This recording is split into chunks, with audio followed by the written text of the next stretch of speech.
冲！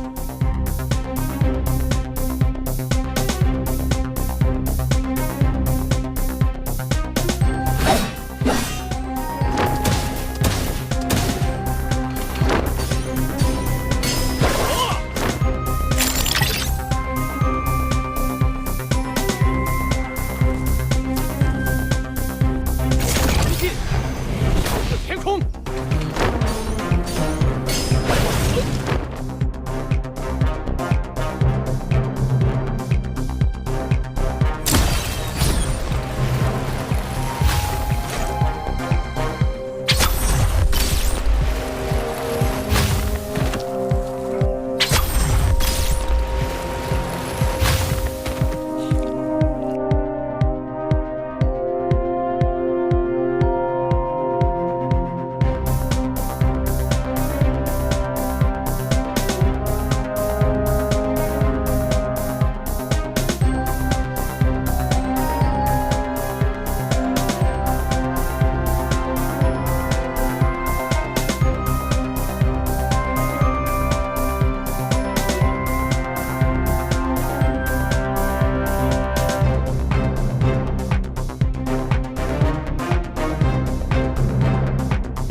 还不是时候，所有人都在回归黑暗。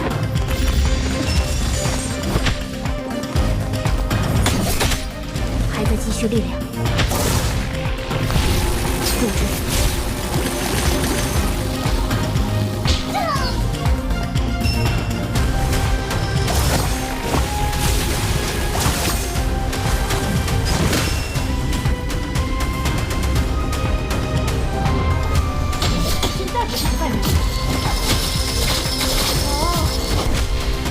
还在积蓄力量，就这么。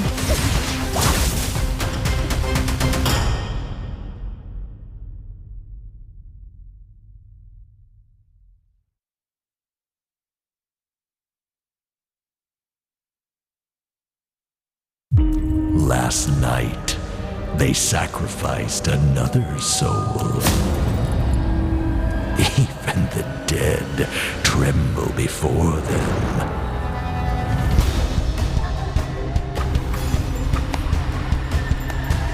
Eerie manifestations of ghostly tales.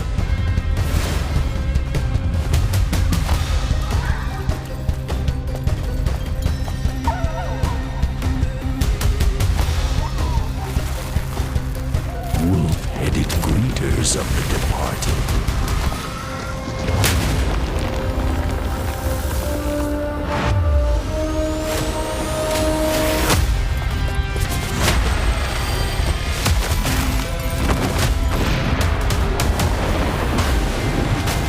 Underworld rulers with dark wings of the abyss.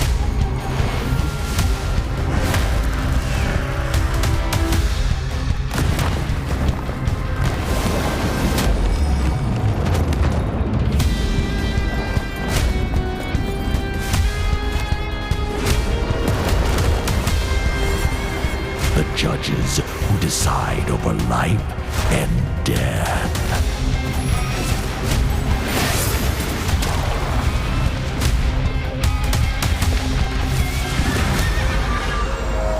Hellish fiends, their scythes reaping crimson paths.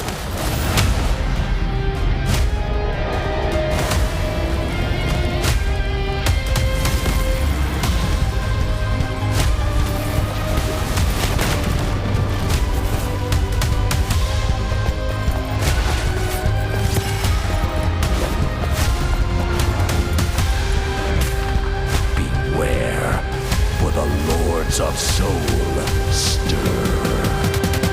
You ready for a show?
I've conquered.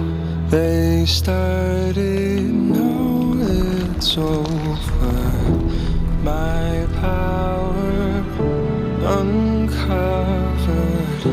Now I begin. Fate is for mortals. Only the brave know. Fighting the unknown. Siding with bravery.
lies at every turn. Treasure. Secrets. Destiny. Everything lost is meant to be found.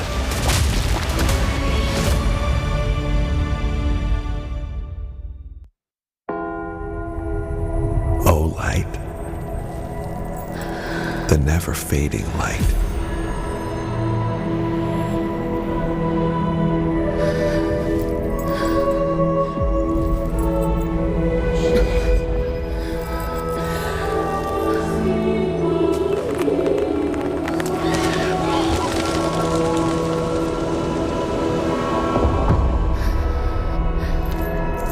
The gloriously radiant light. The darkness-piercing light.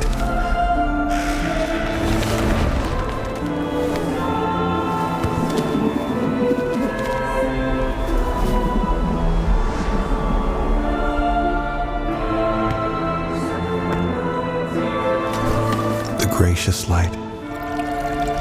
The sin-cleansing light.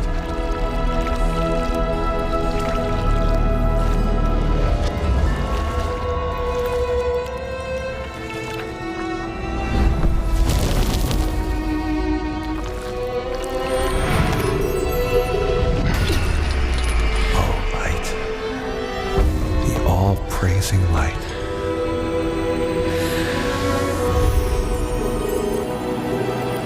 Guides the lost. Purifies the defiled.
光辉，沉溺光辉。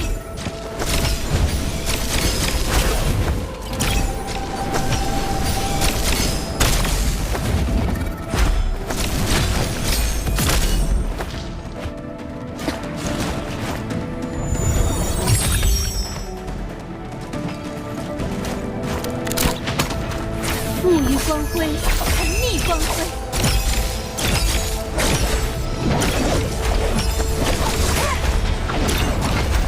The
away, go away.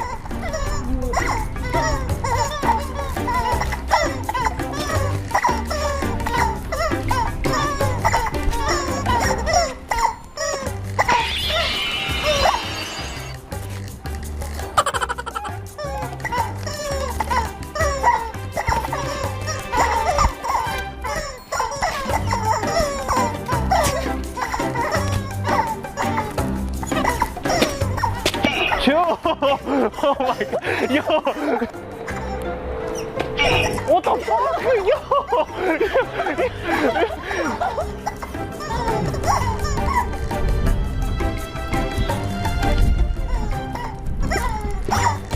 What the fuck, yo! What the fuck, yo!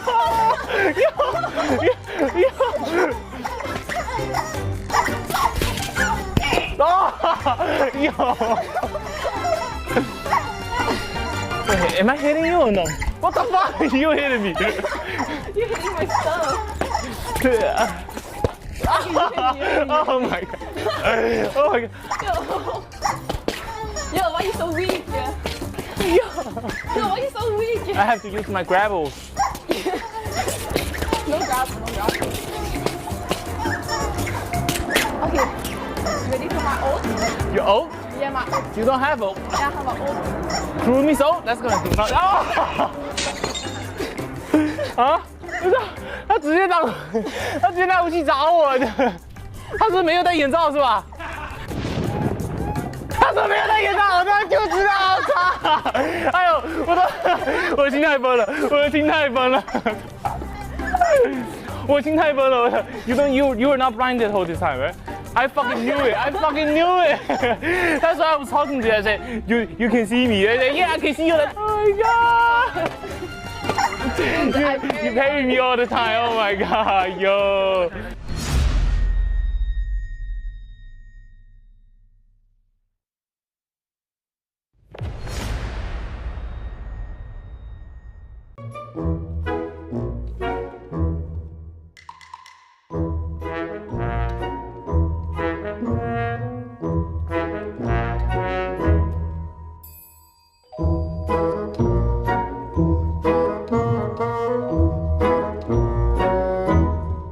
Round 1, Lady, go!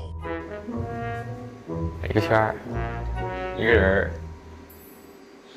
啥呀？一个人下面一个大。这个干嘛？2个圈儿，3个圈儿，3个圈儿，一起拉。啊？好的了，没有难度，兄弟。Round 2. 这是什么？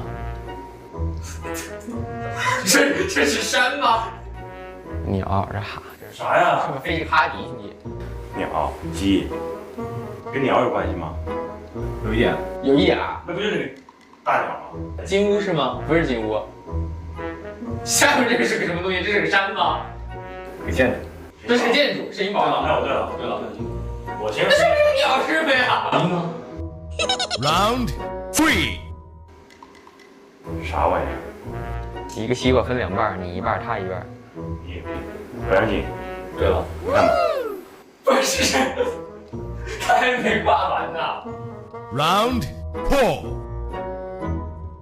常见，获得。你们别乱猜啊！你们别乱猜，你什么东西啊？承认。承认。英文提示。武器。承认。不是无伤锁。这是武器吗？ 3个匕首。武器。这是不是一个皮肤呀？画出来，让你写的吗？画。啊？这啥呀？常见。2是啥呀？C2，双戟、双刀、太刀、横刀。哦，我还再画一个。哦，你再画。啊。怒火为刃。这肯定是怒火为刃。啊。然后他拿着这个，这是啥呀？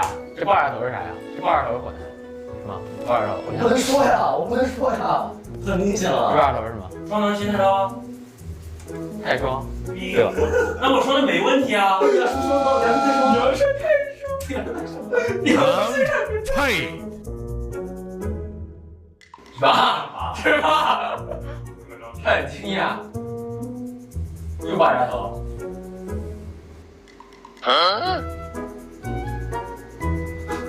这孩子太有阿姐夫了，愤怒的表情。哦，这也是拔牙头，你真的很喜欢摸扎头。这是霸气，我还挺霸气的。一个天天笑脸，一个天天你。哎，这是欧优啊！哎，那是我呀！一个欧优，一个我。对了。为什么？喜欢天天骂人啊？我没有，不是，他很开朗，特别笑，他笑着玩。就是我骂他才笑。我怎么也不能承认我自己骂人。这事没事，你对自己的定位不够清晰。主要他今天没戴眼镜，知道吧？没事。他要是戴眼镜过来，我一下就猜这儿了。我很有创意吗？这花纹，不是很天马行空吗？我爆炸头吗？嗯。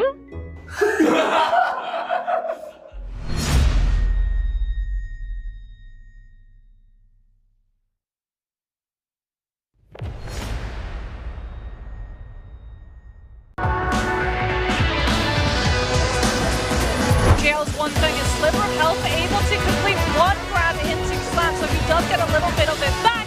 Finds the grab onto 521's Campy, but the jabbing takes him incredibly low. Massive play from BV to go through the F1 coverage, and then One Thing's able to find the parry, and somehow the Tianhai is still alive. Wolves waited for the attention to turn onto another Tianhai before taking full advantage of all of the chaos. Exiting with the second transformation finds two grabs, one of them onto BB's Vandal, unless they can find a parry, but they get grouped out in the follow-up with the Decatur ultimate from SS with the Fury shove, and they're going to go down, losing the familiar bird spike, but the huge hit of the Volta V1! Now Wolves looking pretty healthy for a second round Yang victory, and this is going to be where OEG looks to try to cut through as the King gets a reset. I can't believe the F1 got RMB release. There it is. King goes down. Xingyu is trying to hide out here, but holding to see the RMBs. There's 1-2s looking for the RMB release. He gets 1 kill elimination. He's going back into the turnaround. A little bit of seconds here for the F1 to come back up. He looks for the F1 again. We're looking for an ACCA in the background. SS with that gold consort. That's a lot of scale damage here. RMB carry. That's unfortunate. There's going to be an extension. Nope. Just go straight hit off the jump horizontal. And whether or not ZK looks to use longsword, that longsword being comes out. 5 seconds on the clock. No parry with the F1. There it is. Comes out. He turned it around. DXJ is going to pop that ultimate BDB down to the last point situation, but he is going to get picked up. The Syra healing balls coming out, picking him up. Now, but one is going to follow up. TWSS turning this around. Syra not being as aggressive right now. DXJ is going to get parried on that double charge RMB with the fist blade.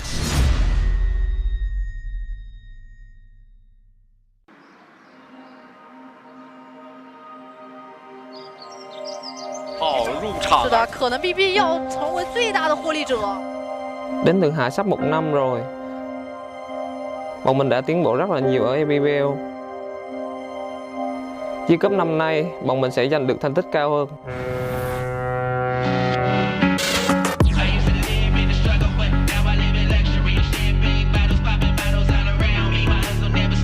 既然已经来到这里，我们只想不留遗憾。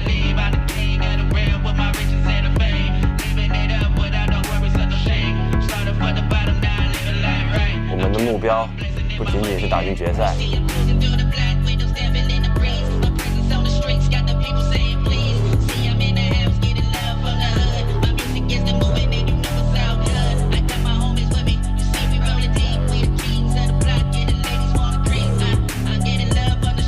我们会尽全力展现我们的所有。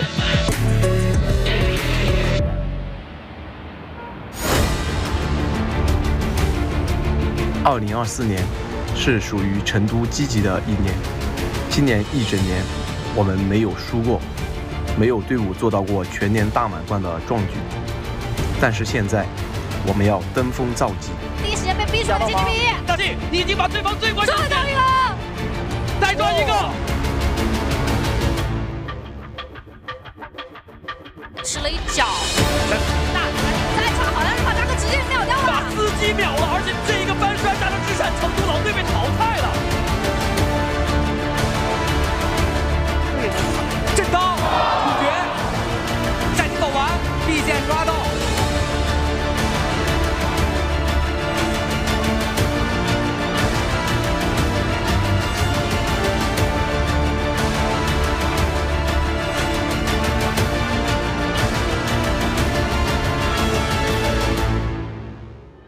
我们曾经在世界赛上证明过自己，今年的目标也是如此。吉吉，黄金纪录的美梦该醒了。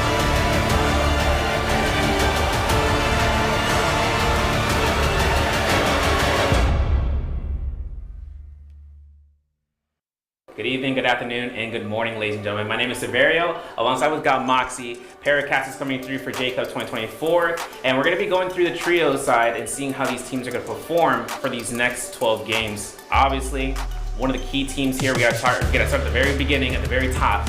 GG making their way through for CN. Yeah, I mean, that's the surprise too, right? That GG are the current top team and not JL, who have 2 defending world champion players. So I know there's going to be a lot of additional pressure on that team to be able to defend that title. Yeah, off our side, right, from C server BBE making their appearance once again into the trios field. I know that some teams coming in from the NA, such as with Team Aries, they're making their appearance with teammates that are playing in solos, such as Misu. So having those type of players inside the mix of trios and solos, it could create that great sense of urgency, but also tenacity without playing in the server itself. Yeah, I mean, talking about tenacity, we have to talk about compositions, because there have been a lot of different compositions coming through. It's been really interesting because we have a melting pot of traditional old compositions that we've seen, like your Sand Siphon, your Viper Attack and Titans, your Sandformers that Hypercube have been playing, and we have the new kid on the block coming on through, which is that Valda Tianhai composition, which you know there's going to be a lot of CN teams with the Tianhai already raring to go with that composition right off the rip. Yeah, these playoffs are going to be coming through here for J-Cup, so don't forget to watch every single stream live, and make sure you guys understand that this is going to set the precedence for the upcoming year, and the excitement is only just beginning.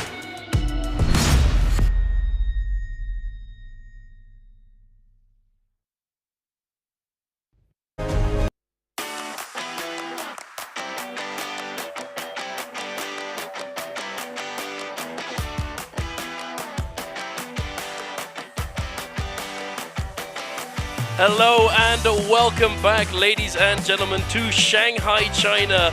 We are here yet again for Trios Group Stage. I am Dunkin' Donuts, joined by my good friend Raven PLZ. We are here very excited, along with, I'm assuming, a lot of you at home, to see who is going to be making it in to those spots past that 12th threshold mark and securing their spot in pre-finals.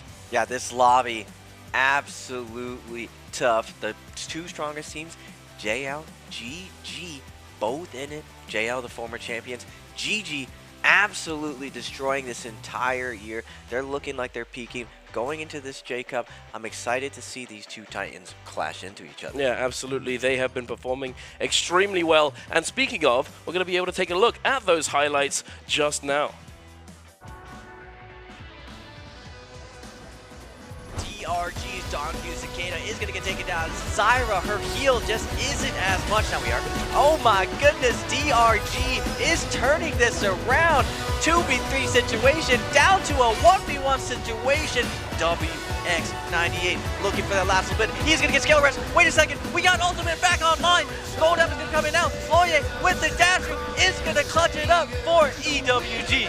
Now the Tianhai ultimate, KFL reopen, baby. Going out here towards this melee grab range, finds some MVP, and a double slam ammo, and a ballista shot to come out. Ooh, very nice little jump in from Yi Xiao onto this Tumult, onto Shi Yun with that wombo follow-up. Oh my goodness, MVP getting absolutely slammed by the Tianhai into the follow-up spear, into the regrab. LTZ, nowhere to go.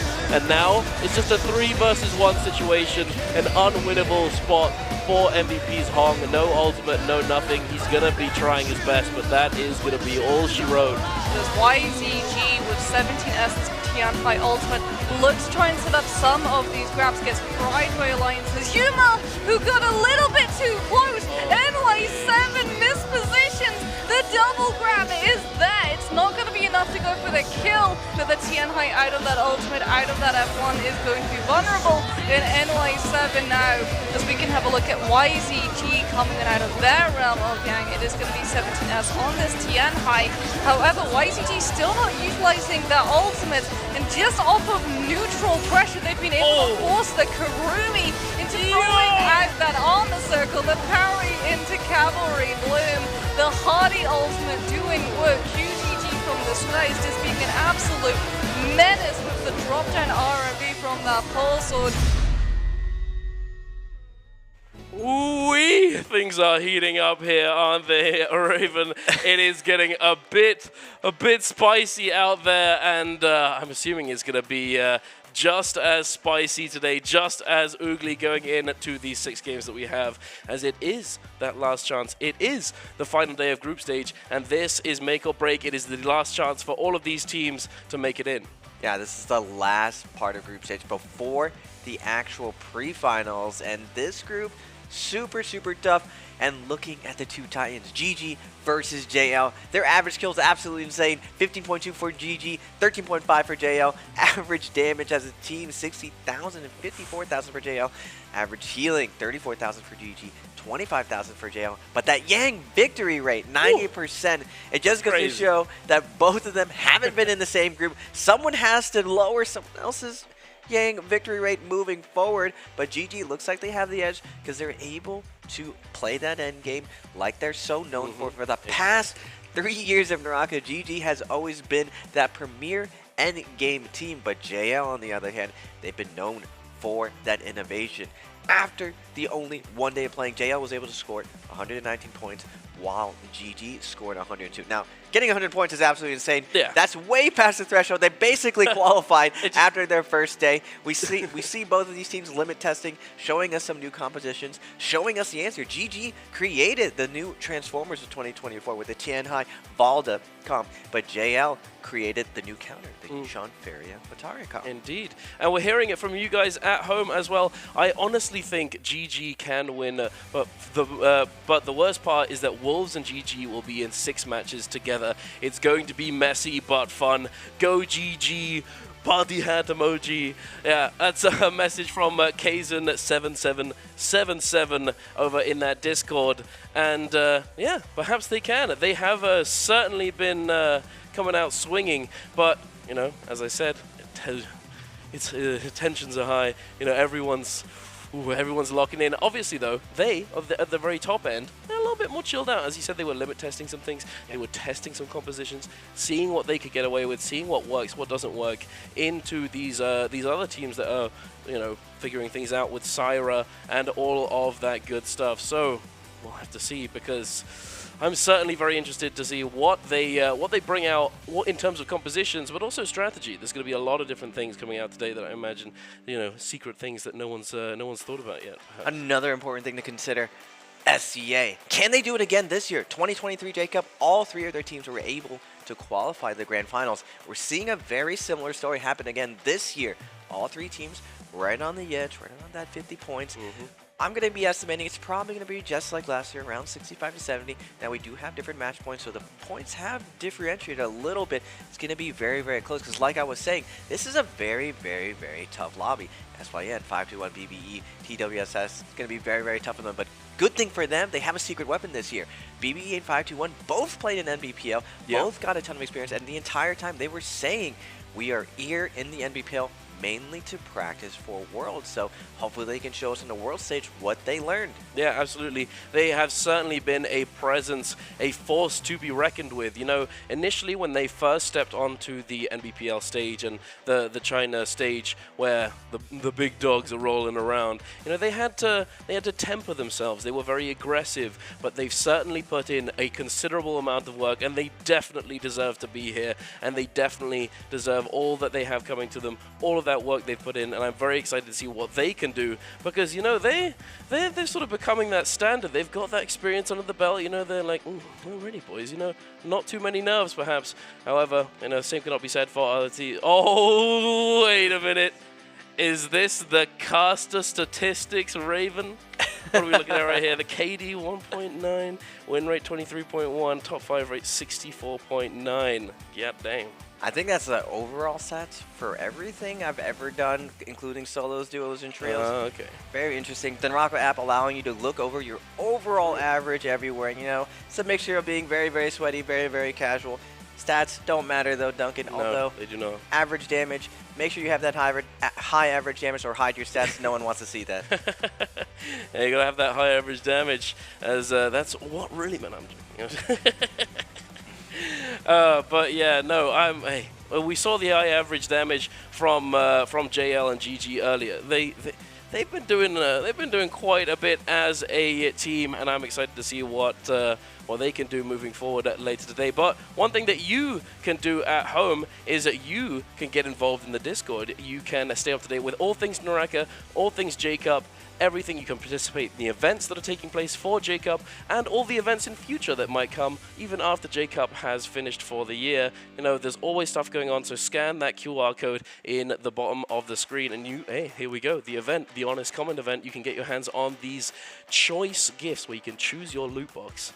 Very, very nice indeed, as you know, there's a lot of us out there who still haven't gotten what we want. You know, I've got a couple things that I would like. It is what it is.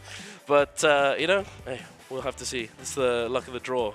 And perhaps it might come down to something like that later on today as well.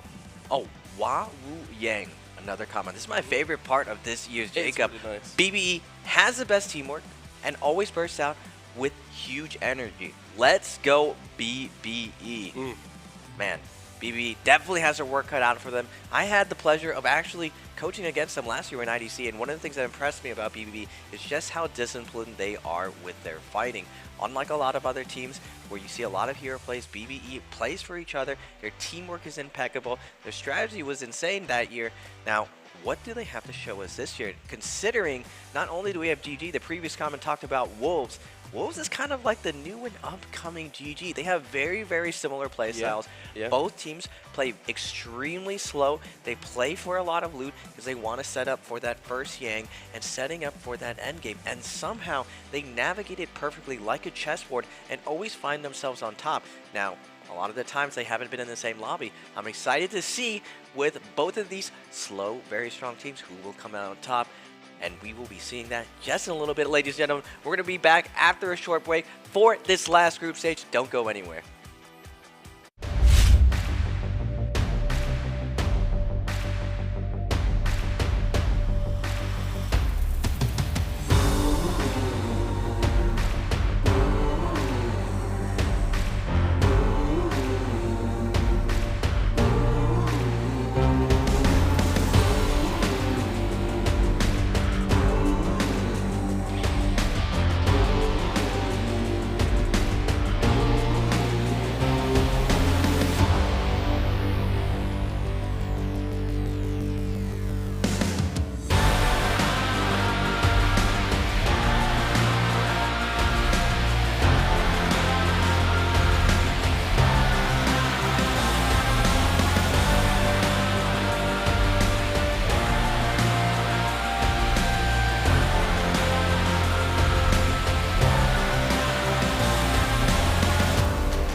And we are back, ladies and gentlemen, right before the group stage, the last group of this group stage. I am joined by Dunkin' Donuts. I am Raven PLZ. I'm super excited for today. My personal favorite team, JL, will be playing again versus the Titans. Always love GG, but I gotta say, shout out to TXJ, the General of China. I'm curious to see how his composition is going to be matching against GG's composition today, that modern day 24 Transformers versus a new variation of Cannonball.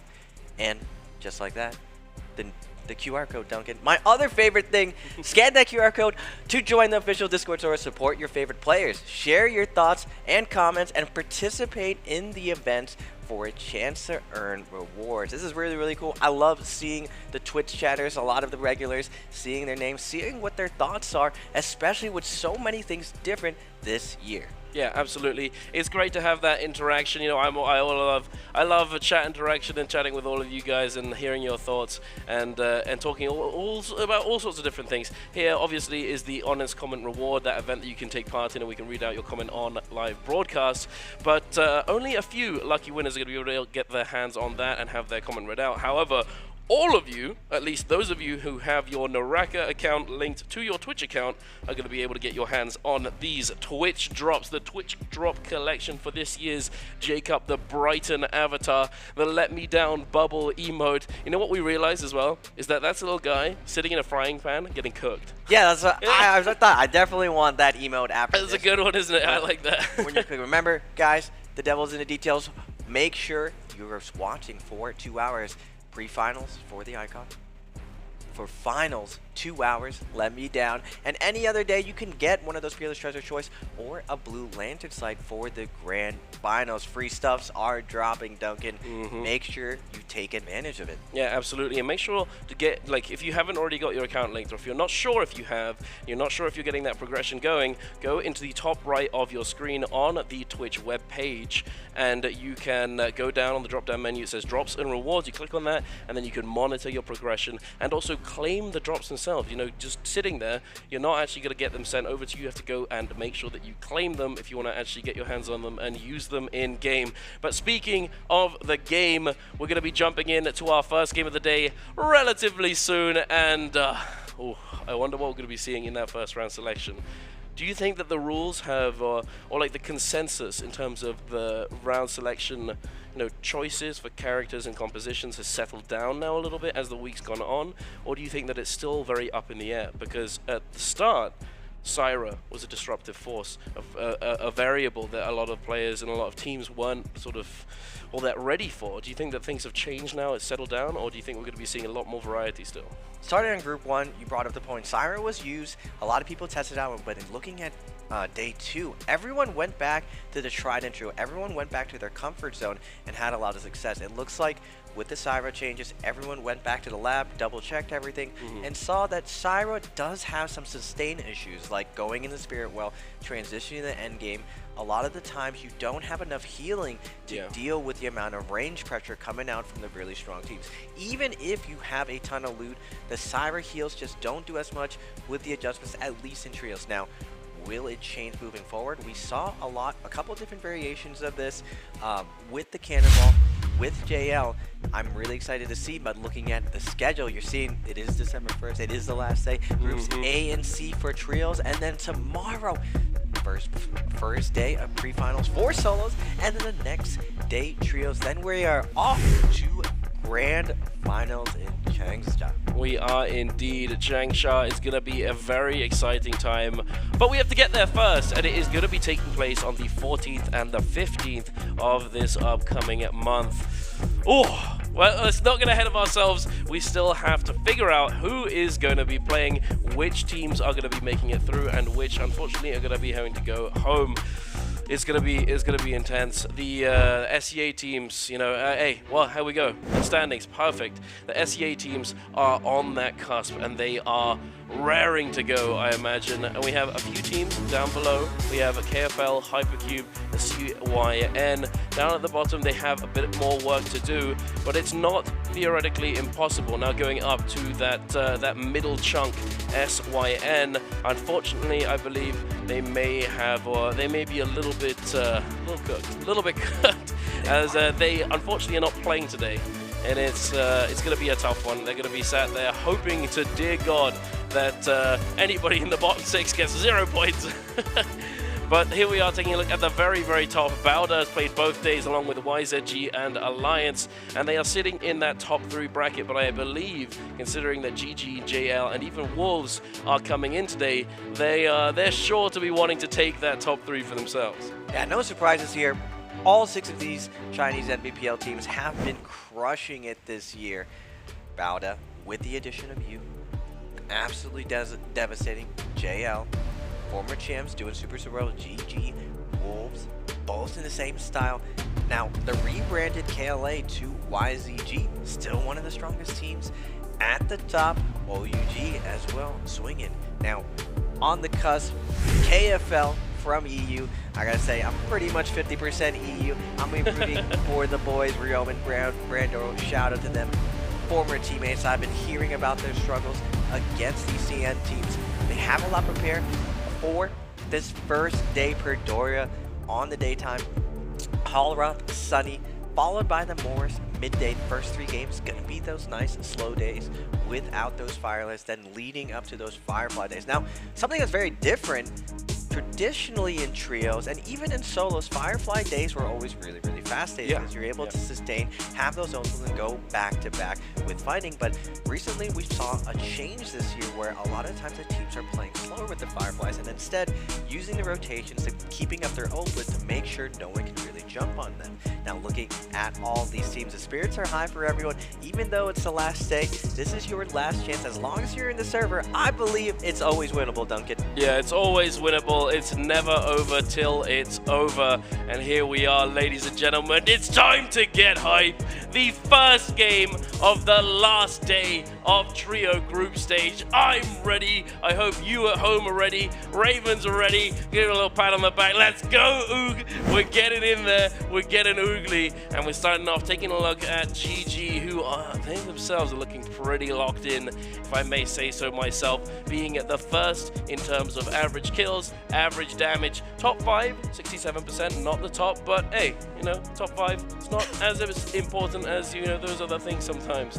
Being top 5 is definitely good, as it still gives you those placement points, but of course you want to be getting those dubs. You want to be getting a lot of those kills, especially with those rule changes that came through, and that now only that first placement team is going to be able to get their hands on that multiplier.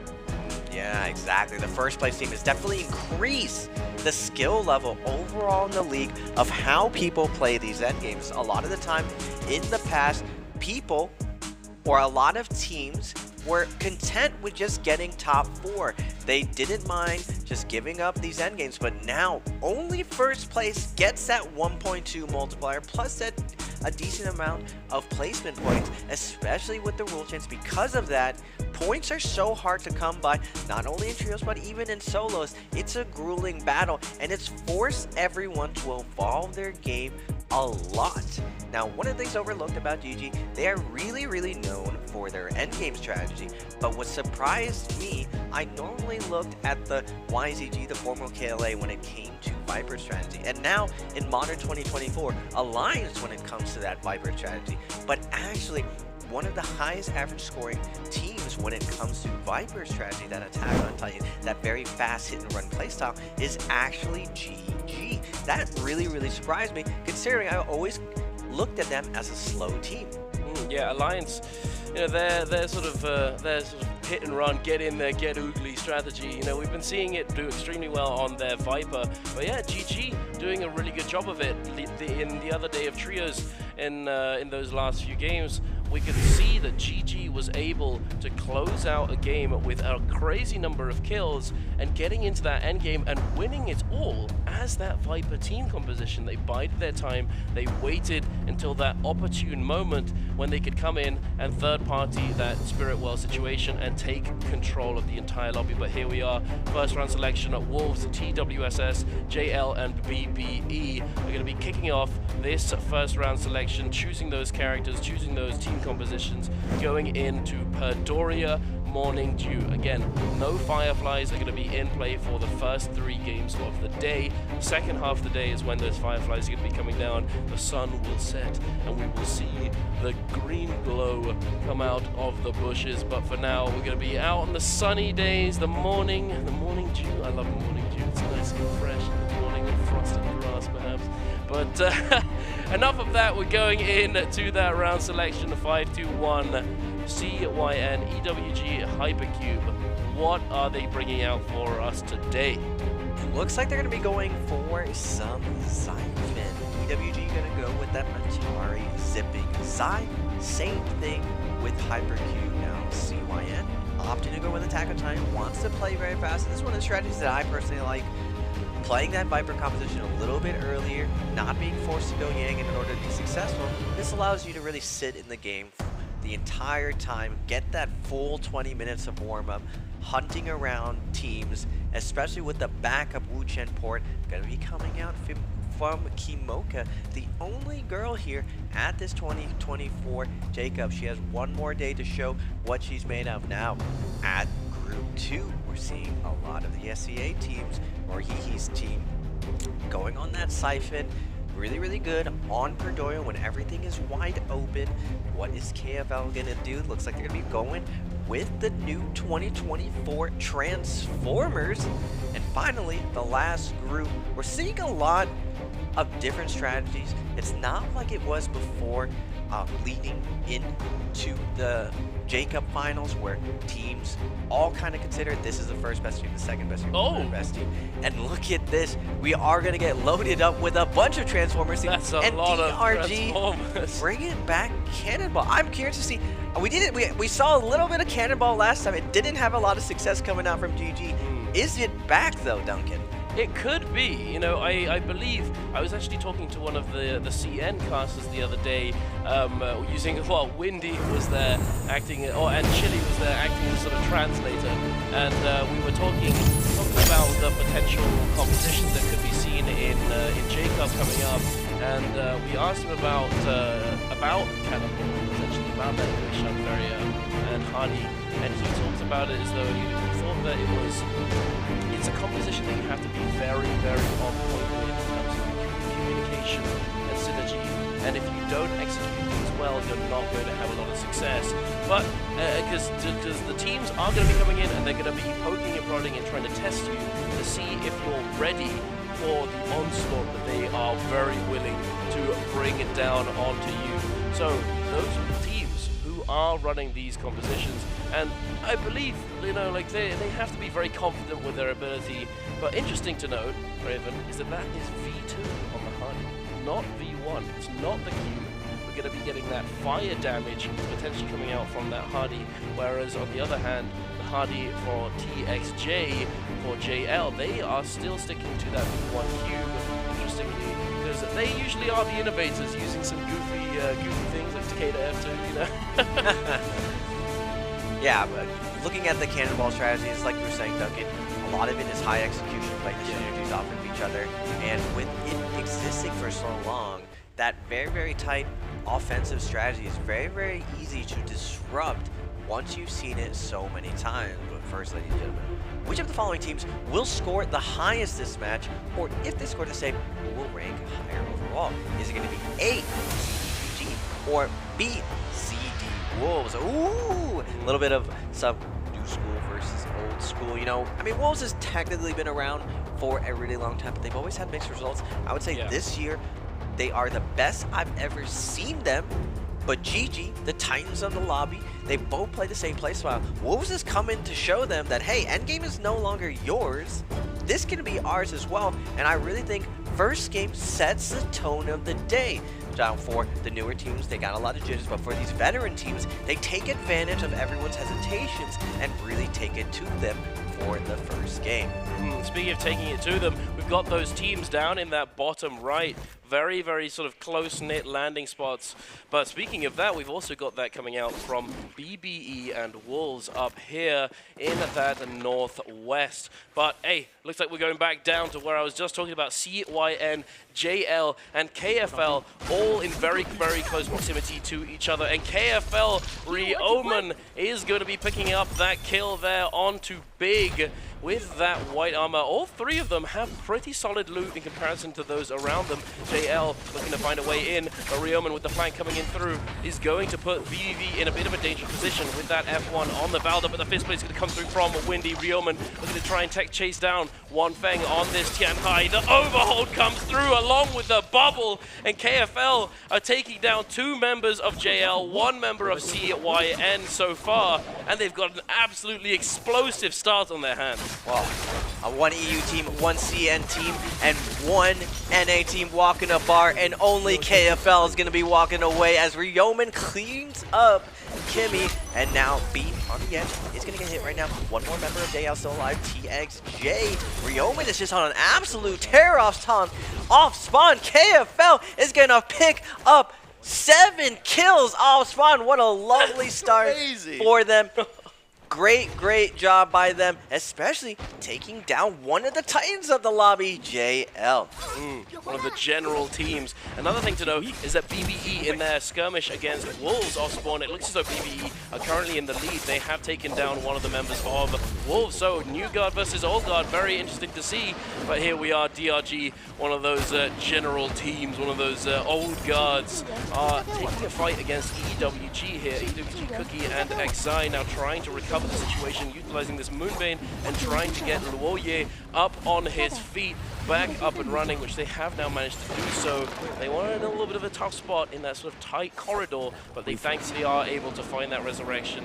Now DRG turning their attention to some loot, potentially going to try and find a few more things before they look for that re-engagement. Yeah, UWG was able to get that Moonbane off spawn. I was talking to Brandoro from KFL about just how fast people are able to buy Moonbane here within the first 10 to 15 seconds because the NBBL teams are so lasered in when it comes to the strategy. They're able to hit every single box, every single location, and bring that money in within the first 15 seconds to scoop up that Moonbane. EWG is going to be using it defensively. They didn't lose one person, and now they're going to take out another engagement versus DRG. We're going to get a nice round 2 versus EWG. Focus X going to come out. Longsword's flying in. Kakashi going to be forced his hottie ult. Now sitting on the outside trying to dictate the pace with that nice burn damage. Slashing through, getting a ton of damage right now. Kakashi showing us why the V2 variation of Hani is just slightly better with all these zippings around. He's doing a ton of burn damage, slashing through,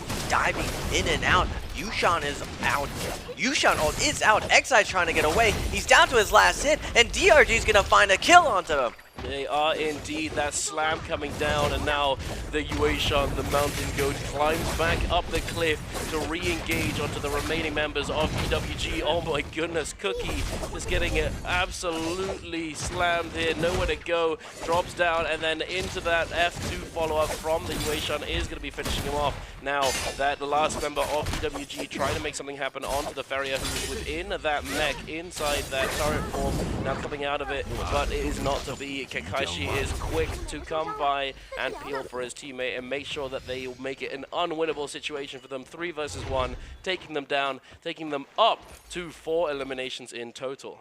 Yeah, looking at CD Wolves and GG, both of these guys, the big rivals of the lobby, and GG's going to be on their tried and true siphon. This is what they are known for. They can go to endgame with 1 to 2 kills and still walk out MVPing their round. Somehow they're able to navigate endgame every single time, find 10 to 15 kills, and steal it away from the snowballing team in the lobby. Now Wolves also setting up for that first Yang.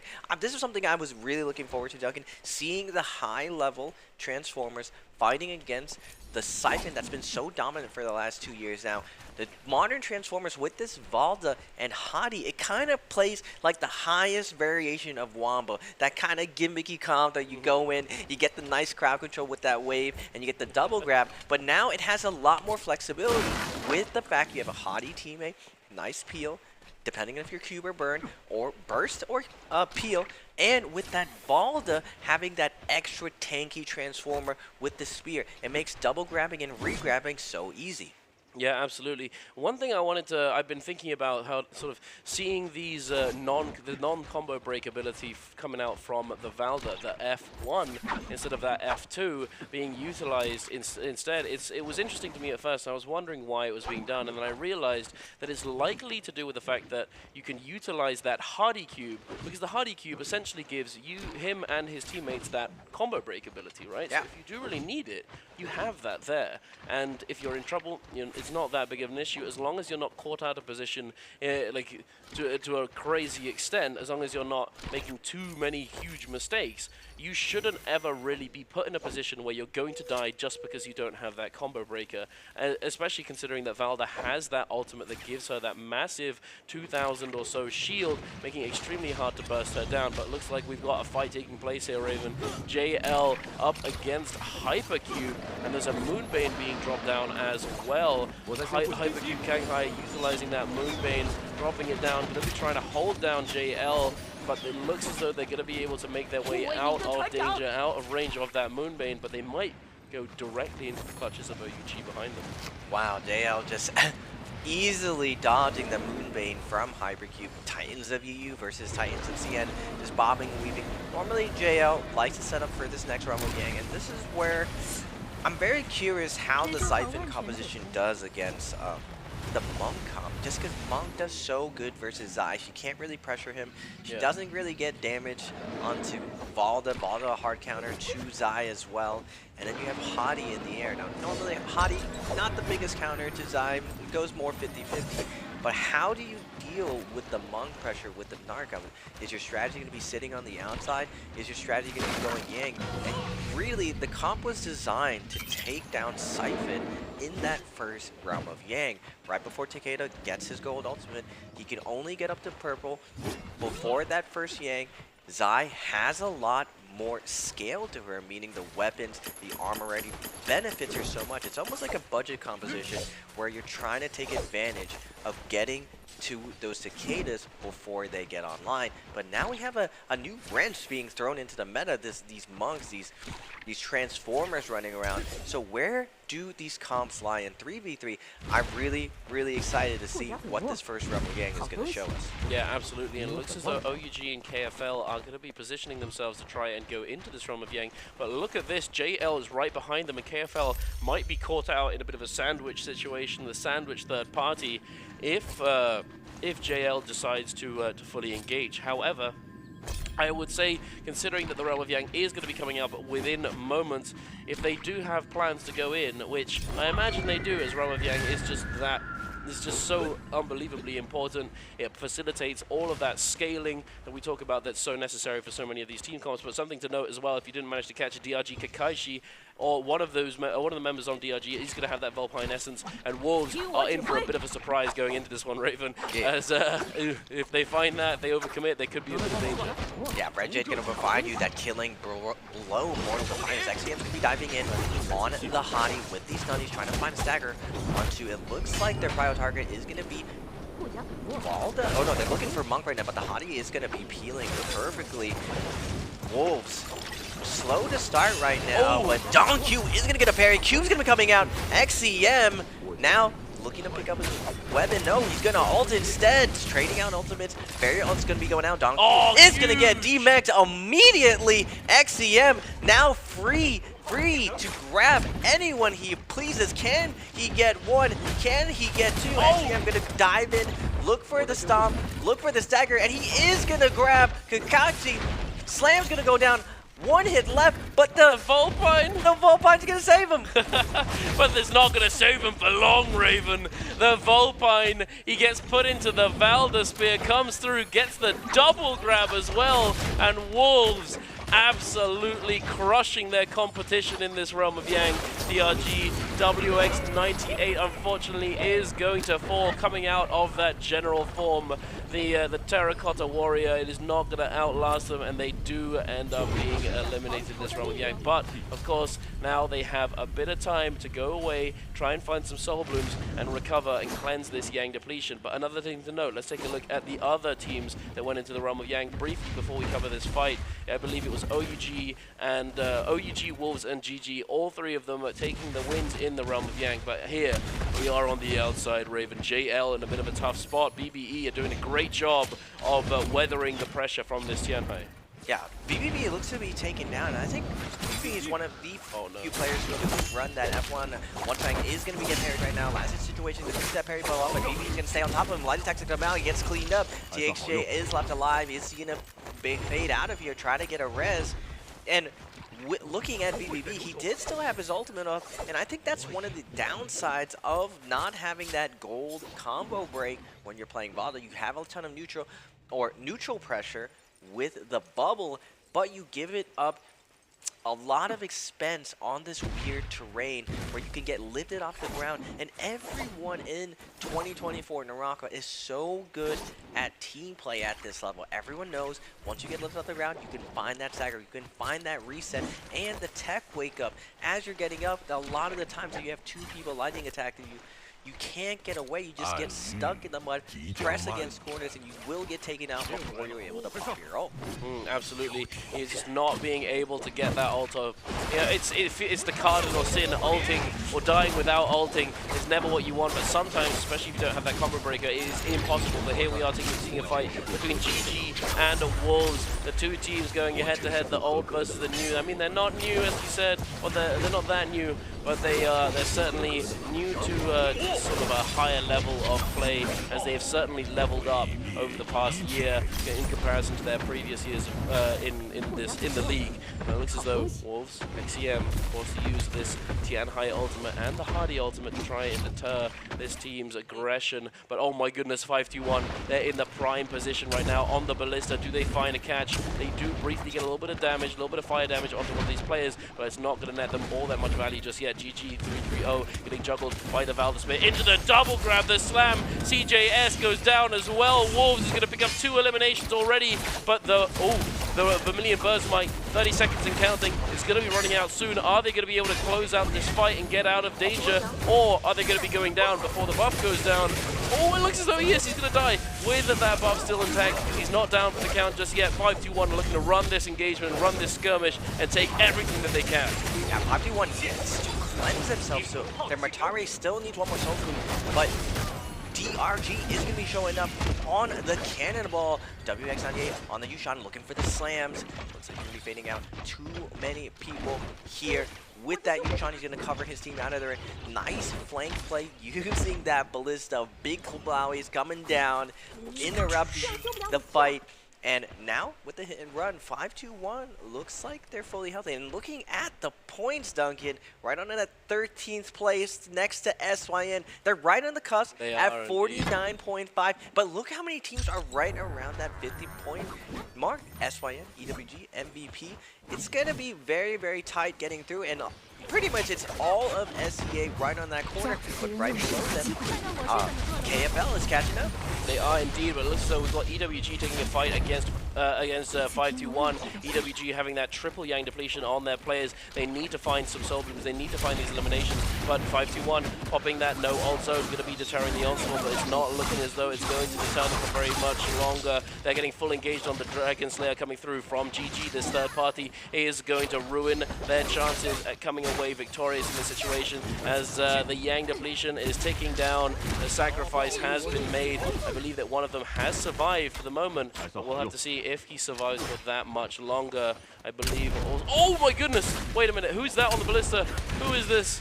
Who is gaming? Who's shooting out these Ballista shots? I can't tell just yet, but I think EWG's Cookie is still there. He's in the vicinity, but he's playing with fire right now because there's a lot of people close by. Yeah, GG is so far in leaderboard, we can't even see how many kills they have. They are going to be setting up for that second realm of Yang. Siphon scaled up to the moon. Looks like DRG is going to be making their way to Spirit Well. Draco Storm on the outside, playing the Cannonball, old school Spirit Well strategy. Now, inside the realm of Yang, BBE on the cusp. They need to win this fight versus OUG, but OUG, one of the best teams in the league. Can they win versus BBE? They're gatekeeping right now. The King's going to be jumping into the air with the cannon, looking for some chip damage as he engages with the fan. Nice backstab onto Roy. He getting some nice chip damage in. Now diving back into the fray. Going for the Monk right now. The King just having his way, choosing his target that he wants. Royhihi trying to get away from him, but he is going to get forced in the corner. The King is going to pop his ultimate, and Temiel is going to come down. It is indeed. As you said, as you mentioned it, I was kind of surprised that they weren't looking to force the fight onto the Tianhai, as if you do manage to get all of his shield down before he ults, he comes out in a very vulnerable position. But here we are, BBE being forced. They're trying to get them out from behind this pillar while that Tianhai ultimate is still active, but oh my goodness, no. Ivan did get forced out. The damage reduction is going to come through. Fat Milk now dropping down at that Karumi circle to try and make sure that that Takeda does not go down. Now coming out of that ultimate, the King immediately utilizing that bell, preventing any damage from coming through, but they look for catching the dodge, but instead look to try and turn their attention onto the other players. Ivan now pulling out those longsword horizontal focus attacks with that ultimate, has 1 slash left, but the fire, oh, is that fire? I'm not sure. I don't think it's fire. No, it's just a little bit of a little marker there. He's 1 HP and a dream. But BBE, they're doing an excellent job of buying a lot of time, or getting a lot out of this with their teammate being focused out by the Huddy. The parry's going to come through from SS onto Fat Milk. Fat Milk now turning around with his teammate with that tether active, is going to try and recover this situation, perhaps go for the stabilization, go for a heal, but no, instead they're going to be trying to run back in and find some avenue of aggression. The parry's going to come through from Royhihi. The parry that immediately mitigated by those bubbles, by that F2, but he's still in the hot seat. He's still in a lot of danger, but Royhihi is in a similar position. OUG SS trying to make something happen. There's no time left, Raven. 5 seconds. 4, 3, 2, 1, and that's all she wrote. The draw comes through between OUG and BBE. Nice job from SS to stall it out. He knew it was an unwinnable situation. The 2v2, both teams neck to neck, so evenly matched. And when you're evenly matched, that's not good enough. You are going to be going down to that tie, even with an extended amount of time to the Yang. I mean, we saw some excellent play, delaying the ultimate for as long as possible, but just like the amount of aggression coming from both teams, no one can get the upper hand due to the nice kiting using those pillars. Both teams were opting for the reset, and because of that reset, ultimates came back online, and SS was able to stall it out. Now, this is one of my favorite parts of the new Trios meta. Everyone gets a big Draco Storm, you get to run around, and as a support player, the only time I'm not really worried about dying is when you got that Draco Storm, you get to run around in this mid game. You do indeed. It is just it's just Stormstride like cranked up to the moon. It's just crazy. Stormstride plus Tuna plus just you know, just a little green aura, just looking feeling good, and just like that. Oh my goodness, this buff is crazy good. And it's if you don't want to take my word for it, you know, you can see evidently that every single team is looking to pick this up whenever they can, as if you've experienced in game, you know why. But taking a look, see here, it looks as though GG and BBE looking to try and resurrect themselves on this altar, perhaps. A bit hesitant at first, waiting, trying to see if the other team is going to be coming on through as well.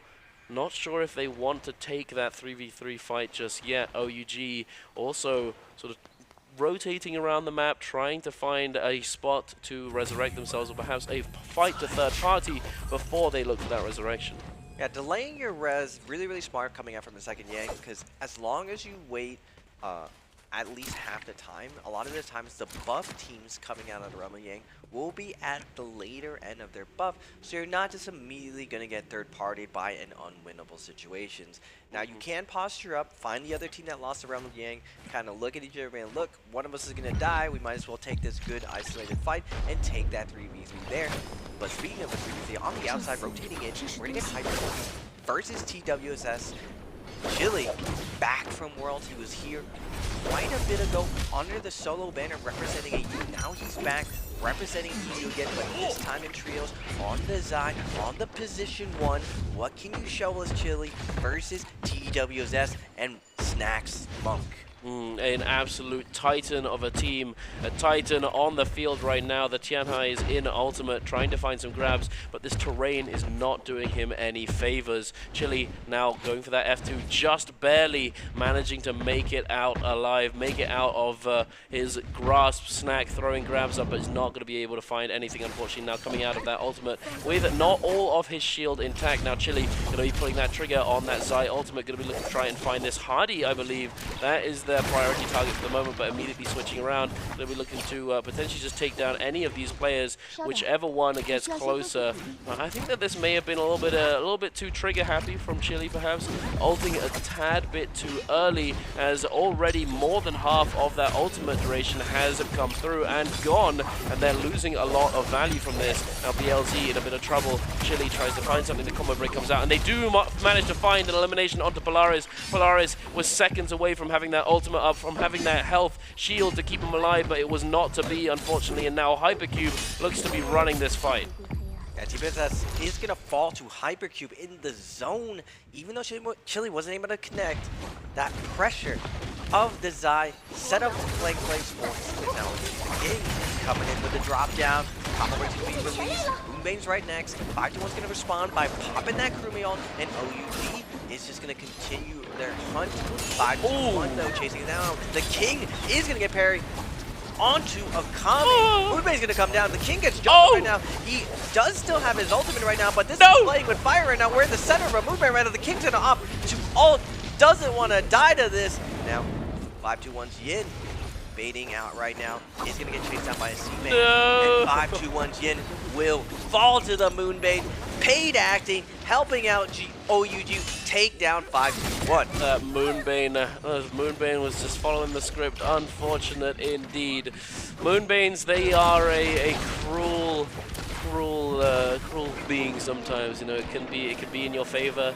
It can be in no one's favor. It is very unpredictable. But you know what else is unpredictable is whether or not GG might be able to actually come back in this and get these soul blooms to cleanse the 2 Yang depletions that they still have, that they're still afflicted by. BBE trying to fend off this aggression. CJS is going to dive in with these fist blades, trying to find an opening. Boy, he trying desperately to stone form away. But oh my goodness, there's just nowhere to go. Now being forced to utilize that Tumult ultimate. They managed to stay alive for a little bit longer. They might be able to outlast this Yang depletion, but no, unfortunately he does go down, and CJS is going to be cleansing at that Yang depletion, and now only the Kurumi is left with that affliction. But the third party's coming through. Raven, KFL's hot on their heels. They might be in a bit of a dangerous position regardless. 3-3-0 does go down now. 2-man strong trying to chase down Ivan. Going to be popping that no ult zone. Oh no, he goes close to it. He baited me. He baited everyone. He's going to be running away still, but will he make it out alive? BBA's Ivan, he's down to his last grapple. He has no more weapons in his bags. He's already down to that white ultimate. No teammates going to be helping him out. KFL with the flank though.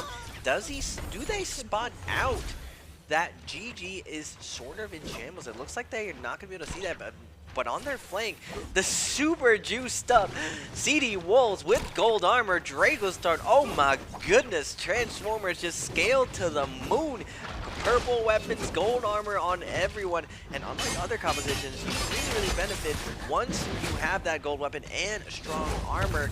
Now, unfortunately for HY's BLZ, he is going to get surrounded by the Cavalry Balloon, by the Draco Storm Wolves, and they're just absolutely going to consume him, slurping up more points. It's looking like Wolves is going to be the favorite to take down this first lobby. Yes, indeed. They do have a little bit of time left on that Draco Storm, but it's not all that much in the grand scheme of things. GG now in a very dangerous position. They're not only being forced to utilize that Tumult ultimate and armor swap, but also they're in the middle of this Moonbane. Thankfully, it is acting as a deterrent to any of these teams from trying to jump in and immediately focus them down. However, they are at a huge risk. Ivan already taking 1 hit. GG, CJS taking a little bit of damage from these cannon shots from KFL, who are looking to jump in. Oh, the Moonbane hit. Oh goodness. The CJS goes unnoticed, but LXM is the target. KFL are likely going to be able to pick up this elimination without too much trouble. CJS, he had the rebirth. I hadn't seen that pop up, but hey, not too bad. Bringing back the other teammate, might be able to stay hidden for a little bit longer and not get focused down. I mean, GG, if they're able to win this endgame with white armor, they have to be the absolute GOATs. Yep. I've never seen a team loot up with white armor find success in this endgame, but BBE, I've been the last one standing from EWG. Lue with the pay down, with the grapple, and gets the light attack through with the grapple, but Ivan is going to release that LMB focus that put him out of his misery, put the Hong Sword through his chest. On the the outside though. GG with the white armor, gonna be running into KFL. Wait a second, Windy on the ball though, running the F1 right now. DRG jumping into the fray as well. Everyone contesting for this Spirit Well, and we're not seeing, where is Wolves with the gold armor? Oh, I can see them on the map. Oh, they are to the north, and it looks like DRG is going to be using the cannonball, using the threat of the barrier, and no one wants a piece of this. With 15 left alive, DRG makes a very, very good play, claiming the first Spirit Well. Definitely a very solid job.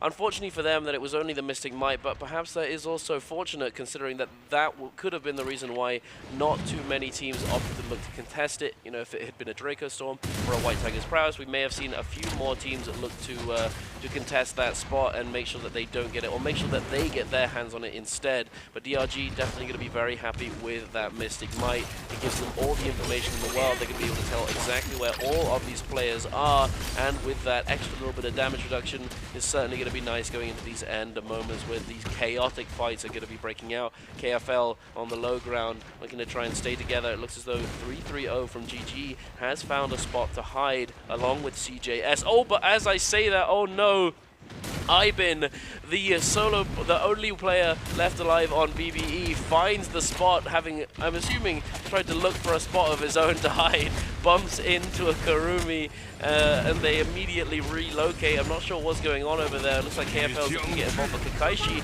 is taking quite a bit of damage, quite a bit of chip damage from all of these cannon shots from OUG, while simultaneously trying to apply a little bit of damage himself. Very, very beautiful endgame. I always love these purple streets in a nice little aesthetic, but there's pure chaos. There's wolves in the trees. KFL to the right.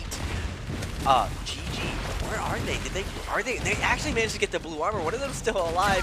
They rest into this endgame with white armor. Absolutely insane they've been able to get this far, but OUG also in the top left on that monk composition. A lot of monks making it through this endgame. We got, I believe, 3 monk teams. KFL, Wolf, DRG, and OUG.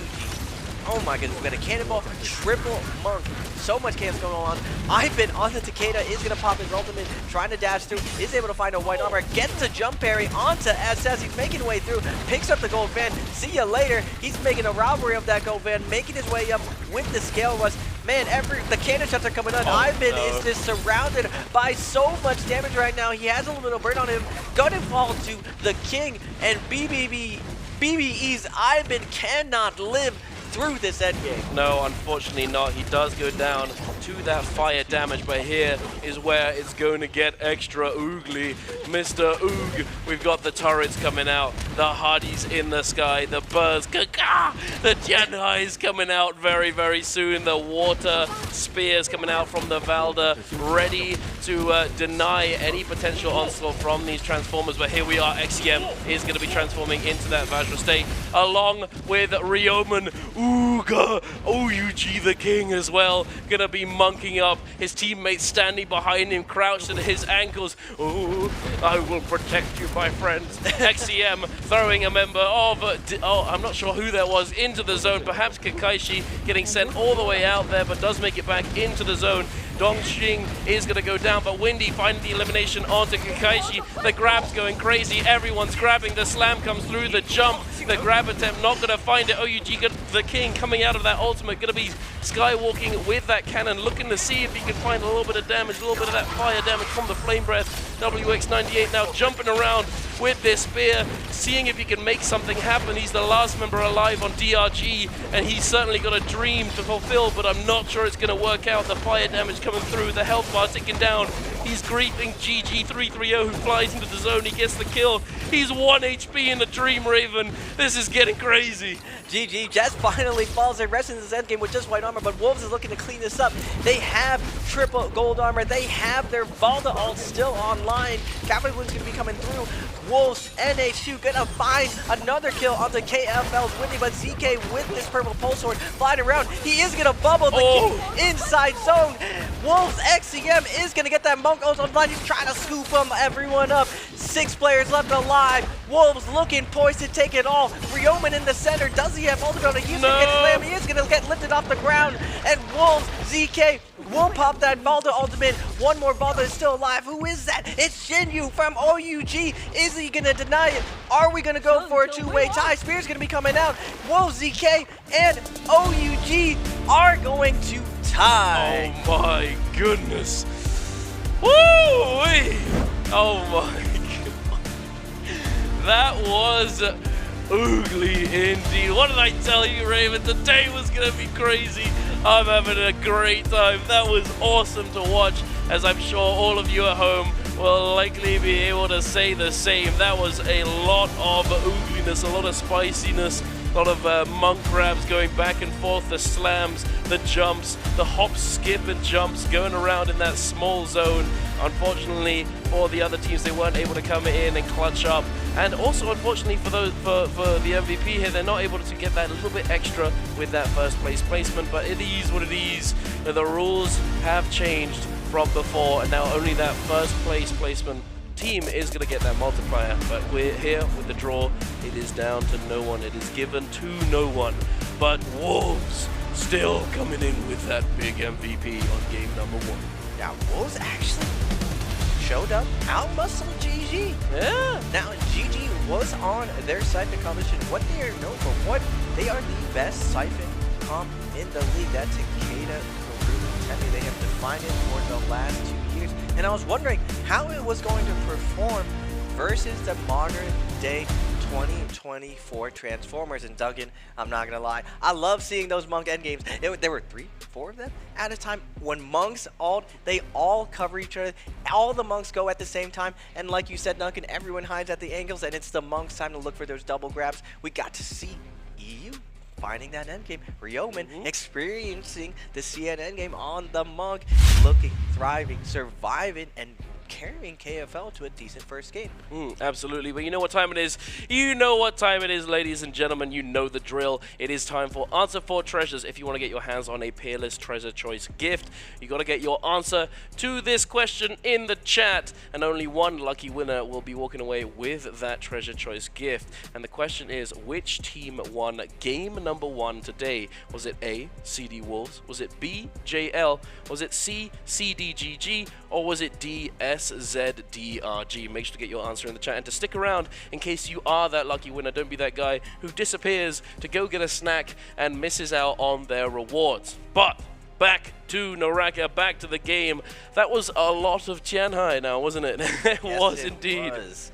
Just back-to-back Monks, but looking into that endgame, normally we see GG going to these endgames, playing each spirit well, muscling everyone out, having the best loot, having the gold armor, having just so much dominance positioning-wise. But this time, we saw Wolves going around, having that gold armor, and just having their way with the lobby. Endgame is a game of positional chess. A lot of players are playing checkers, but the 2 strongest endgame teams, Wolves and GG, are playing chess, and the score shows it, Duncan.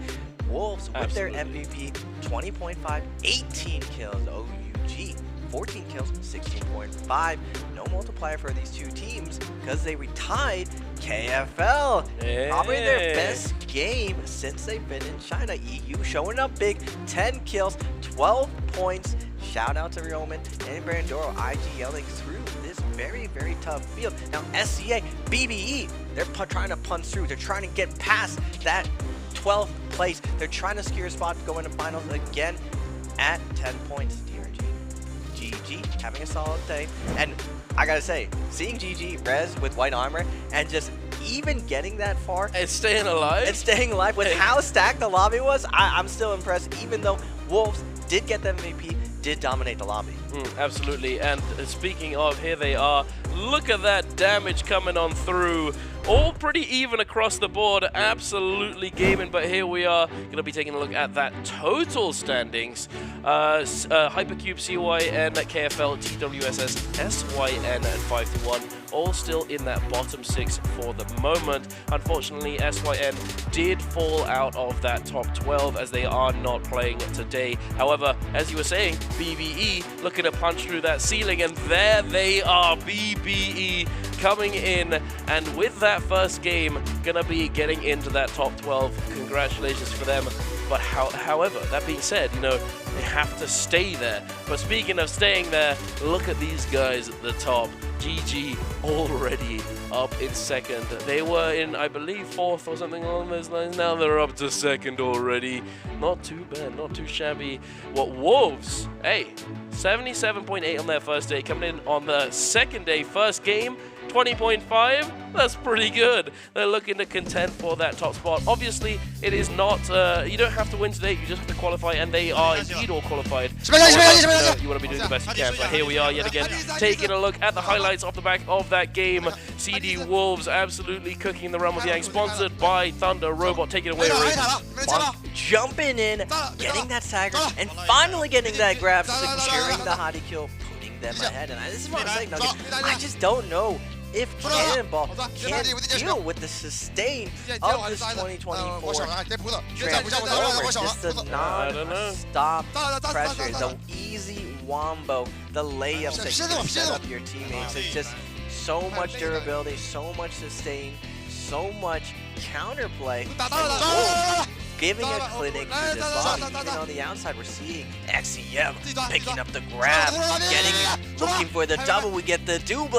Kablawi, Takeda down to 1 HP. They're gonna clean up that fight. And now with the cavalry move, XEM gonna be a lawnmower in this endgame, just absolutely getting in there, flying in, stealing the kills, throwing out that cavalry, forcing people into zone. And this is something that we normally see from GG, but Wolf steals this style of play. The precise target fire, pushing people to the zone, and we get to see XCM on the monk, in the center, getting able to scoop up everyone, double scoop, triple scoop, forcing everyone out. I believe Ryomen did have his ult up, he lifted off the ground, and he gets staggered and not able to pop it off, but unfortunately for them, OUG coming out with a very, very clutch play, keeping their Valdo alive, getting that second place, and tying it, denying the MVP for both of them. But hey, speaking of MVP, we got the Valda MVP, Raven.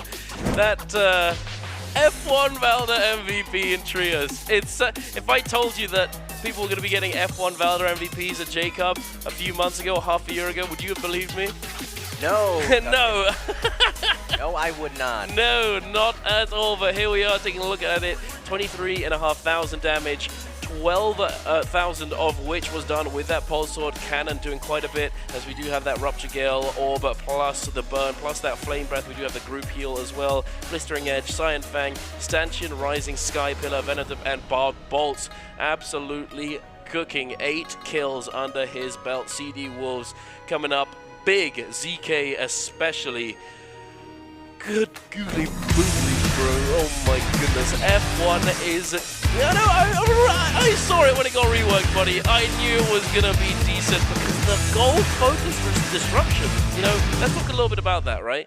The gold focus disruption from those bubbles is the main reason why it's being played right now. Because before Valda's adjustment, she wasn't able to stagger players, stagger people out of that golden focus. It was only blue focus. But now, being gold focus, it provides a much better utility, much more sort of active within fights and deterring a lot of onslaught. You know, Jade's so important in both solos and trios, obviously, and that gold focus allowing you to section off area, you know, space in end games and all that sort of stuff. But if you have something that can disrupt that, it can be extremely key.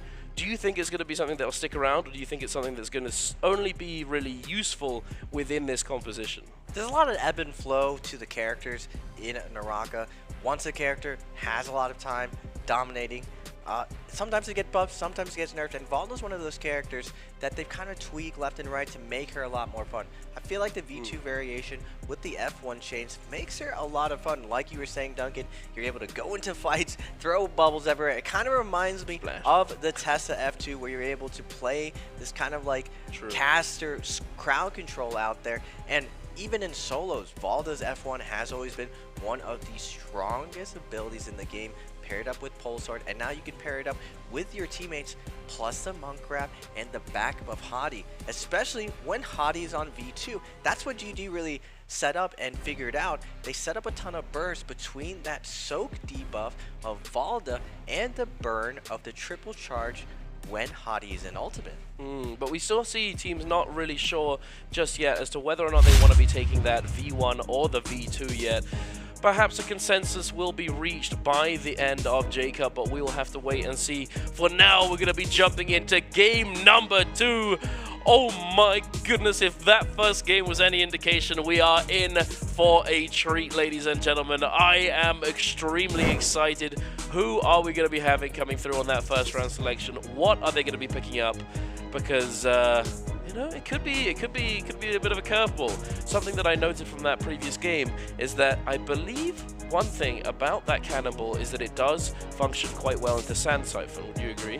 Because of that immunity with the V3, or the V2 rather now, on the Yueshan, allows you to sort of like prevent the Sand Siphon from getting the ball rolling in a fight in a 3v3? Well, in Cannonball, it was designed to actually beat Siphon and really limit Takeda's influence, because you're able to put a ton of pressure on him with the drop down of the V3 onto his head, followed up by the shot from Varia, and you just kind of crowd control him so he never really gets any momentum. He ends up just playing a very defensive game the entire time versus you. But as the meta kind of progressed, everyone realized you can kind of just hide away from Varia's shot. It's very, very slow.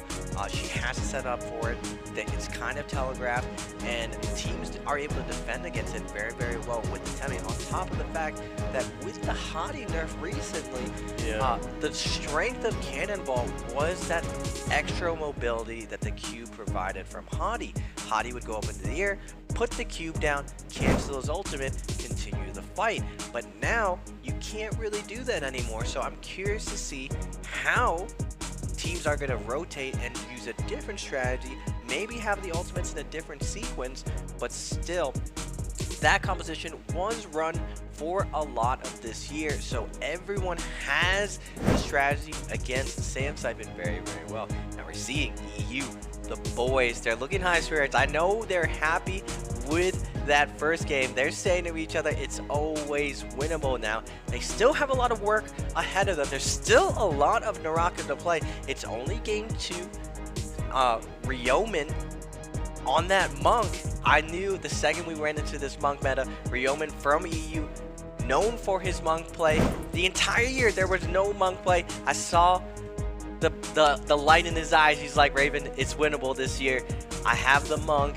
I have a team that's gonna follow me, and he's leading them very well. Yeah, absolutely. We were talking a bit earlier as well. I was asking how you feeling today. You doing?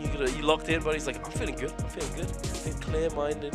You know, perhaps we'll see KFL continue. You know, if they continue along the pace that they set for themselves in that first game, then we could potentially see them like ladder up and get into that top 12 by the end of the day. But you know, it is not just like, it's not free. It's not a free ride. There are so many teams there in that bottom 6 who are fighting, clawing their way through and up that leaderboard to try and secure their spot. The SEA regions in particular, they're all very close-knit at the moment in terms of points. You know, they're kind of close to each other. BBE have already managed to level up and get into that top 12 off of their first game of the day.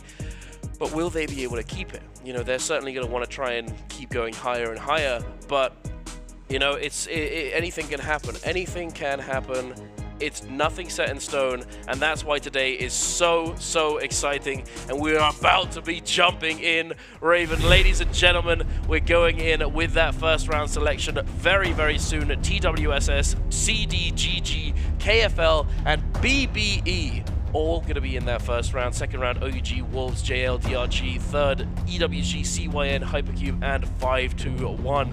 They're going to have that sort of little pickings at the end, perhaps, or perhaps they'll be bringing out something a little bit more interesting. So, for example, the you know, the cannonball composition that we saw the other day, the Syra variation, you know, that, do you think that that could potentially replace the Hardy that we had with in the previous one? You know, because Hardy has now been nerfed, do you think that there's a potential for Syra to come in and replace him, or do you think it's like it's just not going to work?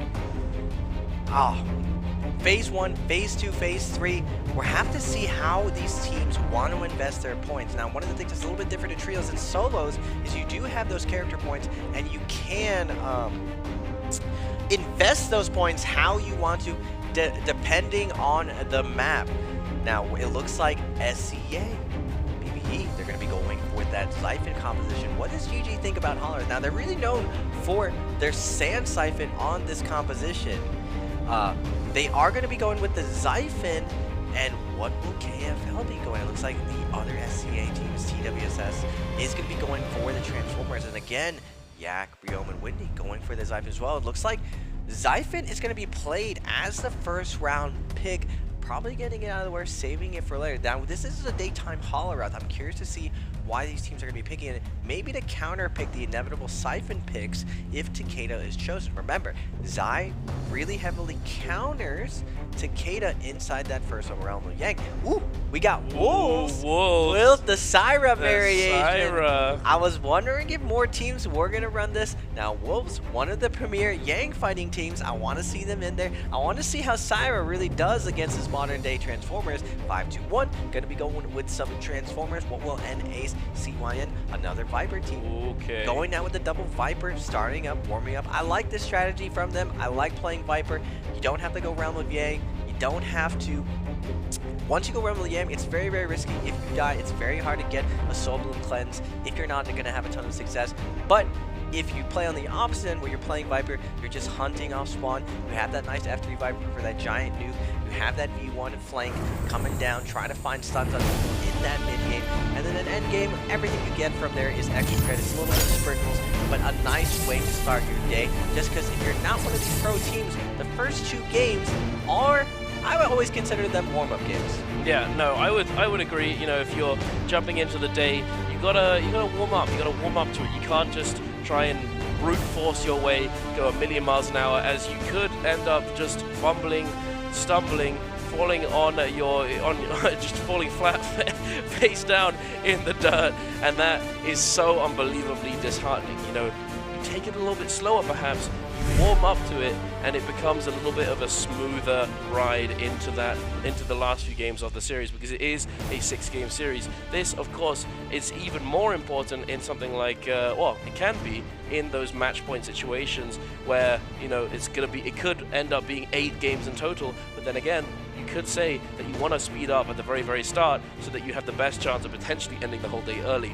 However, we are now taking a look at those ability choices for these characters, for these compositions. Interesting to note that, you know, even within the SCA region, you know, they still haven't decided whether or not they like F2 or F1 on the Velda. Everything's up in the air, Raven. No one's decided anything. Jacob is just it's just crazy. It's just oogly, and I'm loving it. I'm loving it right now. We're going to be jumping in to this game very, very soon. Let's take a look at these drops, Raven, because it's gonna be a bit interesting. OUG going for that podium. We do have the question though: which of the following teams will rack up the most eliminations in this match? A, OUG, or B, JL? And if they have the same eliminations, who will deal the most damage? And make sure to get your answer to this prediction, to this question, in on that event page through the website, through the client, through that event center. Oh, I already know what you're going to be picking, Oog, and that's OUG. And I'm going to be going with the tried and true JL. I've always been a big fan of VVV and TXJ ever since they won FPX at the first Worlds. They really impressed me with their strategy, and I've always looked to them to see what their take is on the meta right now. Now, looking at the drops, we see JL on the top left. They're known for their Yushan Ruins. OUG in the dead center. They're known for landing that puzzle for that gold weapon. And top right, GG, known for the snow area where they claim a lot of that loot. Now, we're going to get Wolves versus CYN in Matab. XCM with the fist off spawn. No armor though to his name. Already CYN's B is going to fall. XCM looking for more. Kimmy trying to make her way out of there, but Hypercube is coming in. They did find loot in the center. Wolves has weapons, blue armor, white armor. Nice off spawn looting from them, but CYN is doing a good job of kiting this out. They want to get their teammate buff up, and it looks like Big is going to get caught out by Wolves XCM, and Wolves absolutely surrounding NA, C1, oh no, what is this? The kills. Oh my goodness, HY coming out of nowhere, collapsing onto Wolves. XCM now being just, oh my, just absolutely bursted down, shredded by Hypercube. And they came out of nowhere. I didn't have to catch it on the map either. I didn't see them coming, and neither did CD Wolves come in with that assassination, that timing attack. And that is so, so important for these Viper team compositions. It is like, it's the win condition. It's one of those objectives that you want to be achieving early on if possible, because your team composition is just built around it. You are extremely good at doing this. You got that Tessa ultimate that doesn't consume 100% range, it only consumes 60%. You got the massive damage button that is Viper F3. You just throw it out there, gold focus. If you've got a decent weapon, it's gonna do a lot of damage and be very, very devastating. But speaking of a lot of damage, OUGSS has managed to get his hand on a golden spear, having landed on that Salvation podium, going uncontested, I might add, to secure this legendary weaponry.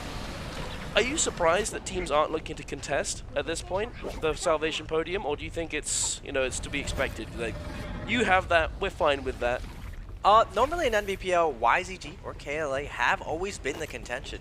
They like to land Plume Castle, loot that little bit of south, and they immediately come in with a Moonbane and usually challenge OUG. They do a mixture of a Firefly / Moonbane strategy timing onto them, but OUG uncontested since YZG is not in the lobby. Now, when you give gold weapons to certain compositions, they have a huge advantage. Now, off spawn, the Viper, doesn't need as much scaling, just needs a good weapon. We see Hypercube finding some success over there with Wolves, and they immediately bind a Moonbane, and they're going to be able to go around the map and hunt everyone else's landing locations. Now, transitioning beyond the first off-spawn fights, all of these teams, especially the Monk teams, are looking to go inside Yang. You want to get an isolated 3v3. You don't really want to get stuck on the outside. Monk is very, very static. When he ults, a lot of people can see him. He's a very easy target to hit, so you get a ton of your value going into that realm of Yang, where you get him that good armor, that good weapon, so he's able to scale up and do a lot more on the battlefield. You see the likes of CYN, though, they are going to get spotted out by Hypercube. And remember, Duncan, they do have a Moonbane in their pocket. Are they going to invest it onto a fellow Attack on Titan team? Wu-Chen Port's going to be available. We'll have to see. They are looking rather aggressive here. BLZ jumping in, unfortunately not able to find that F3 from the Viper. The Tessa ultimate is going to be coming out. BLZ is going to be locked down. That, oh, barely just avoiding that damage. The Clang's coming through, but immediately jumping back on in with those Halber's horizontal focus attack, immediately getting parried. However, not able to follow up, not knowing exactly where he went. They immediately teleport away with that Wu-Chen ultimate, taking them to safety, at least for the moment. Chili, he's looking to get back on in there. He's looking to potentially, you know, like play a little bit more aggressive. Big now pulling out that Viper ultimate, might be able to lock down Chili. Chili is in a very, very dangerous position here. Are they going to be able to come in and save him, or at least, oh, the Moonbane comes through. As you said, they did indeed have that Moonbane. The Viper Sun's coming in as well, but the parry onto BLZ, he might have been off more than he can chew. The Moonbane hit's coming down now. He's trying to get away. The F3 comes out. The Moonbane hit Kimoka is going to get, oh no, not in time. And Hypercube might be coming out on top here. There it is. They eliminate all three of them, I believe. That is rough for CYN. Hypercube playing around this Moonbane very well, taking themselves up to 6 eliminations total. However, EWG in the vicinity might be looking to fiend them. Yeah, the Moonbane really... The dinner bell. Ding, ding, ding. Yeah, the dinner bell, as we call it. The signal in the sky. Hypercube surrounded by EWG right now. They only have Tessa all online. Kanghai doesn't have his Wu-Chen board down right now. On the outside as well, EWG saw them invade. They did get a res a little bit early. They don't have blue armor yet. Looks like they're going to opt to wait a little bit longer, scale up, and this is one of the finesses of running Viper composition with F3. You don't really need to invest in armor. You can put everything onto all 3 players buying that purple weapon because you're really setting up for that burst. Following up with that Tesla ult, following up after that Viper ultimate, you don't really mind taking damage because your opponent is usually going to be stunned at that point. So you can really invest things in your attack Jades, attack weapons, and when things go wrong, you can port out and look for a different fight. It really is the only composition in NARAKA, and it's been around for 3 years, that plays this hit and run playstyle, plays this cheeky. Are you not looking? Ooh, are you taking a fight right now? Not today. We're gonna be coming in, flying in with that F3 Viper and that long 5-second stun with the V1. Now transitioning into this first realm of Yang.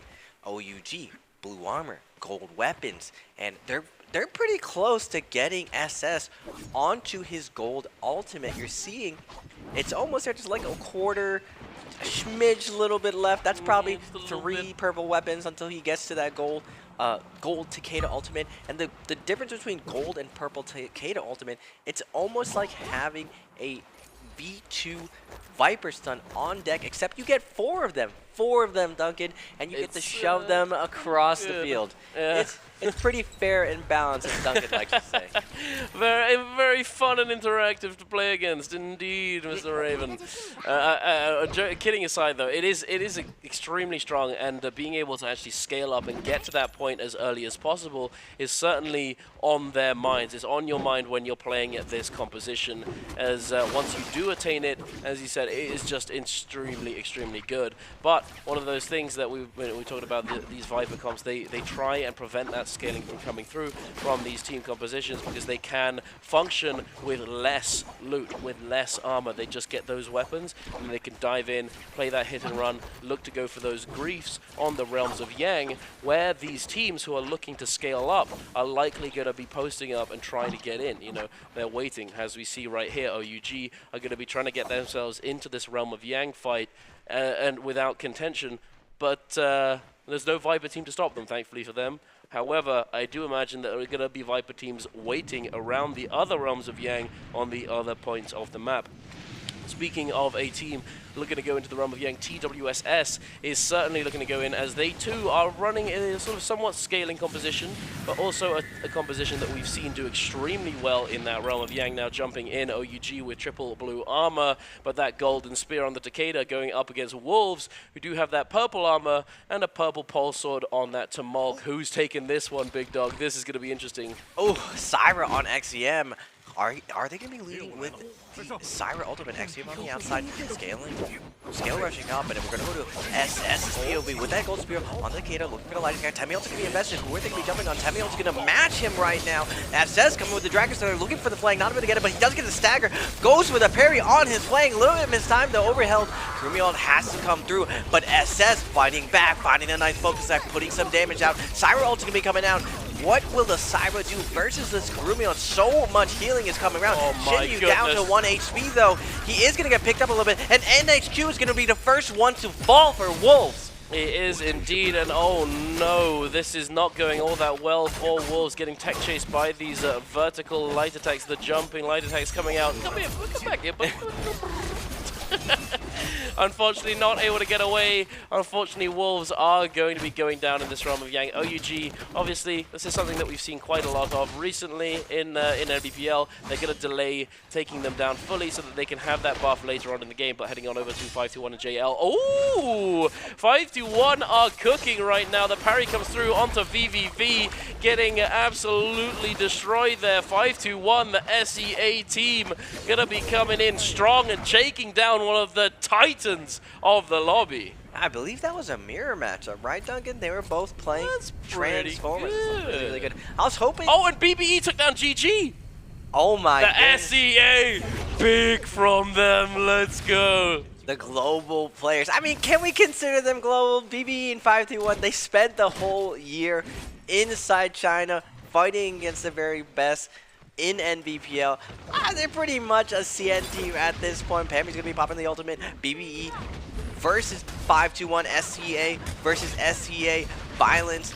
Ult's gonna be coming out. Nice slam onto Pampi. He is gonna get re-grabbed using the freeze. Dash through with a comment, and the double grab's gonna come out. Vorhihi is gonna fall.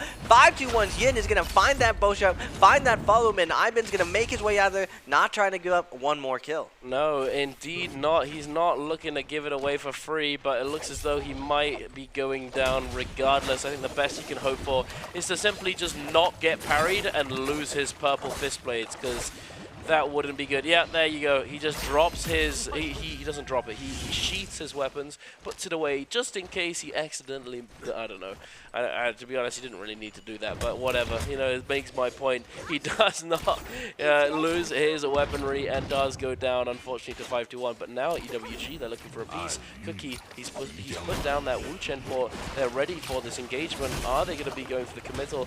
They probably imagine that this team has used some of those cooldowns. 521's Hottie is going to be ultimate right now. Tesla is going to come out. Pampi gets a nice flank with the Monk, but Exai is going to pop the ultimate.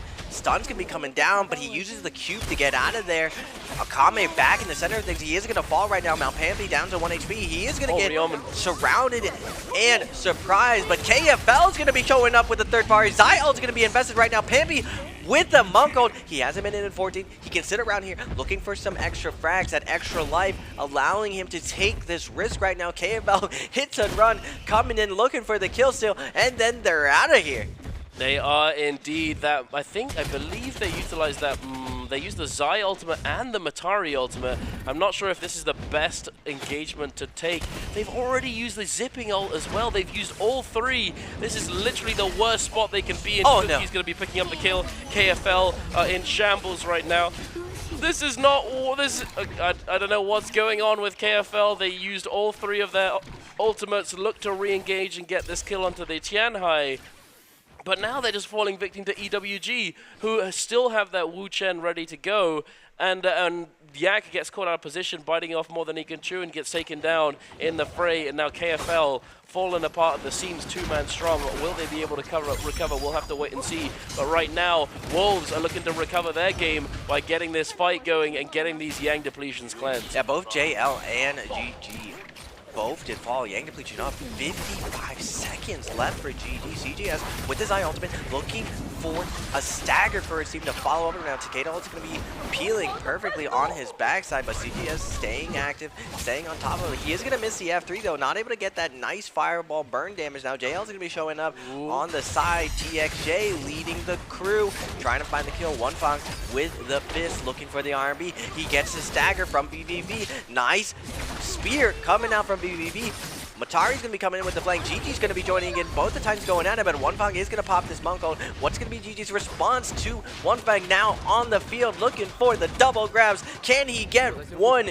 Can he get two? But BVV is going to fall right now. GG has the momentum in this fight. TXJ is going to look for a reset. One Fang doing his best to even out the odds, but TWSS is going to show up for the third party. They are indeed, and this could be extremely bad. One Fang now with less than 20 seconds on the clock. He does get that Yang depletion cleanse just now with a Soul Bloom at his feet.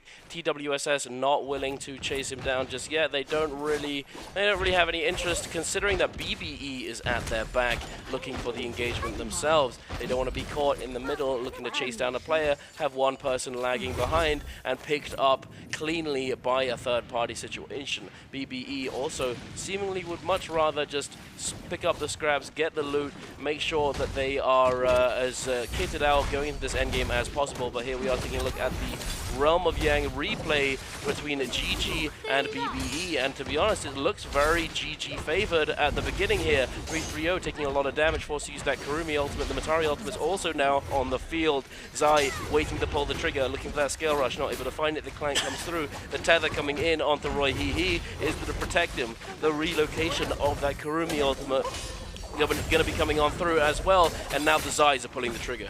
CJS down to 1 HP. GG, the momentum just shifts back into BBE's favor. And Roy Hee from the bottom, able to snipe him out of midair. And now GG against the ropes. BBE turns it around, putting Kurumi against the wall. And 3-3-0 cannot fight back against the Zai chains. He's put into submission, and BBE SEA is showing up big today, absolutely clutching up inside the realm of Yang, and on the other side, OU. Just say, hey, what's going on here? We've got another realm of Yang with an SEA team absolutely cooking Raven. Yeah, just SS doing his best with the gold spear, doing a ton of damage to Ivan. Ivan with the half charge, gonna take his turn back. It's not gonna matter though on the outside. TWS versus GG. Oh my, this is a rare instance, Duncan, that we actually see GG not fully scaled, meaning like they're just a bunch of blueberries running around nearing the end game right now. Normally we've seen GG very stacked at this point. They play off spawn really slow. They land in a location with a ton of loot, but now in shambles, playing really slow. Smart play from them. They do not have their Zai and Kurumi ult online, so they're gonna be camping this no ultimate zone, waiting for another team to show up. 5-2-1 is lurking on the outside. Second realm of Yang and Spirit realm gonna be spawning in. What can GG bring this game back? They are up to 2 kills, and like I said before, even when they make it to end game, they always still find a way to win. That's true. But BBE and 5-2-1, they spend a lot of time in NPPL, and I always say, you can't have a perfect 6-game streak. 1 or 2 of your games are going to be bad, but when you get there, you need to capitalize when you have all of the loot.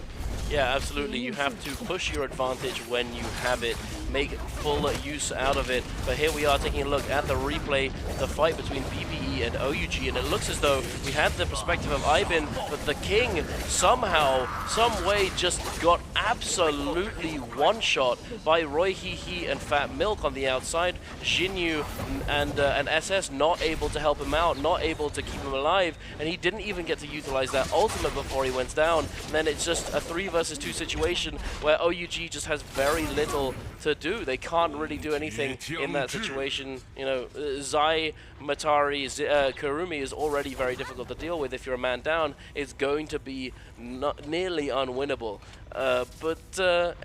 Hey, pretty good. I think that potentially it could have come down to a blunder on the side of OUG. The Kurumi going down that early on, that is not what you want to see. And I'm sure they're kicking themselves. Something went wrong, something went awry, or perhaps it was simply a play, a maneuver that BBE was, pulled out that they weren't immediately expecting, that sent them reeling and put them in such a disadvantageous situation right off the rip. Yeah, what's not going wrong for HY? They got 6 kills off spawn. They got the second Draco Storm. They are in the Viper composition. The power spikes are about the end, but they've been doing a good job. 6 kills, not too shabby. They still have a long road ahead of them.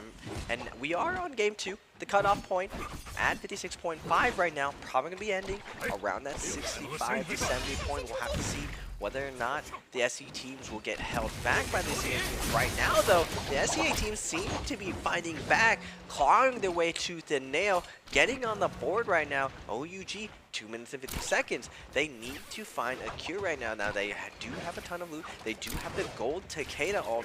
Can they connect to one of these teams? Now, one of the tough parts of playing Siphon is chasing down teams. Like, you don't really have that crazy burst potential.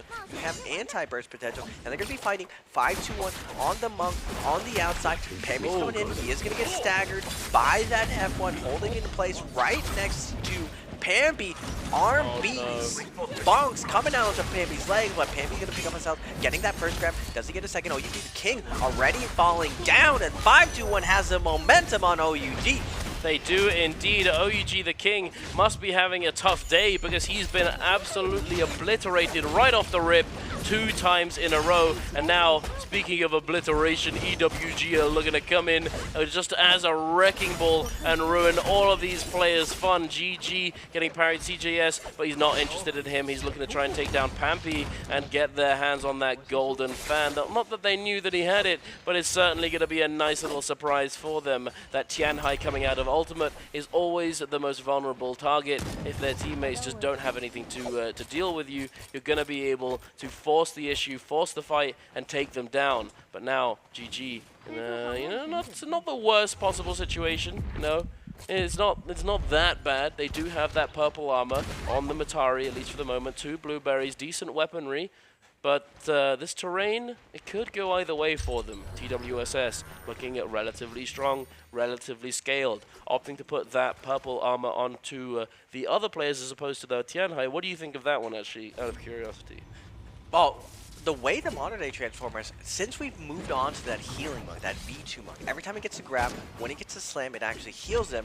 Monk has moved on to almost like a support role. Not that he necessarily heals his teammates, but he's more of a defensive role, that he gets a grab, he's not doing the primary damage. Once he's able to get this grab, his teammates look to crossbow his target, he gets the slam, throws the spear, and you get a re-grab. Now, if he's able to find a double grab, it's really on the back of his 2 teammates crowd controlling for him. Just because at this highest level, with this low ping, it's very easy to react to all of Monk's grabs. Unless you're stuck out of stamina, you can pretty much stare at him and dodge on reaction. Oh no. Oh no. The ult is going to come down. Crewmate's going to come down. Moonbane doing a ton of damage to BBB. It's not going to matter though. They're really, really scaled. They are going to pop their ultimates because they're going to get a nice refresh on the Spirit World and they're going to go on the hunt.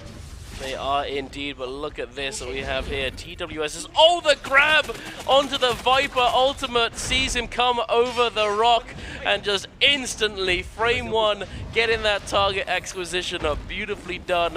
The flick, he does not skip his aim training days. No, sir. Xi now in the thick of it, now in a very bad situation.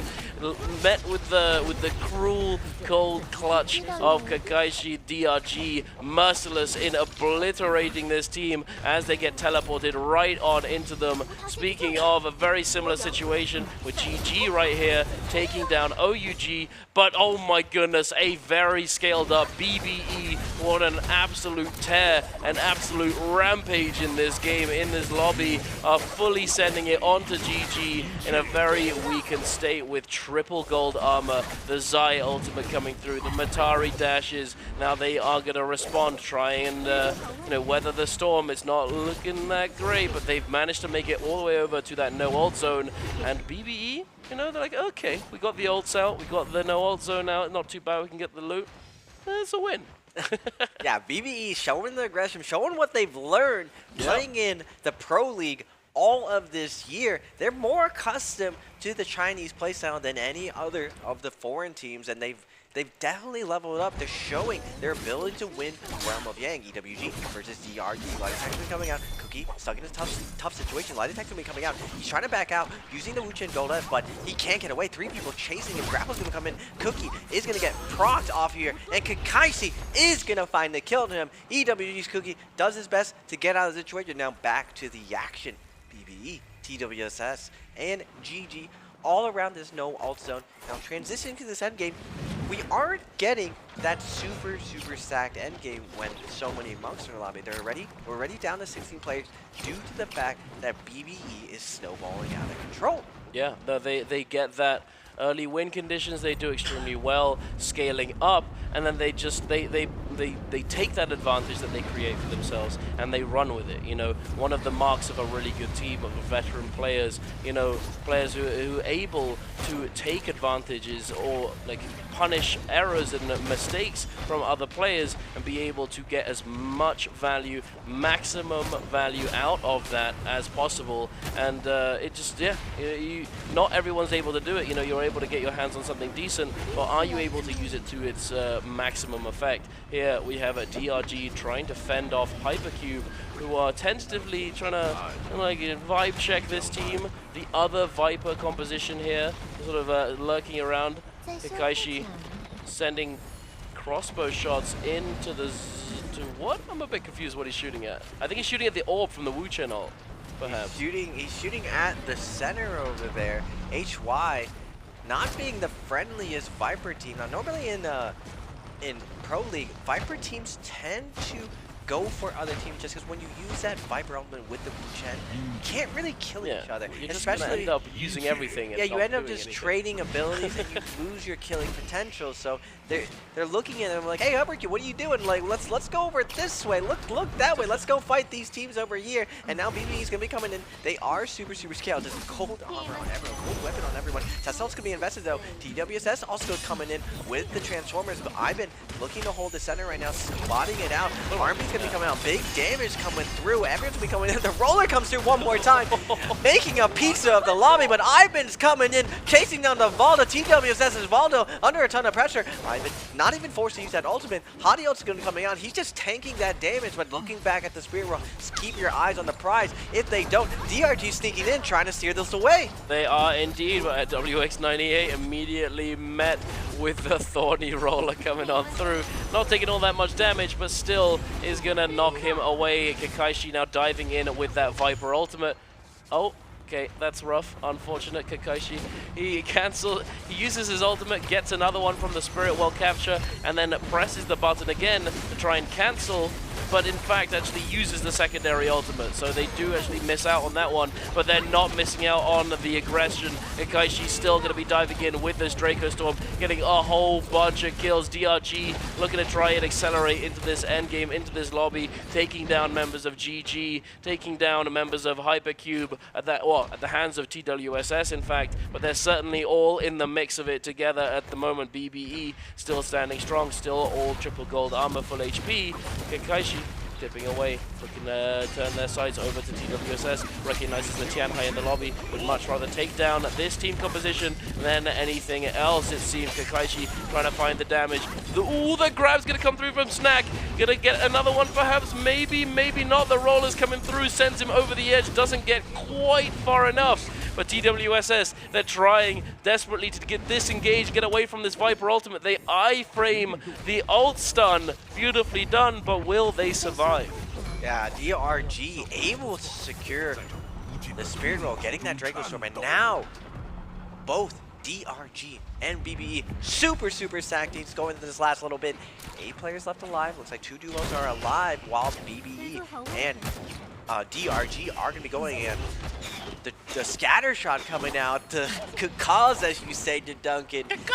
Burst arrow doing tons of damage on the opposite. Are we going in? Are we going off that FD? I was going to say, that's pretty easily to go flying up and dive in with a focus set, but Ivan's going to pop the ultimate fade out right now. FD's going to come out from Kakashi, knocking him down. Ivan taking a ton of crowd control initially, but they are going to pour down. But wait a second, I spoke too soon. BBE's Fat Milk is going to fall out of nowhere in the background. Roy Hee down really low. I've been going for a ride right now, and out of nowhere, DRG is going to just burst BBE down. Where did all that damage come from? Roy Hee desperately trying to stay alive, but now Kakashi, a Viper team, actually controlling this endgame. We rarely ever see this. Now GG CJS still left alive. Don Q taking some damage, but denying it, taking down CGS, and now on the outside, Roy Hee's gonna deny the kill, but wait a second, DRG is gonna steal it away. That's insane. You know, we don't usually see this, do we? You were saying Viper teams coming in and destroying that endgame and dominating and claiming the MVPs is very rare, especially when it's not a tree endgame, you know, where you got those big drop-down opportunities, the drop-downs in the sort of the northwest-ish of Morris Isle, where all those trees are situated. You know, we're out in the desert, out in the open, and they're still cooking. And perhaps, you know, the other day, GG did it. Is this a new trend? Is Viper just going to start getting MVPs in endgame right? Definitely a freak scenario. We saw the likes of Wolves, JL, and GG all getting an upset inside the realm of Yang at the hands of the SEA team, surprisingly. And not all of them were on that Baltimore. Some of them got the mirror matchup. And I was saying earlier that I think that JL is one of the best Transformer teams right now. Even though GG invented it, I feel like TXJ definitely took it to the next level.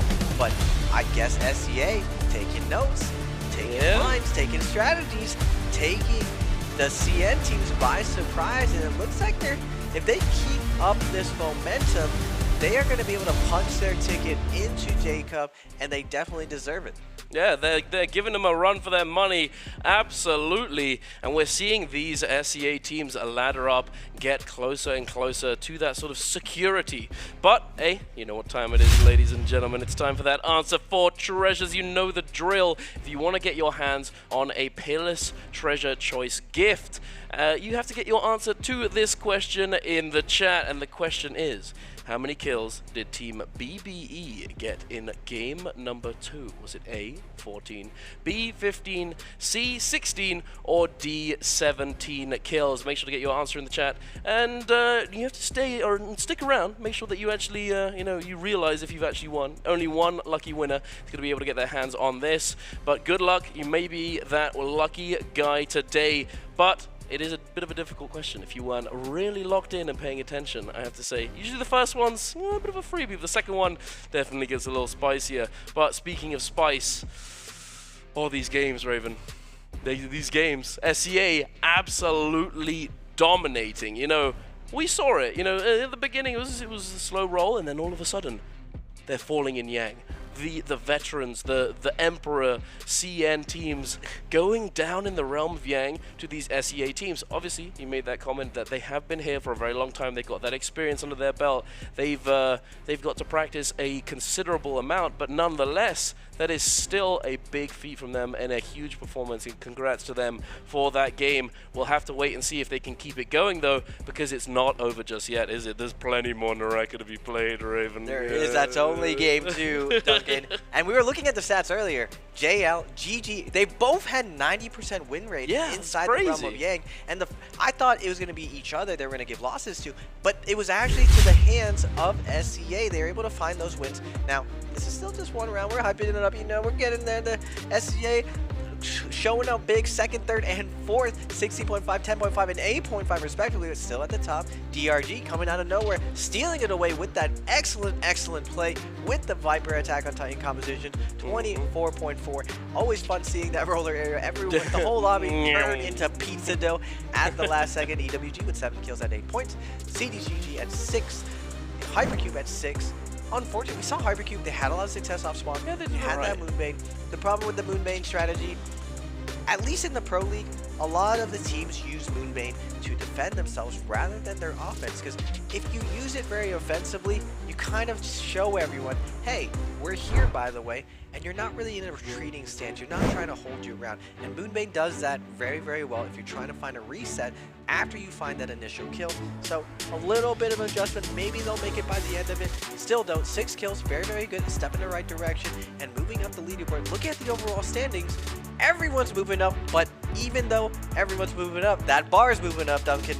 Yes, indeed, and some teams unfortunately are moving down. Now MVP has dropped down into that bottom 6 and will not be qualifying into that pre-finals, unfortunately, as they are not playing today. However, 5-2-1, they've gone on up. EWG as well. But let's take a look at the top of the leaderboard. GG. You know, not the best game from them. They did all right. They did all right in that game for sure. But still, they've managed to take that first place spot. You know, hey, bragging rights, very nice indeed. Wolves, you know, they're laddering up. They've gotten past that 100-point threshold. JL, surprising. 4 points so far? It's kind of crazy. JL, off the back of their big performance on that first day, they haven't really found their footing just yet. Oh, getting points, definitely very hard, and we're going to see why it was so hard to get some points. Brought to you by Thunder Robots HY. We're talking about this Moonbane situation perfectly. EU versus NA. EU coming out on top this time with the Moonbane on the back of the LC. And Chile. Now, Kimmy does a valiant effort of fighting back right here. Moonbane will be juggling her. She's not able to find another kill. She does manage to take one with her, but still, tough break for them now going to the realm of Yang. OUG's SS, the charge, my man, has been leading OUG for so long. One of the brilliant minds of NARAKA gonna find that jumping LB, like we talked about, just covering him over and over. Where can TK go? He finds the death now on the outside, 5-2-1, and the middle of SEA on SEA action, finding the regrab over that Frozen, and the follow from Nagami, and the double ground Kablawi taking him down. Boy, he gets exploded. Now this was super surprising, Duncan. The Draco Storm Viper just doesn't do really well stealing Spirit Ball. They managed to sneak this by against BB, and they just follow them up. Great coordinated play. Gonna be pointing out. Get the follow-up, and out of nowhere, that's where their HP went. That's BBE gets turned into a it pizza. Was a roller. Oh no! That is heartbreaking. If any of you, I'm sure many of you at home have felt that pain. The roller comes rolling through and ruins your game for you.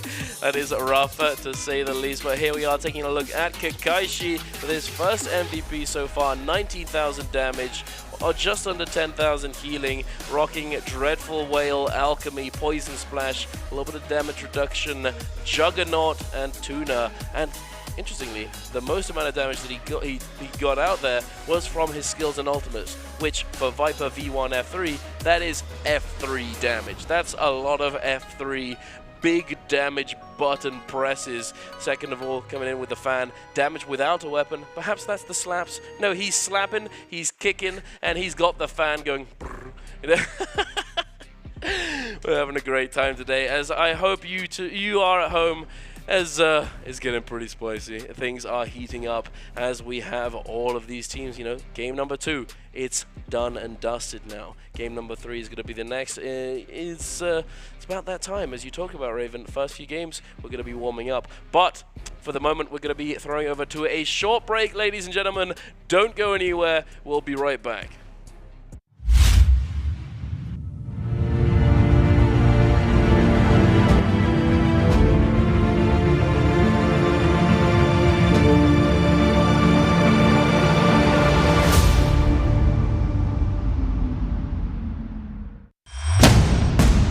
Xin chào mọi người, mình là Ibin, đội trưởng của BB.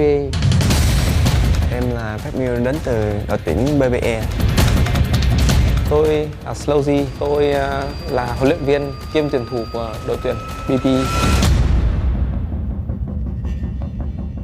Trước năm vừa qua thì team tụi mình được mời tham dự NBBL. Và đó cũng là lần đầu mình được trải nghiệm ở môi trường mới. BB ở trong vòng mùa xuân đến với MBBL thì khá mới lạ. 2 năm vừa qua thì em có tham gia Say Cup với lại đội hình rất là trẻ. Trong quá trình luyện tập thì tụi em có bất đồng quan điểm rất là nhiều và đã có thất bại. Mọi người đã có những ý kiến trái chiều với nhau vì lý do đó rất là nhạy cảm, nên mặc dù bọn em đôi lúc trên có cãi vã rất nhiều và chúng em đã có một thời gian dài không nói chuyện với nhau. Chúng em giải quyết bằng cách ngồi lại nói chuyện và giải quyết vấn đề đó để hướng vào mục tiêu tốt hơn đến đi cúp lần này. Tất cả các team bây giờ bọn họ thật sự rất là phát triển và họ cố gắng hơn rất nhiều so với những năm trước. Ưu điểm lớn nhất của BB đó là học hỏi những yếu tố mới rất nhanh. Bản thân em thay đổi rất nhiều về cách di chuyển, cách đánh và tình huống, xử lý tình huống rất nhiều. Sau khi em đánh một năm ở NBBL thì chúng em đã học được rất nhiều của những đối thủ của em của Trung Quốc. Sự khác biệt lớn nhất đối với em là cả hai môi trường này kiểu thực lực nó rất là chênh lệch. Ở CVC thì tụi em cũng không cảm nhận nhiều sự khó khăn khi hoàn thành việc đánh giải, và ở vòng loại chung kết thế giới thì bọn em cũng vượt qua rất là dễ dàng. Nhưng mà ở vòng bảng NBL thì tụi em đã cố gắng hết sức và kết quả nó kiểu san sát nhau để tụi em có thể đi tiếp, nên tụi em cũng rất là thất vọng. Và đặc biệt em là đội trưởng thì em cũng thấy rất là thất vọng về bản thân và không làm được bản thân mình và đánh mất nhiều chức vô địch ASC. Sau 2 mùa thi đấu MBBL thì các thành viên trong đội đã tiến bộ rất rõ ràng. Các thành viên vẫn còn muốn nâng cao hơn. Kiểu em cũng muốn cố gắng để hoàn thành nốt việc còn lại là Say Cup này. Bọn em sẽ cố gắng hết sức để giữ được kết quả tốt nhất. BB chúng em đã đi qua một cái thời gian rất là dài. Chúng em sẽ cùng nhau tiếp tục đi hết khoảng đường còn lại. Giải đấu lần này thì mình hy vọng mà đội tuyển của mình sẽ cố gắng đạt được trong top 6 của giải cấp. Có một sự chuẩn bị tốt nhất,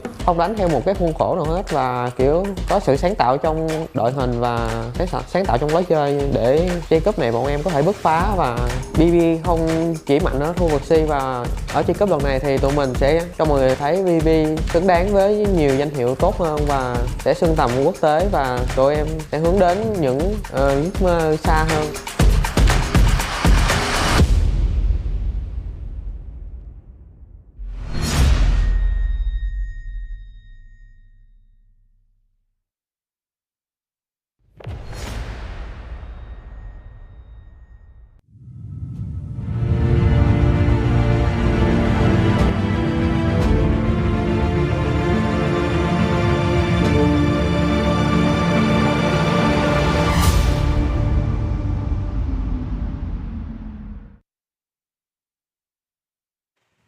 Ladies and gentlemen, we are back for the last day of group stage. I am Raven PLZ and I'm joined by the GOAT Tarka himself, Mr. Dunkin' Donuts. It's been an exciting day of trios so far. A real pleasure to see GG and JL go out of it. But I was expecting fireworks between GG and JL, but the fireworks have been SCA taking it to GG, JL, and Wolves. Yeah, they have indeed. JL, you know, there's a bit of a stumble, you know, there's a little trip, you know, first couple games, 4 points, you know, off the back of 100 and something, 102 points on the first day.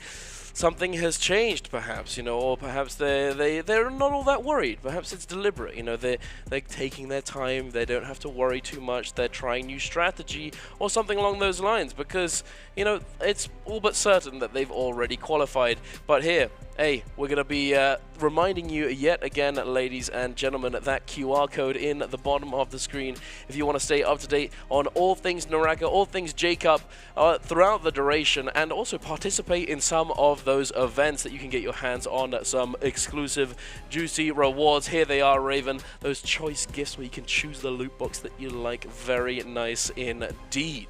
Yeah, make sure you get your honest comments out there. It's definitely one of my favorite parts of J-Cup, seeing what you guys have to say, seeing those regular Twitch chatters getting active. But remember, the devil's in the details. You gotta pay attention to how you get some of these free stuffs for the Brighton emotes. Make sure you watch the pre-finals after today. It will be up tomorrow. It'll be the first time to get that exclusive J-Cup reward. And if you're just watching right now, you will be getting those nice Imperialist drops, but make sure to tune into the grand finals, because that's what this all leads up to, Duncan. Hell yeah.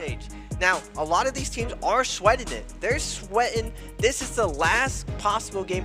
It's either show up or go home right now. And SCA, we were saying in the beginning, they're 13, 14, 15s. They are showing up big right now, especially the NBPL veterans, BBE and 521. They spent an entire year inside NBPL, and it's paid off a ton. They have that confidence to take it to the CN teams inside the realm of Yang, but still, HY, KFL, CIN, there's still a lot of NARAKA to play. We still have 4 more games. Can they dig deep?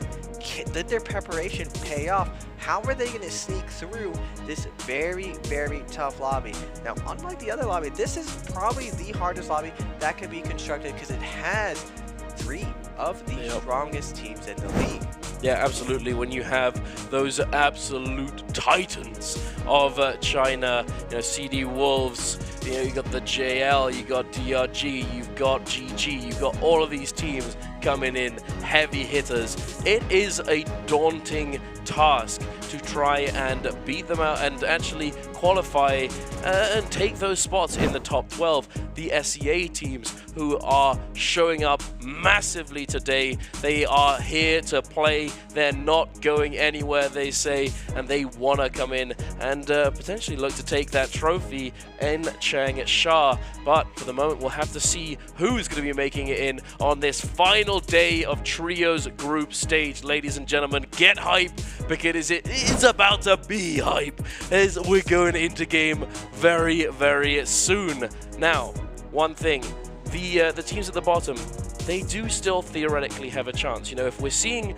teams like JL, like all of these teams do so well and get like crazy 100-point days, theoretically in trios anything can be possible, but it's going to come down to that preparation, to those protocols. Have they figured things out? Have they figured out the right lines, the right strategies when going into certain situations? And the thing with trios, the thing with NARAKA in general, is that there are so many different possible outcomes of different situations. It's really hard to figure them all out, but if you've got that synergy, you've got that communication, you might be able to pull it off.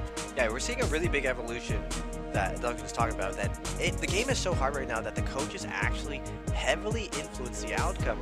Looking at Brandor and Ryomen, taking a look at how much they prepared this year, there is just so much details of figuring out where these CN teams land, where these SCA teams land, and where the global players are going to land. When you get to this world stage, it takes a ton of studying in order to be successful here, just to survive off spawn and find a kill. Yeah. I mean, just talking to Kimmy does very, very well on the NA server. She plays all the time, fighting against the very best, and all she could say for most of the questions I asked her is It's just how great the players are here. With the low ping, it's just a different game. They have crazy reaction time that you just cannot do when you're on the server on EU and NA. Everyone here on LAN just so much more higher skill ceiling than we are able to see play at home. Now, it is a ton of fun though, getting to play against these pros. It's always fun for me, Duncan, to see the reaction of first timers at Worlds, to see what it's like to play on the CN server, to see this high level of play. It's been a pleasure for me to cast this, and it's always a pleasure for me to watch the new and upcoming Titans being challenged. I love watching UG, I love watching JL, I've always been a big fan of them, but now, I mean, Wolves has always been inconsistent, and every single time there's a narrative of them showing up to challenge the top, I've always been like, I don't know if they're going to do it this year. They look kind of really inconsistent, but I gotta say, this year they've been looking very, very impressive, and looking a little bit more innovative, actually running the Syra. Most of the other teams are not implementing her. They kind of dial it back instead, but Wolves are investing and looking they're actually looking very well on it. Yeah, that was the, I think I saw the Matari cannonball just there even. From JL? From JL. They're running it. They're running it. It is, I don't know about that one. When they ran it previously in the previous day, it didn't go very well. It didn't go well one time, but the other time it did. But that one was with Syra, so we're not sure. Is it because it was Matari, or is it because they just fumbled and then they could sort of like swap in Syra and it'd be sort of the same thing? They clarified that they preferred the Matari variation. Yeah. The only reason they went Syra is because they were limited on points. That's another very, very difficult thing. Depending on your phasing that you get chosen with, you do get forced into awkward situations where you don't get the comp that you want because you've run out of points or you're trying to save. So it's a little bit of like a strategic game of when and where you want to put your compositions, because you never know which phase you're going to be in. You have to be flexible, and the level of depth for each player in a team is just so much more than we've been accustomed to. I think it's really good. It gives us, for the first time, new compositions to play with and new guard up and coming, both in solos and trios. A lot of new players coming up, challenging the old guard, and some fresh faces, some fresh ideas is always good for the league. No, I completely agree. I am certainly one to support innovation, variety, and you just like having all sorts of different things thought about and actually tested on this stage. You know, I was saying for a very long time that I genuinely thought Valda had a place. I said the same thing for a couple other things, but they didn't pan out. Valda certainly has, as we can see. She has come in and she has been a very solid presence, having that heal-off situation, win condition under her belt with that V2 ultimate, having the synergy with Tianhai now. I mean, it existed before, but this variation of it hasn't really been tested before this, and it's definitely showing up big. But let's have a look, see what these teams are looking to run. We have F2V1 on the Matari, 4TXJ on this Matari Varia Yuashan composition, F2V1 for 2 Dufods on the Attack on Titan, interestingly. 521 sticking to that F1 Valda, along with KFL. Both teams opting to go for that cube as well, not going for that V2, not going for that fire damage synergy. No, I think the V1's probably still best, no? What do you reckon? In your opinion, which one do you think is better there? With the V1 or the V2? On which character? On Hardy. Instead of, you know, so either you get the fire damage or you get the cube within the Tianhai Valda composition. I feel like, personally, I like mobility more, but first, when I'll get back to that, will the top scoring team include Takeda? No.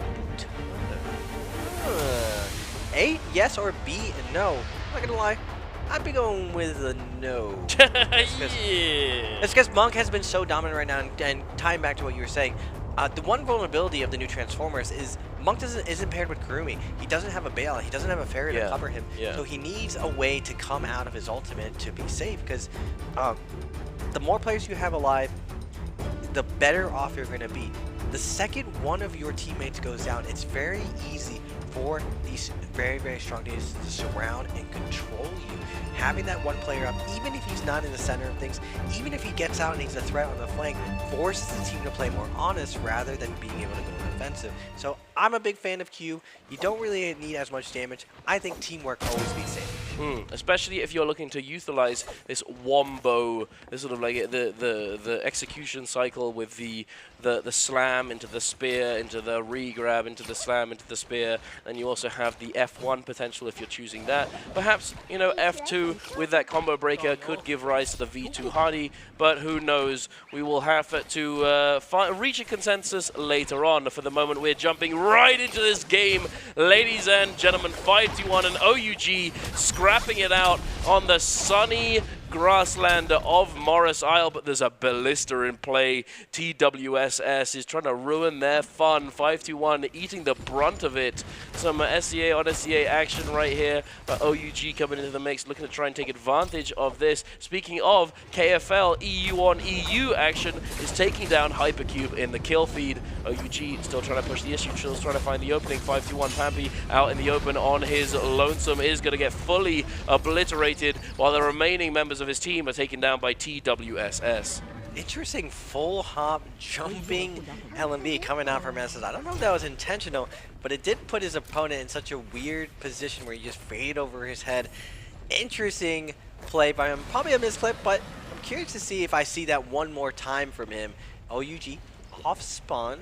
Looking at the kills, they were only able to get one, not able to get the follow-up, but they are going to cut over to the trees, and this is where Viper comms thrive, around these high tree areas on side Morris. I believe Morris is Viper's best position just because she has the most amount of opportunity to find these flanks, especially with how many trees are. If you imagine an upside down L on the left side of the map, all of that area is Viper territory, where Viper teams like to hunt, and that's what JL did for the longest time. They land in the cave in the bottom left, and they just hunt this whole area. Now, one of the new things that have been happening has been Siphon has been playing this. Normally, you're used to seeing Siphon, that Takeda composition, on Morris, on Holleroth, on Perdoria, where it's very, very wide open. But because teams were sick of losing to GG, inside Yang, to OUG's U inside Yang, they're just like, you know what, let's just, this combo's too good, we can never not use it, let's just move this over to Morris just so we can go Yang, we can play endgames there. And it ended up having a ton of success that so many teams ended up using their Siphon composition now on Morris. So it makes sense that the question, I think in the past, Siphon has definitely been winning in this modern 2024, but I'm curious, again, I want to see more examples of how Siphon stacks up against the modern Transformers, and it looks like Transformers is beating it. Yeah, it does, doesn't it? But interestingly, if you look at it on paper, you know, you've got the Tumulk ultimate, which can be a really good deterrent. It cuts off the fighting area and preventing that monk from being able to grab through the sand wall. However, now that, I mean, it's been quite a while since this has been added, but he's been given those 2 jumps that he can use consecutively and maneuver around the ultimate. I think that's probably why they've been sort of edging out a bit ahead of this team and being able to deal with them a little bit better than they used to. Because, you know, before, Tumulk would be a much more disruptive force when it comes to Tianhai, no? As, hey, speaking of disruptive force, BBE going to be looking for this engagement with this Moonbane jumping in. GG are going to be under pressure now, but 3-3-0 with that F2 on the Ferrier, able to deny some of this pressure, icing it off. Oh, Roy Hee sending an aggressive focus attack, immediately getting parried, eyes in the back of his head. CJS getting taken down extremely low, is able to get into that ultimate just in time to stay alive. Yeah, GG. Getting ambushed right now by BBE. F3 and then the silence coming out. They only get the execution onto them, but BBE not able to have that success. Even with the white armor, BBE wants to take this fight. Valda leading the charge. Ivan trying to get in the engagement here. Yushan doing a good job, creating some space on GG. But now, closing the distance, will GG turn around, turn this defense with some offense? They're going to be diving in, 3-3-0. He's going to get the R&B with the greatsword. Ironman with the purple longsword with the Baldo is going to ultimate, looking for the stagger right now. Does get one of them. CGS is going to take a ton of damage. Dasher is going to be coming out now. Hypercube showing up for the third party. They have to be careful, no, but Hypercube's going to blitz through and take down GG CGS. Oh my goodness, Hypercube coming in out of nowhere. I feel this. They keep doing this. They keep appearing out of thin air and just assassinating players. Something that they've definitely been doing it very, very well so far this series, so far this tournament. But, hey, looks as though GG 3-3-0 might be in a bit of a bad spot. I'm not sure about that one. That was an interesting one. F2 into the immediate vertical focus attack release from the greatsword. Chili's ready for that one. Immediately sending out that parry, sending out the red, denying the pressure. But oh my goodness, speaking of pressure, BBE are certainly looking to apply it here. The ultimate's coming out from that Yue Shun. And Chili does manage to make get away for a little bit with that F2. Put a little bit of distance between him and that ultimate, but here he is, the Terracotta Warrior, slamming in the back, coming on through. Chili does have a little bit of rage to go until his ultimate's back up and running. It might be possible to salvage the situation, but it's not going to be easy. He does have that fire damage on the ultimate, but he's not got all that much health to play with. As I say that, the Soul Bloom comes through. GGLXM trying to lock him down. The damage is going to come in. He's not got any shield under his name, but he does have that ultimate. Will he be able to make it out alive, Raven? No, sir. GG going to be fully recovering. Wow, GG actually solidly ran back. Yeah. Came back claiming their old loot. There's nothing wrong with a little bit of sodium in your diet. Something the salty run back is a bit optimal. Now Fat Milk trying to run away, but GG wants their revenge, has him in the crosshairs. LXM gonna miss the grapple though, creating some space between them. Can they lock him down? It looks like Fat Milk cuts right, and it looks like GG is going to lose him. They try to hit the bell. We'll have to see whether or not they're going to get the kill and the kill feed, but going over to OUG versus 5-2-1. Akame down to 1 HP, staggering by SS with the LMB. F3's going to come down, cutting him down at the legs. Yindo with the RMB, going to hit SS back. Get off of me. Bubble's going to be coming down, but still OUG with the gang going to be jumping in. Wuchen heals coming through. Balda ult is out. Can he find this 1v3 situation? Yin with the spear looking around. All three of OGG members are going to dodge. Yin is getting absolutely mauled by OUG, and the king will secure the kill. That was rough to watch. That was a very sad Valda with that ultimate, nowhere to go, nothing to do, 1 versus 3. But we're taking a look at a replay now between Wolves and DRG. Kakashi getting locked down by that Octa Slash on the dual blades, those purple dual blades doing work.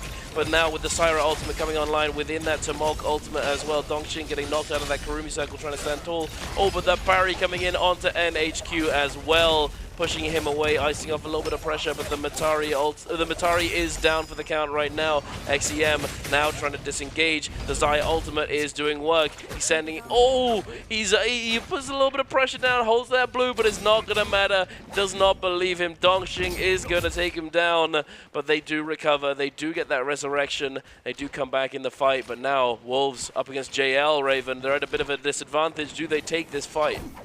Wolves have been dominant all day. I want to see the Syra XM. We saw his POV a little bit earlier versus VVV. VVV with the barrier back on one of his tried and true. He is going to get juggled against the wall right now. Nice PO coming out from Wonfang on the U-shot, but BBV is going to get staggered. Too much pressure coming out from the Takeda and Temion, and now the beams are coming out from XEM, closing it out. TXJ is going to fall. Now Wonfang in the microwave, just getting lit up by the cannon of XEM. Wolves looking like a wrecking ball is going to come crashing down, destroying JL and their hopes for this first Rumble Yang. De-transforming, where can he go? 1v3 situation. Can NHQ find some success right now? But it's not looking like it. Wolves is going to clean that up. Hey, absolutely massive from them. But you know what else is massive, Raven?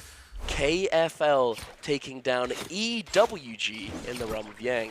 Huge from them. They'd already had 3 eliminations early on in the game, and it looks as though, I believe, actually now that I'm looking at the kills on the leaderboard, it looks as though they only picked up 2, meaning that EWG went into that realm of Yang with only 2 members, and that could, I mean, has probably contributed to them losing in that realm of Yang, as they only were 2-man strong, 3 versus 2 situation. But still, very nice for KFL picking up that Vermilion Bird's Might. Now OUG on the run, SS getting fully consolidated upon by EWG, trying to disengage, and they might have been able to make it out alive for the moment. The Wu Chen ult did take them to safety, that resurrection did come through, or that heal did come through rather. EWG, they have that Yang depletion, they need to make something happen. Got 3 minutes left on that Yang depletion. Cookie looking for an opener right now. He's going to tap out shot, but he's going to get smothered by SS. LB hold R&B. Tried and true, keeping up the pressure on the Cookie. He is going to knock out right now. No ultimate to his name, but the V1 coming out from SS, forcing everyone to back out. Multiple teams showing up to the party. EWG's Luye is going to be sacrificed. He can't get out of there, but wait a second. Exile says, I won't leave any teammate behind with the Cowboy when it comes shredding through, and SS and OUG's King is going to fall. Oh my goodness, that is rough for OUG. Thankfully, EWG are going to be able to cleanse that last Yang depletion situation. They're not in danger. They are back. They are still kicking. Only 3 eliminations under their belt, but they're not. They're in a pretty decent spot. 64.5 on the leaderboard in total.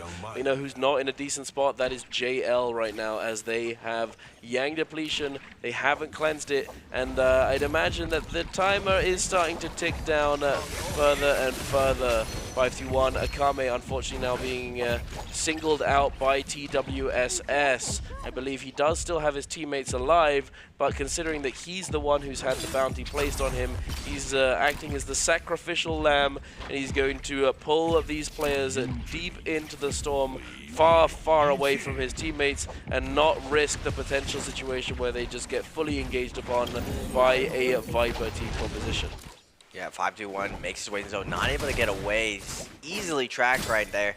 And now Wolves versus JL. You were saying earlier, Duncan, they need a cleanse right now. Oh my goodness, TXJ absolutely executes his XEM. And on the other side, Wonfang is going to finish off NHQ. JL makes quick work of Wolves, but Wolves, ZK, killing himself on the lantern, doesn't want to give up the other kill, has it for Vermilion Swift. Nice calculated play by him. They are going to live to fight another day, and JL's not going to be able to get that third Soul Bloom. They do have enough money, though, to buy their teammate back. And now looking at the leaderboard, you were saying, Duncan, I mean, at the top, GG, 142, absolutely insane. JL trying to pick up steam, finally getting some momentum going. Still need to clear that Yang depletion at 112.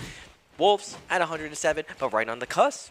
SCEA teams, TWSS 54.5, needs to get to 59, 5-2-1 on the cusp as well. Both of these teams are going to be duking this out, but like you were saying, Duncan, KFL climbing at the leaderboards all the way up to 47. What can they do? We're only on the 3rd game, Duncan. They have to keep this going. Now, looking at the replay, we're going to get EWG. Oh, no, we're going to Yang. This is what I want to see. Ryomen and the boys. Light attack going to come out. Zai going to get pressed against the corner. Ryomen, half charge, coming in with the light attacks. 1 hit, 2 hit. It's a closeout. KFL looking dominant on but I believe that was the replay. That was the replay when they beat EWG. They are rezzing right now. They died with the Vermilion's buff, but now Windy on the outside, on edge zone, gonna be rotating out. They are on the Transformers. This is what Ryomen is known for in EU, being one of the best monks from EU. Can he carry his team through? We saw them in Endgame last time. They were so close to that MVP. Yep. Will they be able to have that same success on Morris? Perhaps they will indeed, but only time will tell. Looks as though Wolves gonna be spawning here, very close to EWG, recognizing that they'd much rather just focus on going into that realm of Yang, potentially doing a little bit of shopping before they do so, and heading on in, looking for that scale-up potential. Wolves with that Syra variation to the Sand Siphon. Now, this is we got to see it. It was looking pretty solid in the realm of Yang, wouldn't you say? The microwave certainly was set to full blast. Well, the burst potential is absolutely insane. Yeah. Normally we saw teams like trade out the Syra ultimate. A lot of the meta in the modern Siphon after the 2 years was leading with the Karumi ult instead and saving your Temi Takeda in different locations, but not really dumping all 3 ults. Wolves just comes crashing in, dumps actually Takeda and Temi ult first, and then closes it out with that Syra ultimate. That's a lot of damage coming at you, especially when you're stuck in the mud with the Temi. Even with the Yushan ult, they did all fall. VVV, and this is the problem when you don't have a gold combo break. When a triple DPS does show up to you, it's very, very hard to get out of it. Everyone is so good at surrounding and covering a lot of your defensive options if they're able to connect, and a lot of moves are unblockable. So once you get staggered, you need to have a combo rate that creates that space if you hope to survive versus these premier teams. And speaking of premier teams, Wolves versus GG. New school versus old school, challenging the crown. Can Wolves continue to take it away today? It's looking as though Wolves does have quite an advantage in terms of loot, in terms of effective health, and they may be making full advantage of that already. The F2 on the Syra are going to be diving in, doesn't find the Dazzle. That Hardy ultimate had already been forced. Now Wolves coming online, pulling the trigger on that Tamulk ultimate, deterring the aggression coming out from GG. The musket shots coming out. CJS is standing still, getting into that Yueshan ultimate, and now forced to turn around and kite it out just a little bit longer. Syra ultimate is going to be coming online. This ultimate, not only is it unstaggerable by essentially everything, it does a lot of stagger itself. There you can see it's pushing that Ferrier mech out of that turret form, and it's pushing away this Yueshan as well, while he too is in ultimate. It is a force to be reckoned with. A microwave, an industrial microwave, if you will, just absolutely. But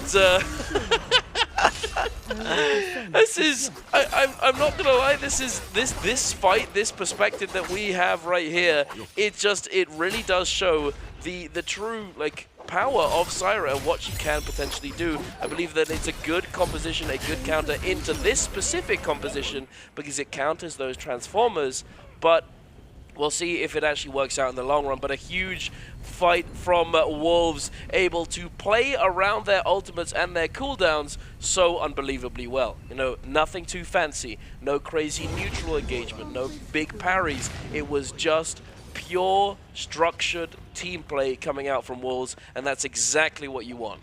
It's surprising that they're able to do that versus GG. Like I was saying, GG is known for that playstyle, and Wolves, normally they were on the passive side, but they finally found their form this year. They finally got it all to click, and they're looking super on point. GG has gotten the best of them in the past, but looking in this group stage, GG is looking a little bit mortal right now.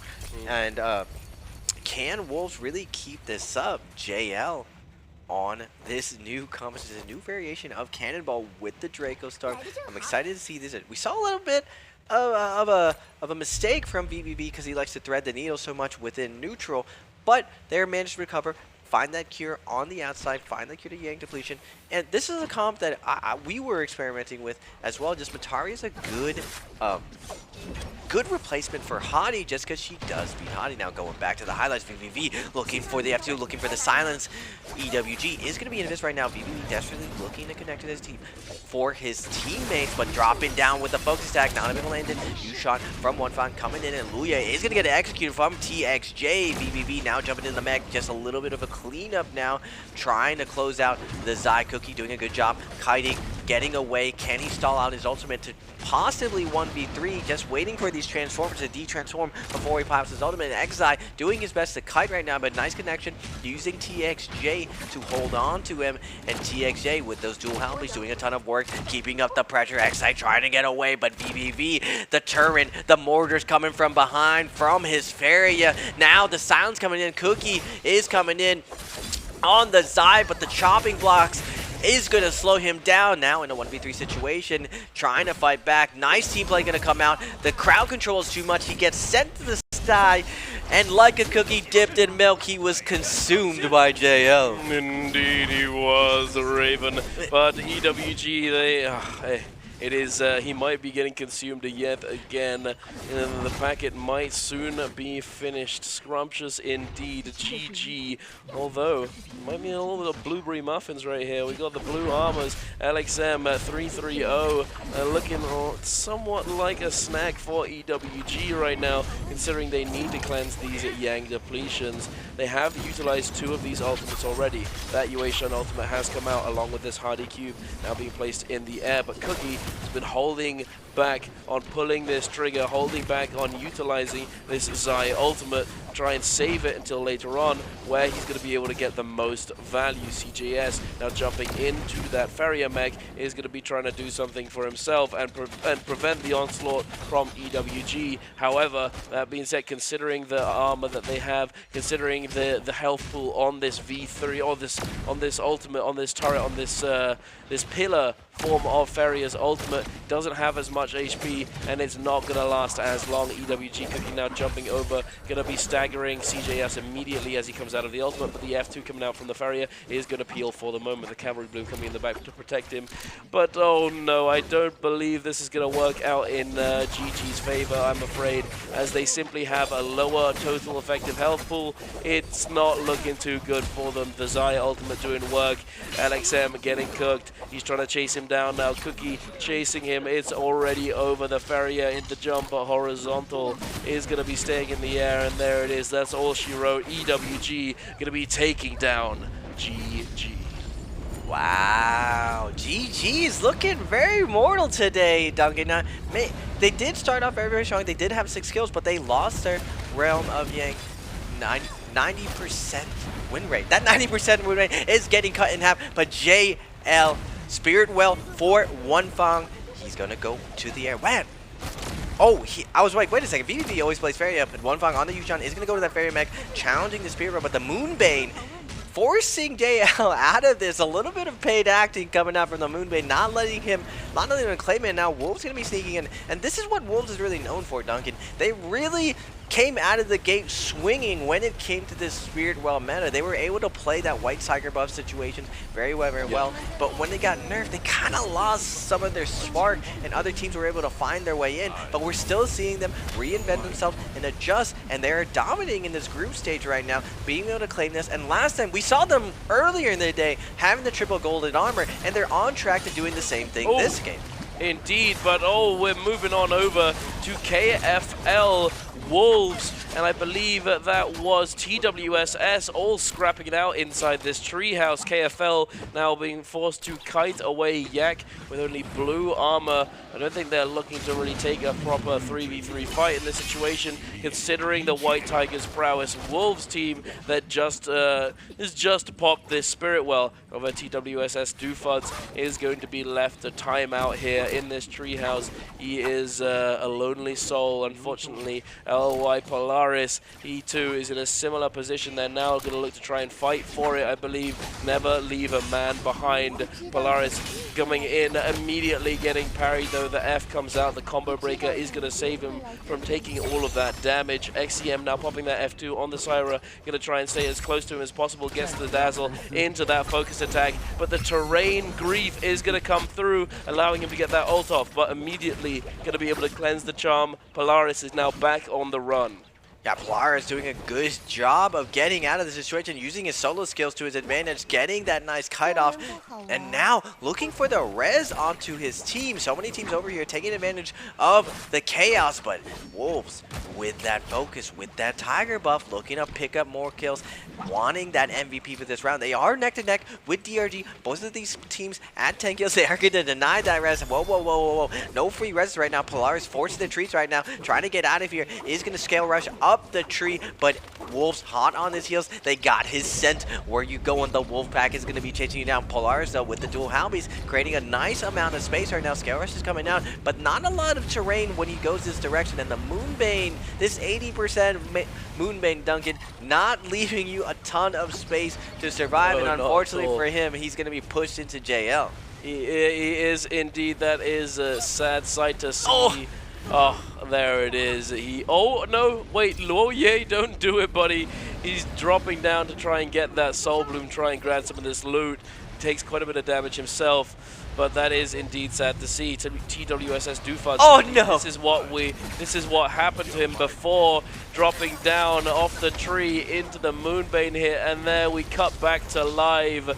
DRG taking full advantage of Snack being on his own, taking him down, a lonely player in a wolf's den, so to speak. DRG, the Dragons, rolling around, finding anyone that they can to single out, isolate, and fully eliminate. Dongxing looking pretty scaled up now, along with the rest of his team, certainly looking to try and take this game for themselves. We do have the Spirit Well buff now coming on through. Is going to be Mystic Might, and Wolves have got their eye on it. They are consolidated onto it. They have Merciless Havoc, Dragon Roar. They're pretty uncontested right now. Yeah, well, I mean, Wolves is setting up like before, looking like a GG. Or, I mean, it might be start turning into looking like a Wolves if they keep this up. They did have 3 MVPs in a row in the past using this Spirit Well strategy. Now, the Spirit Well not as strong as it was before.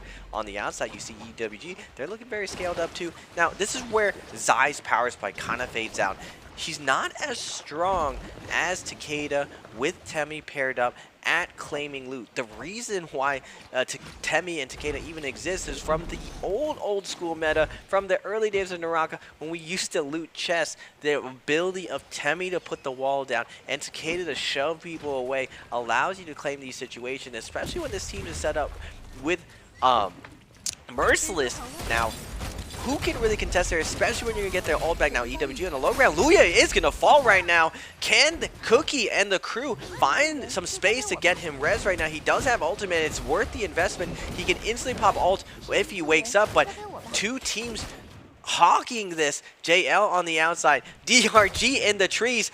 Slow shots could be coming down. Assassin in the tree right now. WX98 laying down the cover fire. Whoa, whoa, whoa. No free reses right now. He's going to take to the sky. Look for the scale rush flank, but Wolves on target right now. They have the blue buff. They're going to see where everyone's at, be able to cherry pick their spots, and this is where it really matters. The focus fire is going to be coming in. XCM with the Dragon War. How many kills is Wolves going to get in this endgame? Yeah, this could be rather explosive. They're already on 10 themselves. JL on 9, DRG on 11, EWG on 7, and KFL on 7 as well. Now up to 50 points, solid from them to make it into this endgame. But that being said, they are immediately receiving some pressure, some cannon fire, this artillery that's being sent across the way, sent across this little rock formation. The trees up and down. JL clutching to the top of the tree, trying to stay up there, trying to stay out of sight, out of mind. Teams being forced down to the low ground. KFL on the low ground, holding it for the moment, rotating around the edge of the zone. We do have this ultimate now coming out from NHQ. Takeda looking to pull that trigger and send out these Furin blasts. XCM dropping down, going to be going for this quick heal, going for this quick reset. They have that Mystic Might. They have all the information in the world to cherry pick their targets. Now going back on up, back into the fray. The the Dreadful Whale coming through from XCM. Devastating indeed. KFL still holding strong on the other side, trying to be unnoticed, trying to stay out of sight. XCM much rather turn his attention over to this absolute mess of a fight at the base of this tree, at the top of this small cliff. Ryomen eating that Dragon Roar just a little bit now, popping this Tianhai ultimate is going to be coming online. We've got the Monk grabs coming through perhaps. He's looking for something, but he's immediately being cut off by the Tamog ultimate. Now jumping into One Fang in that Farrier Mech, knocking him back into the zone, taking a little bit of damage, going for these grabs, trying to find something. There's not all that much to be had, however, as there is a lot in the way. Yeah, One Fang defending his team with the Farrier Mech, staying in that turn from not giving up the D-Mech, but Ryomen is going to get one grab. ZK, though, at the end of it, is not going to get slammed for it. Now on the edge, cannon shots going to be coming out from Wolves. They want to get the D-Transform Monk team, forcing KFL into the trees right now. Winnie going to take to the skies, but XCM with the Dragon Roar trying to find another hit right now. Merciless coming out. Wolves very, very stacked with the melee jets now. JL activating, looking for the flank as Wolves trying to secure some kills right now. NHQ is going to find the kill onto EWG's Exile. XCM laying down the cover fire on the ground with the Dragon Roar. charging up over and over. Windy's gonna fall. He's gonna get shredded by that Dragon War. The floor is lava. The lava is Wolves. Wolves picking all of the kills up on the low ground. But TXA is gonna jump into the Fairy Mech. Can JL bring this back? This is not looking too good for them. JL now dropping down in the Ferrier Mag, as you said, One Fang in their ultimate. They've used their heal-off win condition already. They may not be able to clutch up and claim that first place positioning if these other teams are able to outlast. ZK on the ground trying to make something happen. NHQ as well with that Takeda, no ultimate available. We've got the Syra ultimate, the laser coming on through from XTM, sitting on the outside, not a care in the world, just lasering all of these players. It's just a firing squad right now.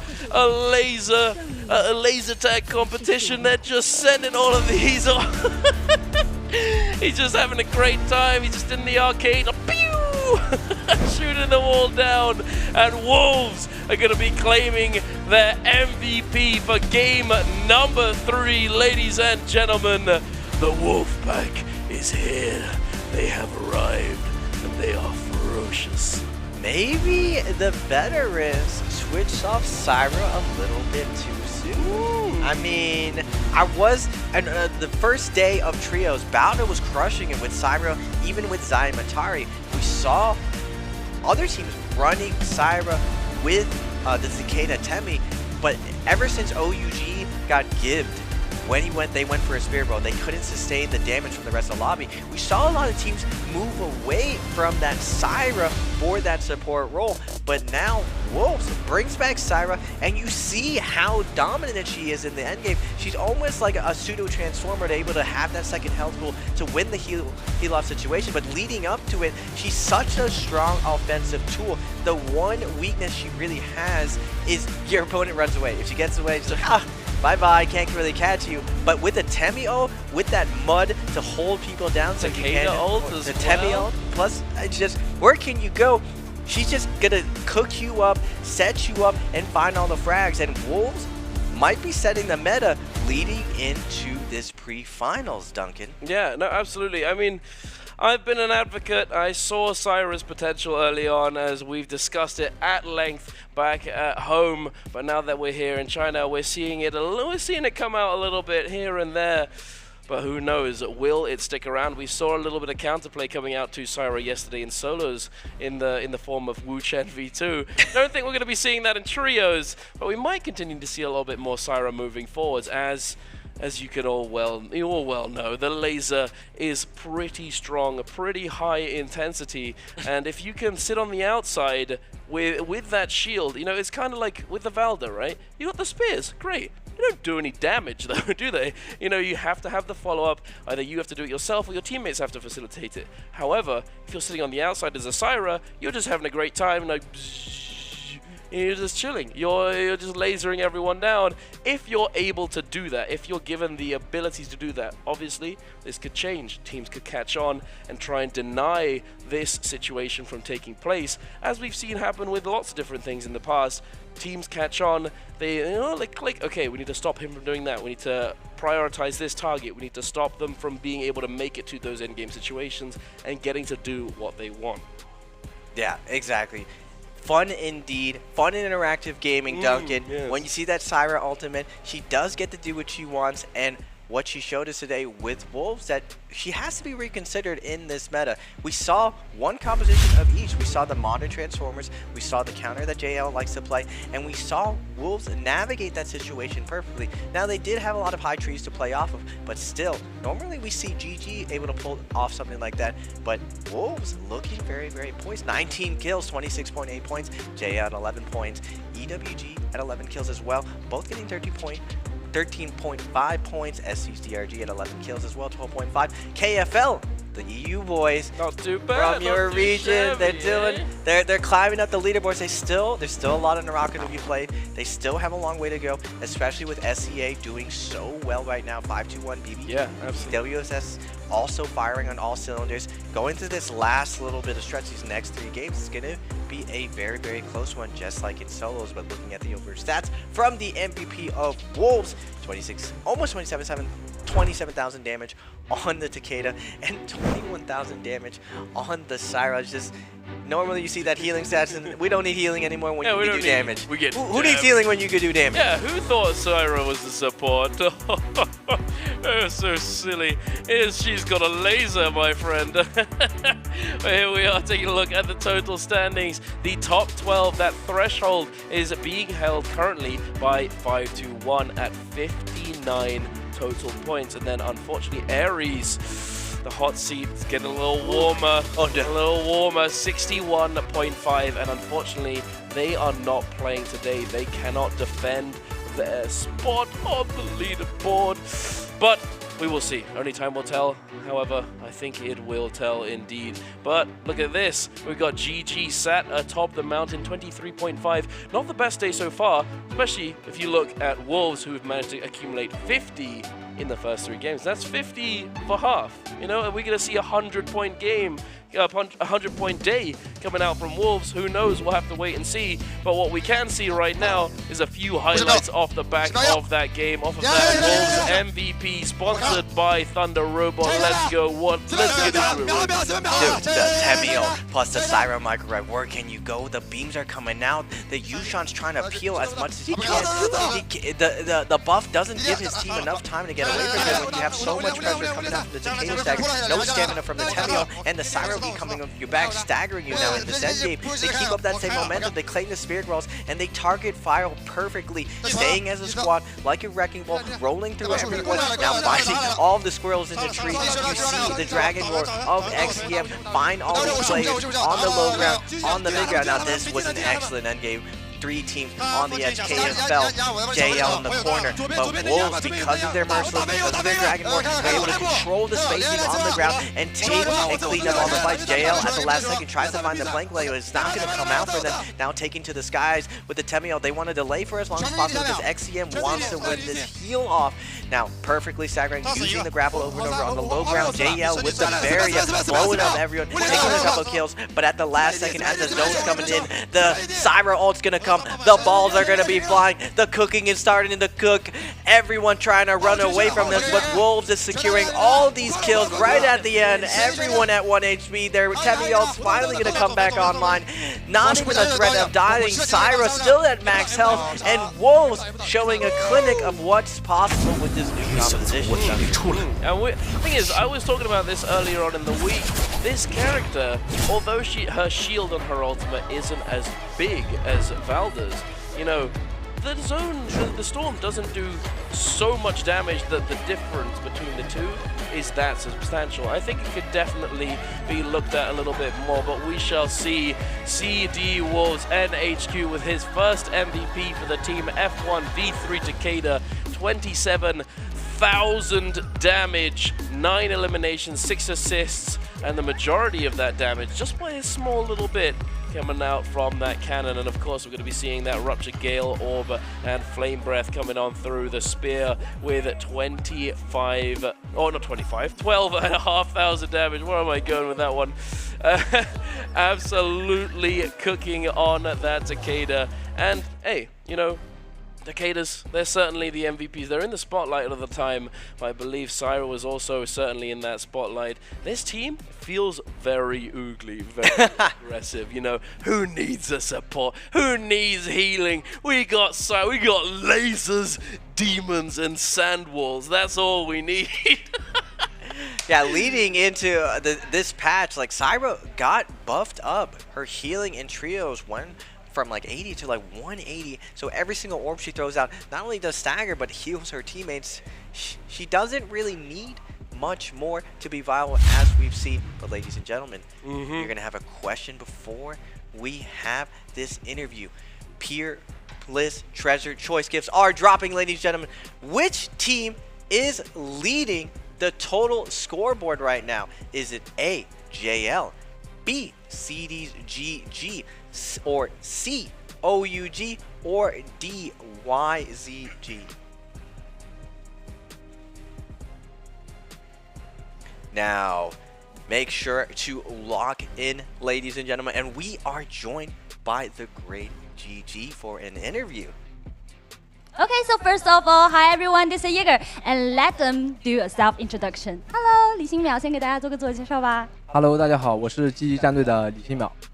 Hi everyone, 李新淼 and welcome to our post-game interview. And hi, this is our caster Riven. And you know, he really like you a lot. 他也是非常非常的喜欢你。今天也是特别邀请到了我们目前为止也是在领跑我们积分榜的积极来到了我们的赛后采访。Hello， 先跟大家打招呼。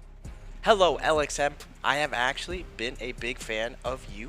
On GG, I've been watching you for the last 3 years. What do you think is the strongest composition this year at JCUP? 他说他其实在过去的3年当中，他非常非常的喜欢集结，喜欢那么长时间，特别想知道目前为止你觉得最the competition or the which one you like? Which one you know? All of them, either Valda or Siphon. They're known for Siphon, but they created the new monk composition. So I want to know what he thinks is the strongest one this year. Okay, 他想知道今年你认为最强的组合，那么是哪一支战队呢？也或者说可以说是选手之间的一个搭配，你觉得是哪一个组合？我觉得就是现在的积极吧。Oh, he think it's GG. Okay. So we know that GG always keep confidence every time, like in the post-game interview and also in the championship interview. They always like this. Oh, I mean, so GG obviously #1, but I mean the character. They made the new monk composition. Which group of characters do they think is the best? Okay, got it. 那他想知道的呢，就是今年在目前的版本当中，你们觉得哪一个英雄的组合是最强的？沙兰吧。All the combination with the Tamuj is really strong, and I would like to know. So why, you know, the latest game we saw like 2 days, GG gave us the hero combination with the 月山 in the Trolls game, and are you interested? I really want to know. 我特别也想问一下新淼，其实我们也看到这2天的比赛当中，为什么拿出了你们现在这个月山的阵容啊？这个是想欺骗一下大家，还是现在在尝试当中？都有吧。然后因为我们今天试了一下那个月山，感觉效果不是很好，可能回去就不用了。真的不是欺骗我们。不是。Not cheating. Okay. They think that they haven't tried that hero combination with the 月山, but it seems like these 2 days is not really good. So maybe after today they won't use this hero combination anymore.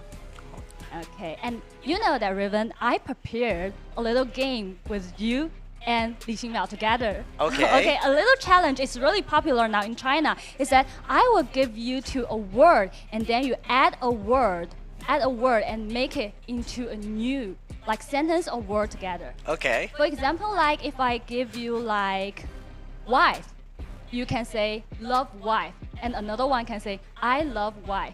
And another one can say, "I love your wife," something like that. 这边也跟新淼说一下，其实刚才我们也是交流到了一个小小的一个小节目，然后2位一起进行挑战。我会在你们每个人加完之后帮他翻译一下。Okay, so first word is teammate. I will give the 李新淼 first. Okay, 那先让新淼来。我们的第一个单词是队友。卖队友。I said teammate, and he told me. Sacrifice teammate.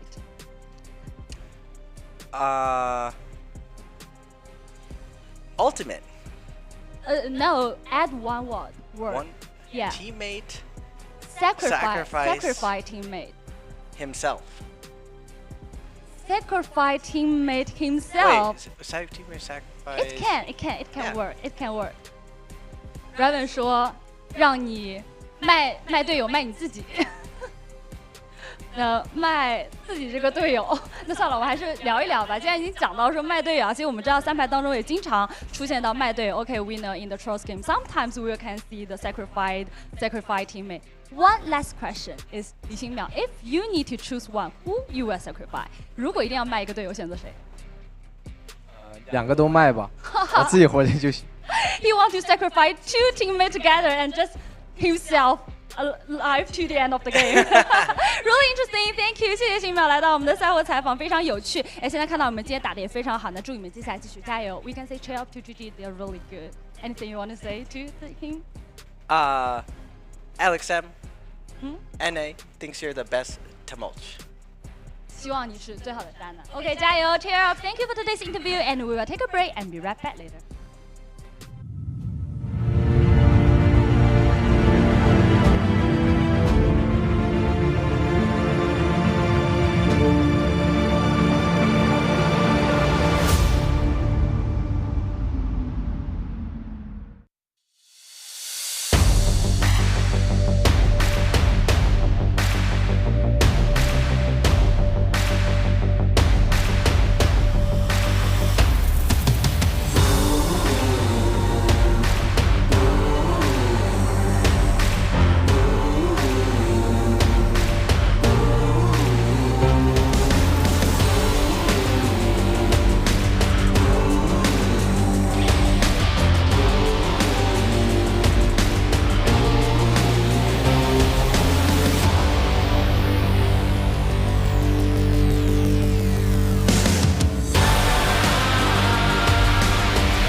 DRG's Donkey Cicada is going to get taken down. Zyra, her heal just isn't as much. Now we are. Oh my goodness, DRG is turning this around. 2v3 situation down to a 1v1 situation. WX98 looking for that last little bit. He's going to get skill rest. Wait a second. We got ultimate back online. Golden is going to come in now. Oye with the dash is going to clutch it up for EWG. Now the Tianhai Ultimate KFL reopen, baby. Going out here towards this melee grab range, finds MVP and a double slam ammo and a ballista shot to come out. Ooh, very nice little jump in from Yi Xiao onto this Tumult, onto Shi Yun with that wombo follow-up. Oh my goodness, MVP getting absolutely slammed by the Tianhai into the follow-up spear, into the regrab. LTZ, nowhere to go. And now it's just a 3 versus 1 situation, an unwinnable spot for MVP's Hong. No ultimate, no nothing. He's gonna be trying his best, but that is gonna be all she wrote. There's YZG with 17S Tianhai ultimate. Looks to try and set up some of these grabs, gets fried by alliances. Yuma, who got a little bit too close. NY7 mispositions. The double grab is there. It's not going to be enough to go for the kill, but the Tianhai out of that ultimate, out of that F1 is going to be vulnerable in NY7 now. As we can have a look at YZG coming in out of their realm of Yang. It is going to be 17S on this Tianhai. However, YZG still not utilizing their ultimate, and just off of neutral pressure, they've been able to force the Karumi into throwing out that armor circle, the parry into Cavalry Bloom. The Hardy ultimate doing work. QGG from the side just being an absolute menace with the drop down RMB from that pole sword.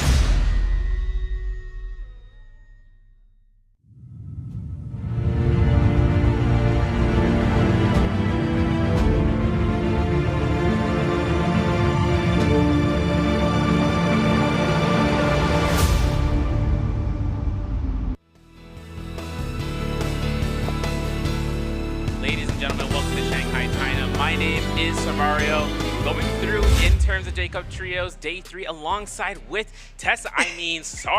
Got Moxie making it through today. Yeah, I mean, we've seen some absolutely amazing trios games coming on out, and I'm really excited to get to see how the meta is going to be developing, especially around about that Syra composition coming on through from a lot of these teams. Yeah, and seeing Syra taking her more notable stance as being the offensive support line, and seeing her play into the first 3 rounds, especially after witnessing what Wolves was able to accomplish and capturing out into those final moments. Then again, seeing how much Viper Wuchen and Tessa has become more prominent these past few days. I mean, Viper Tessa Wuchen has been getting more and more MVPs. There's a specific reason as well, and that's because you get to be aggressive all the way through every single part of these rounds, as opposed to some of these other compositions which are tied to very specific ebbs and flows in terms of that overall tempo.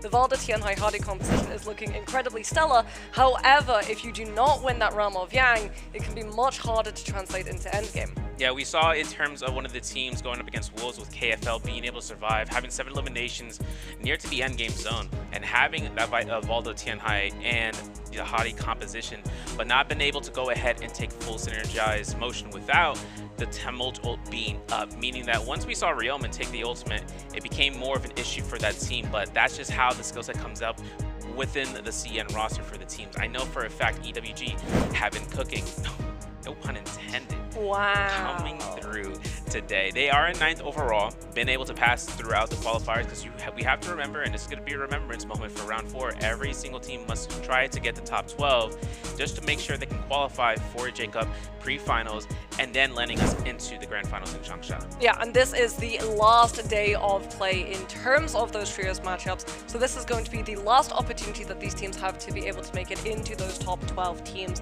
to be able to qualify all the way into those grand finals. And I mean, speaking about adaptation, we are going to be seeing a lot of adaptation coming through. Solos got to see a lot of adaptation, I'm sure we all saw yesterday. Spider actually showcasing Wu Chen.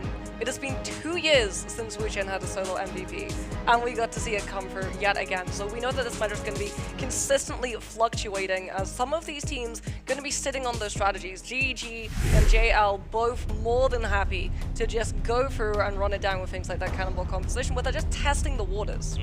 And other teams have been trying to bring Cannonball with other variations. We saw Valda and Matari to try to make an appearance throughout these past 3 rounds. Now, obviously for teams that are well-deserved in terms of qualifying, and they are just testing anything that they can, especially into now where we have the Firefly maps, where teams can take those off-drop spawns, maybe looking for a quest line to complete, hoping to initiate themselves into having that early game macro for the realm of Yang. Our first phase selection, though, goes through this process, hoping to see whether or not CYN can find some sort of success. They have been struggling these past 9 rounds have been able to be played. The first 3 rounds today, to no less the better. Yeah, foreigner teams have actually been doing pretty decently in terms of those realm of Yangs, right? We've seen the likes of DRG and Alliance both falling prey to teams like Ares and also KFL, who are both on the cutoff line at the moment. They're trying to do absolutely everything that they can to be able to qualify into those top 12s, and we're actually going to be able to see which compositions are going to be coming through from that first round selection. And this is a surprise. Viper, Tessa, and Wu Chen is going to be picked up immediately. In fact, so many different compositions come through in that first phasing for the first time in a very long time. Not a single hero is made more expensive in terms of those points. Yeah, and seeing it coming out in Talk, no less, especially considering what we've seen with Midoriya. Now the teams are probably seeing how much more value that team comp can come through. Now Xiphon is chosen throughout picking into the GG comp. Another Viper Wu Chen Tessa, this time from TWSS, a team that is literally on that marking. For the KFL though, they're taking Xiphon with the Syra instead of their usual support line pick of the Kurumi or the Zipping Ying. Yeah, I want to see whether or not it's going to be the F1 or the F2 in terms of that Syra. There's a big debate going on at the moment. Syra and Solos needs the F1, needs the combo break to be able to do absolutely anything, but the F2, the fact that it does have a stun attached to it as long as you don't pop it early, but it also receives that 300 additional heal coming on out, does mean that you can be both aggressive with it and defensive with it, sticking it on one of your teammates, sending them in, having one person, especially in a 2 versus 1 situation, locking someone down into something like Pulse or Stone form, and then having that stun proc to be able to extend further. And another thing too with the F2 Syra is you also take a look and seeing how certain teams take it into Rummy Yang, opting it as a pseudo Fairy Shen F2, right? Taking a shot in midair, allowing for a range shot to be free. Now she doesn't shoot any sort of projectile except for a teammate to pick up one of course, but it repositions her in midair, and you see the effectiveness coming out for those range shots for the micro plays. But this is going to be where round 4 selection polls go through. We'll have the skill selections show up in just a moment. Yeah, I really want to have a look at those Syra compositions coming in out. We've got a lot of these teams still trying to figure out how they want to be able to operate Syra, and a lot of these players actually, as well as the coaches, still very much on the fence about whether or not Syra's best composition has been discovered. I think a lot of these teams, especially the ones that have already qualified, are going to literally just be using today to sort of stick some stuff against the wall and see what exactly is going to be sticking around. Wolves going to be running that Valda Tianhai Hardy composition, which we're starting to see really pick up a lot of power in terms of that Realm of Yang situation, and it is indeed going to be a F2 coming out from OUG's SS on the Takeda, something that has since been popularized by JL. Whenever they would play Takeda, VVV would always pick up the F2, and that surprise factor of anticipating the F1 would actually catch a lot of teams unawares. Yeah, and seeing the Cyrus from both sides, from KFL's Yak and Kakaxi, having F2 for the skill for themselves. Now, that's just because of the effect coming out from this previous round, and they're going to put their work into this, of seeing the Syra for the Xiphon, as well as for Sand Siphon between both those teams. And for KFL, this is going to be where those points to be earned. They are trying to get, like I said, top 12. That's what we need to see for the qualifications in order to land to pre-finals. Yeah, it is going to be looking at the drop locations now. No one other than OUG are going to be running it down towards Salvation Podium, so they're going to be able to access both the Fireflies as well as that puzzle. But you can access the official World Championship website to answer this question: which of the following teams will rack up the most eliminations in this match, KFL or Hypercube? And if they get the same eliminations, who will deal the most amount of damage? And this is where you have to be a little bit smart. You need to look at the compositions that they're playing and figure out whether or not this is going to be a burst damage composition or if it's going to be an assassin style hit squad. Exactly. Now we're switching over to the Med-Top region, KFL, BBE, and I believe Wolves taking a drop down with 5-2-1. 4 teams in the vicinity of that area, and over to the Imperial Village. CYN opting in for the yurt, while we see GG getting towards the tower and starting that loop pattern for their macro gameplay. Now JL are off to the sidelines of OUG. If they decide to switch that last second spawn into round 4, we'll see it happening live right now. But Med-Top is going to be where our first initiated fights begin. Wolves taking fights up against BBE, and EM just using himself as a bait tool, hopefully, because he gets caught into that first elimination.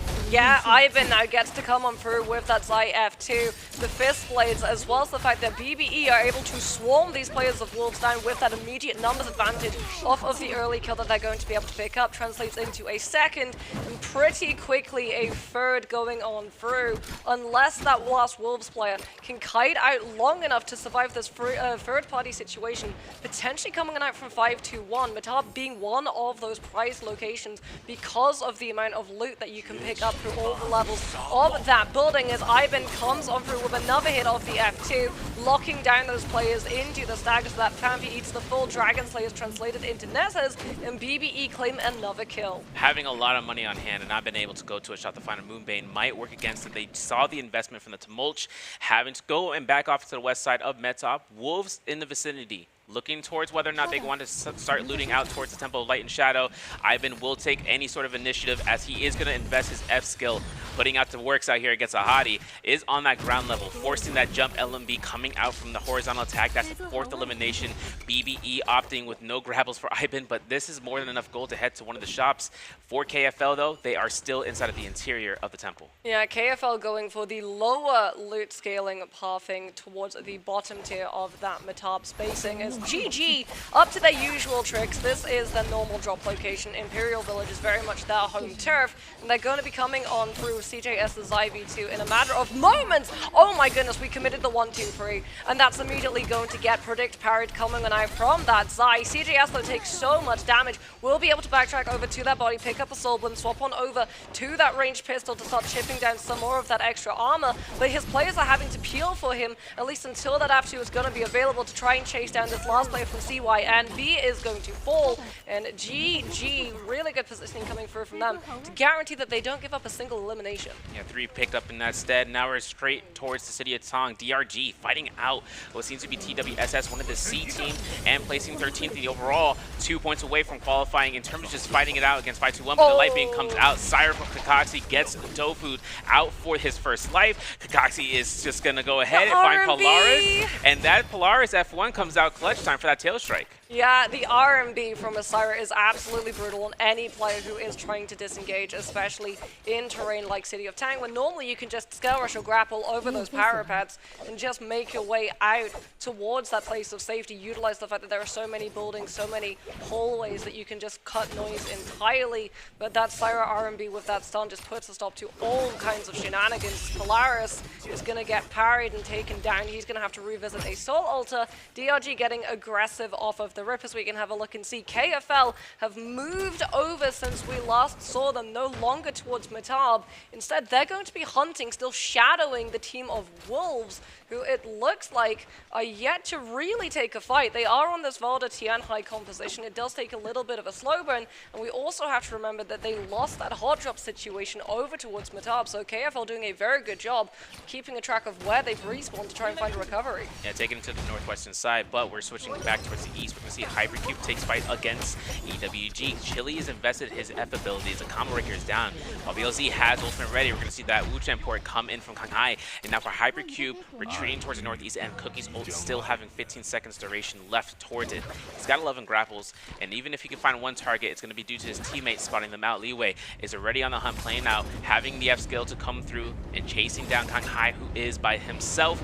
And now Cookie can try to invest in F2, but a parry like that from Leeway, forcing the F skill coming out from that Wuchen. Kanghai has a little bit of time to survive, because this is where the lockdown comes down to these corners, as Cookie and his team are just going to go ahead and confirm that kill. Yeah, Cookie able to come on through with that kill, but Louis is going to be the one who picks the elimination up. OUG now dropping in that Moonbane, making it even harder for the team that they are currently fighting. I believe this is, yeah, 5-2-1, to be able to hold their ground. OUG doing a very good job of keeping a hold of all of their ultimates throughout that fight, because that Moonbane is going to give their position away and immediately send all these teams towards them.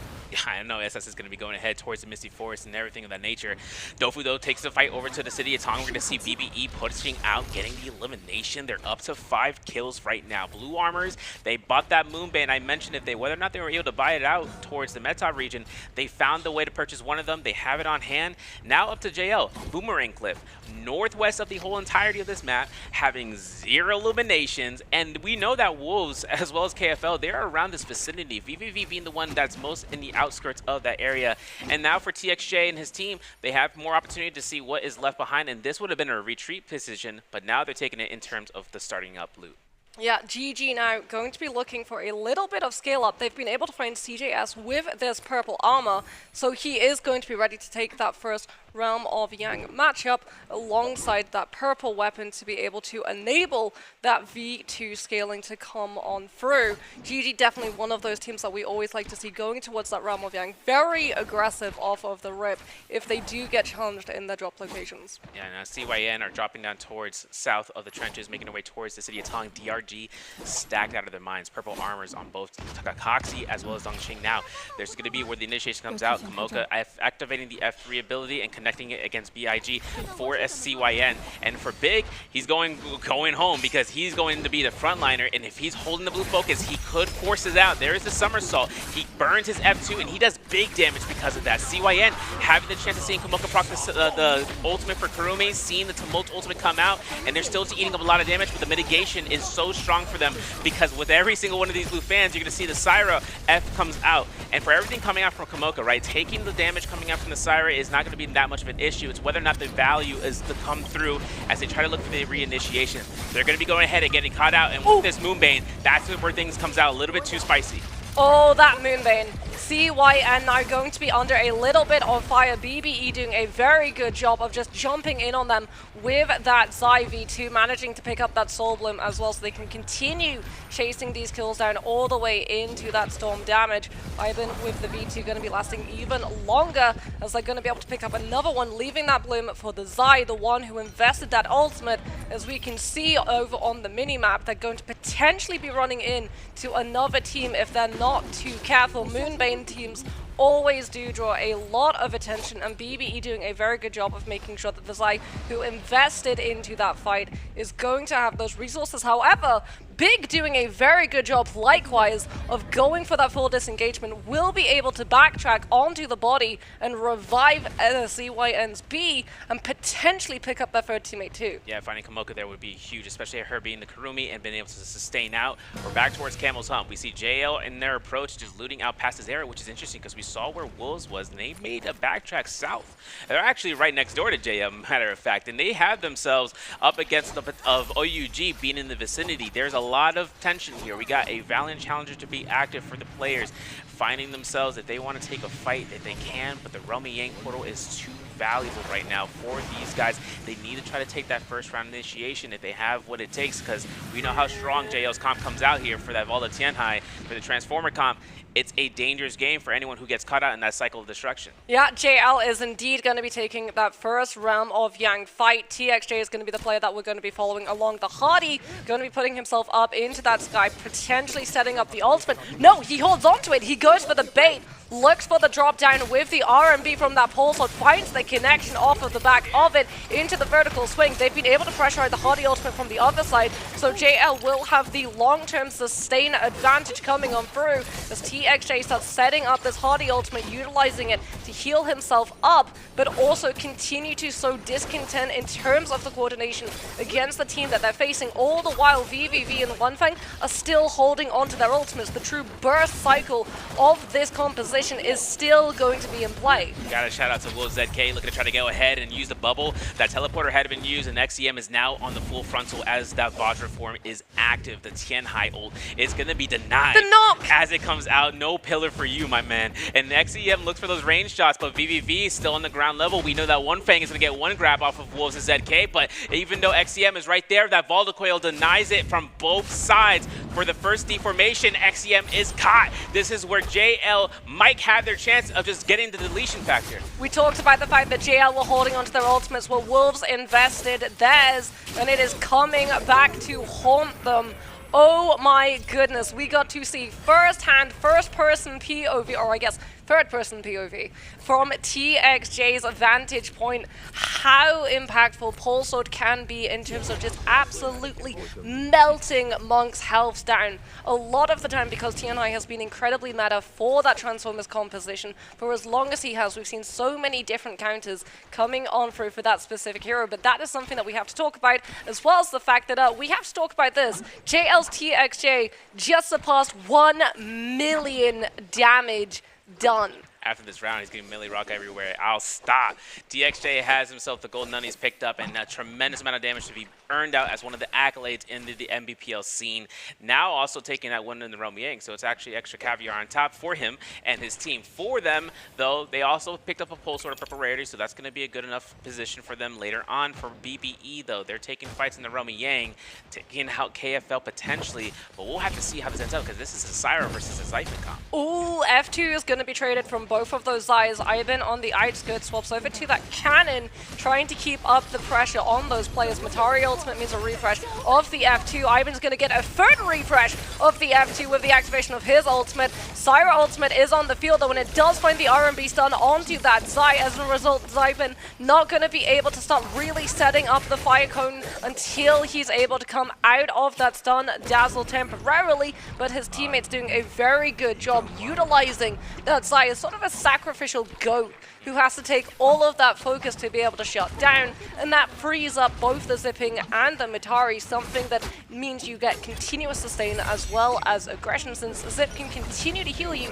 all the while she's still fighting you. Speaking about fighting, DRG in the open map going to be dropping in that Tumult ultimate, trying to just cordon everyone into that Cyrus V1. Now Dongchain's going to get first elimination off of Ivan. There's a lot of investment for the ultimate to come out from BBE. So much so that they may just have invested it way too early into that fight, in that cornered off position that DRG had set themselves up for. Just got themselves a clean sweep of 3 eliminations. 7 total for them so far. And seeing BBE take that Vermilion Birds Might Burn, it is going to see a drop down as OUG finding out Wolves' 90 HQ, forcing out that Hottie, and seeing the teleporter to be utilized, because they have that Realm depletion for the next 2 minutes. Yeah, OUG's SS does have legendary halberds though, so either he was able to parry them out of someone's hands, or more than likely they solve Salvation Podium. As we're going to be seeing Wolves XEM go for that Tianhai ultimate. Can he find a grab? The Valda does utilize the F1 to be able to lock one position down, but the Kurumi still had that tether. The snap comes on through, the 70% damage reduction,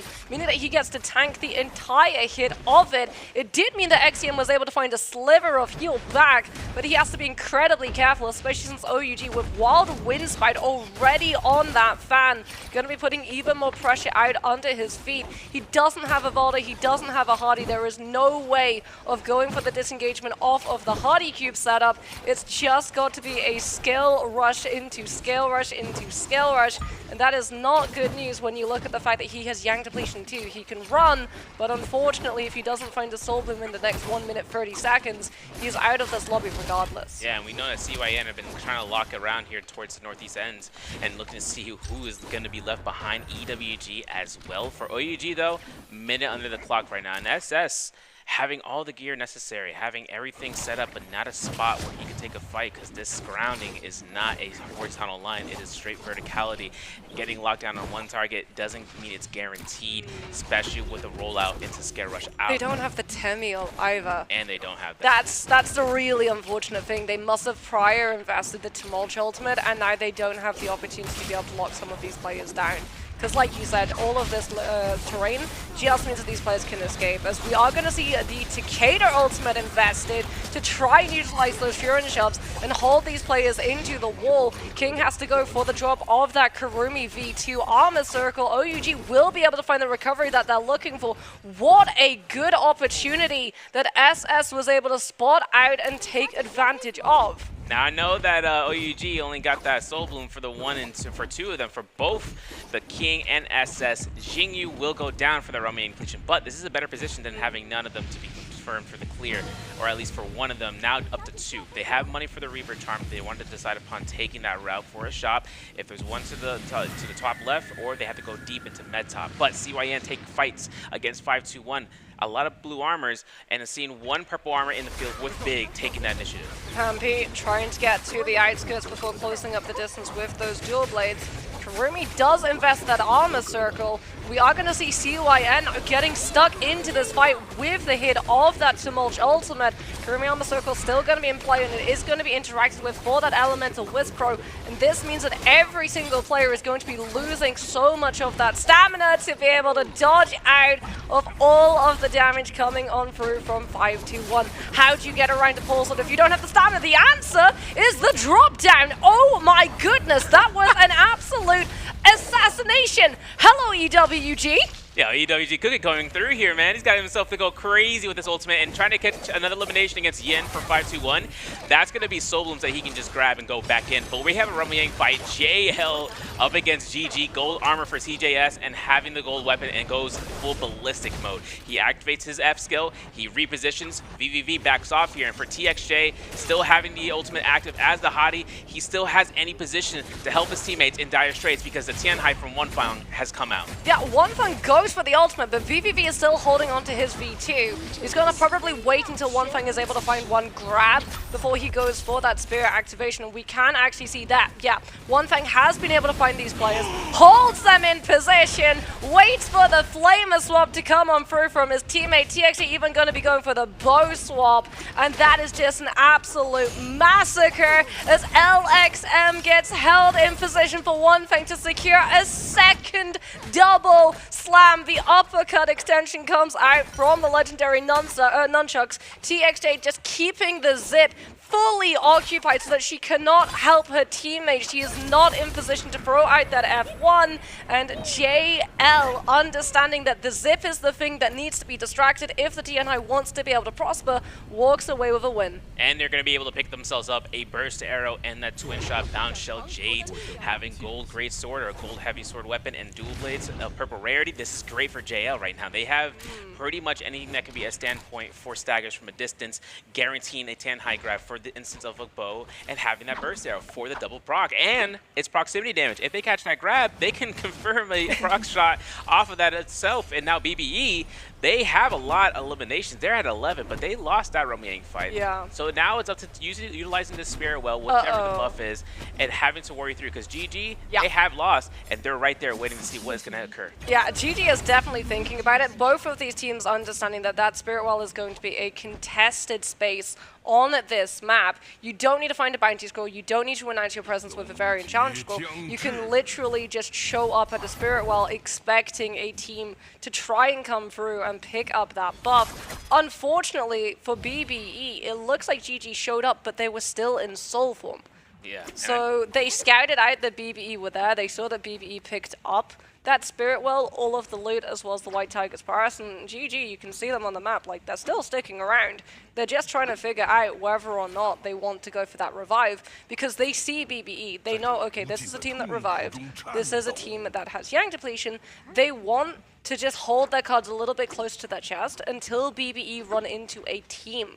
Because both of them are on the same composition, both are on the Xiphon, and Xiphon is heavily committal in terms of its ultimate, right? When your ultimate is active, when you've got that burst duration cycle, and your Matari ultimate gives you a Xi 2 F2 resets off of her own ultimate activation, then you're doing a lot of damage. But you have to all in the fights. If you want to use the Xi ultimate to the best possible use, you have to burn the Matari at the same time. And that also alleviates that pressure of thinking whether or not the team is roaming Yang depletion or they're just following the usual cycles. So now JL, the innovators of said comp, has their position right now of just minding their own business, having Draco Storm for the next minute or so. GG, though, delaying that restitution mode of coming out of the soul form, now having under 3 minutes, or just about 3 minutes above, and having no line of sight on enemies yet. They know the general direction. They don't know where they may have ended up. If they follow the rotation out south, they'll definitely make their way towards the general armory as a result for the bell rotations, because Pinnacle Talents to their left, they still have a ways to go in seeing if any other teams are on the outskirts. Because, you know, we're seeing another pair of looking at the comps that are still into the game. We have Xiphons, we have Sand Siphons. More importantly, we still have that Viper Witching Testa team from WSS and BBE. Transformers too. Transformers is making their appearance in terms of being on the field of play. So being that team comp, I know JL is going to have that position because BBE, they have 2 minutes under now. They're forcing out from the Salvation Podium. They're making their way towards the Fortress Caveat into the north end. And now, like we mentioned, the Gen Armory, just to try to see if anyone's there to meet up. Yeah, BB unfortunately not able to find any quest scroll. If they could have found a bounty, that would immediately have been able to turn them onto a team's location. But they have not been able to find one. So many of these teams picking those up early on so they can build into that money as quickly as possible. They are going to run directly into EWG, and because they've only got around a minute remaining, they have to go for the full commitment. Unfortunately, that means that Ivan commits before his team are there to back him up. The Xi F2 went into the fight, but Ivan lost all of his armor. They had to pull the Matari ultimate as an emergency to just try and get him out.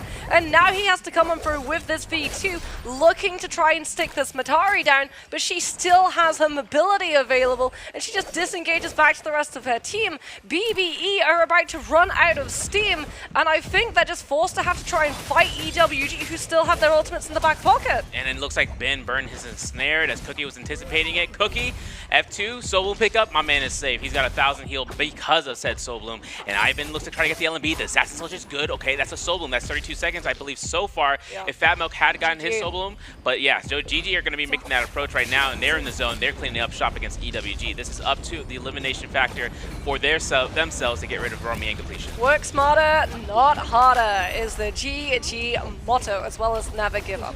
But GG doing a very good job of understanding that these teams that are desperately fighting inside that storm damage, yeah, they have Yang depletion. So they can just wait for them to take a fight, and then they can hold them in the zone, hold their ultimates, because like, look at the ultimates that GG invested. Zip ultimate.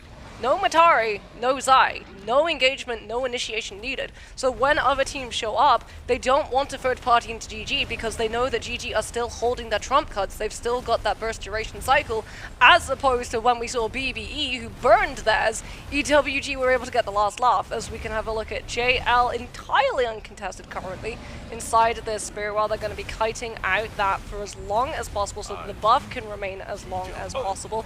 Have to be careful, as One Fang is going to be showing that he is able to dodge out of those Moonbanes. There's a serve, gets to see all of the Soul Jade stacks that JL have available. All right, let's break it down really fast, because I know the easy answer is that One Fang is a cannon repair chest wielder. That's all I'm going to say.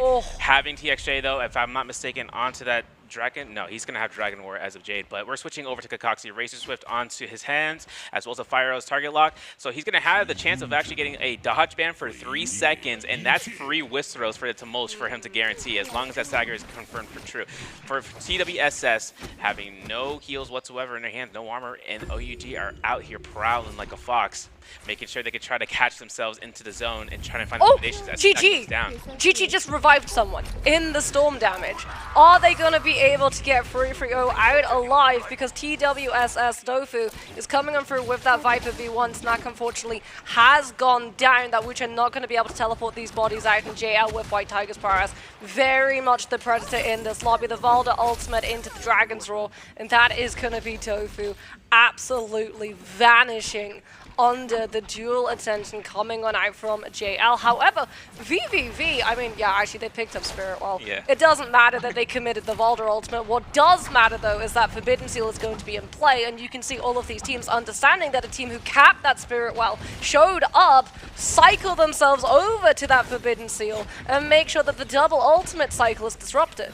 Bro, this is the third time we've seen Gen Army being in the final circle. I'm for it. I like seeing the roller being in the proximity of everybody and seeing a Forbidden Seal in this effective area. 3-3 was alive. I know, he's surviving throughout. DRG Kakaxi gets a lifesaver with the Furnace, but TXJ is still putting out, takes a free hit on the blue focus, tries to deny that the urn, and I think right now he goes for the swipe for the hottie just to try to hold him in, but no one's going to let that one out. The teleporter is set up for the Q.